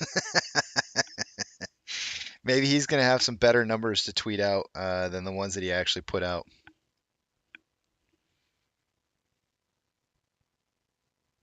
So I guess today that we would see AMC to close at about 480 and Ape to close about 150. So looks like I'm going to be a little bit off here, but one's balancing for the other. So my combined price on AMC and Ape was 6. I can't do math right now. It's just too late in the day for me. 630. 630 was the combined price of AMC and Ape that I was guessing. So it's going to be pretty close because currently we're at $6.36. So really darn close. Not too shabby for government work. That's what they always used to say in my family. I had 2 government parents. Alrighty, I'll see you guys tomorrow because guess what? It is that time of the day again. Eat, sleep, drink, get plenty of rest. Tomorrow's another trading day. We still have 2 more days left to go here. Spend time with your family. Spend time with your friends. Take your pets for walks and go see a movie because that's what we're here to support. But above all else, don't have a good night. Have a great night.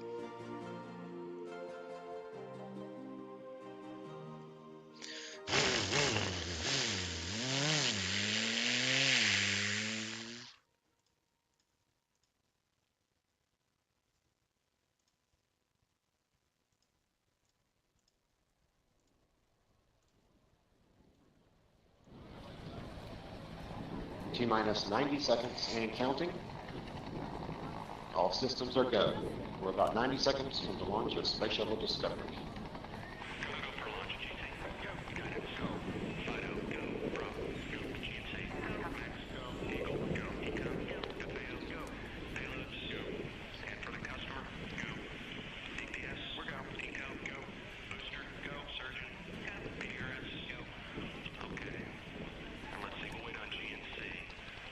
T-minus 60 seconds and counting. We are transferring to orbiter internal power at this time. Discovery is now running off its 3 onboard fuel cells. Coming up on a go for auto sequence start.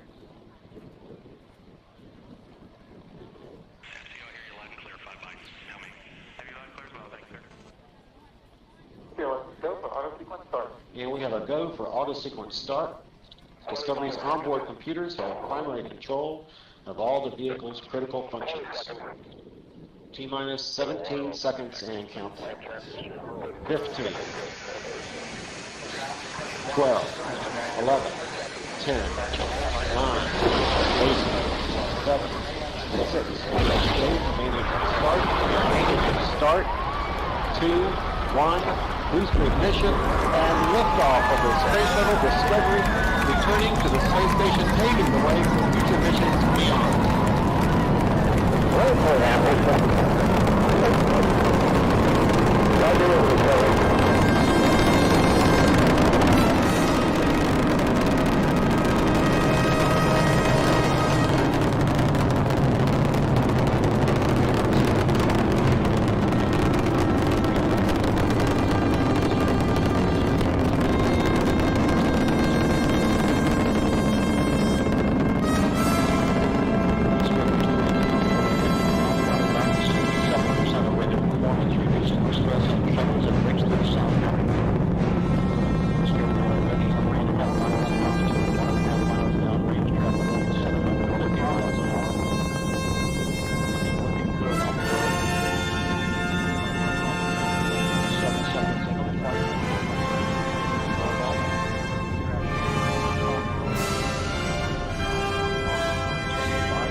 Discovery's onboard computers commanding the main engine nozzles to swivel, aiming the shuttle for its precise target in space for main engine cutoff. Should have a good forward leg now on S10. Okay, you sound good.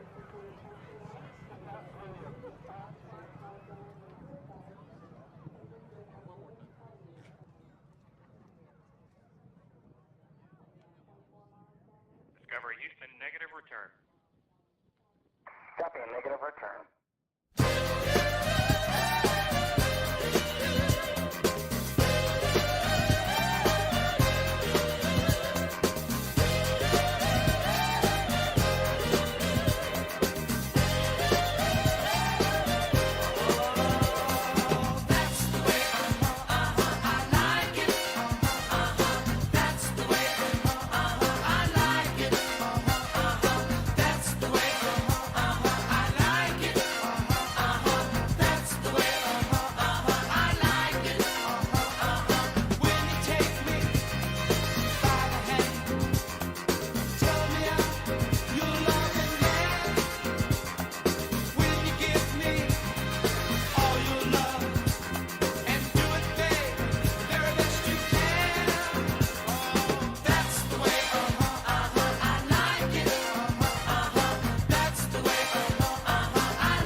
getting cold, you're needing a shoulder.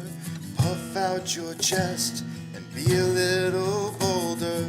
All we do is we buy and hold. There will be shills who wanna steal your thrills. There will be friends who hold till the end. There will be doubt, fear and cloud, but it's all in your head. Those hedges are dead. Panic and fear really are near, but it's not ours to own. We have shown that all we do is buy and hold. Oh, there will be shills who wanna steal your thrills, and there will be friends who hold till the end, and there will be doubt, fear and cloud, but it's all in your head. Those hedges are dead. So when the night's getting colder, you're needing that shoulder. These apes got your back.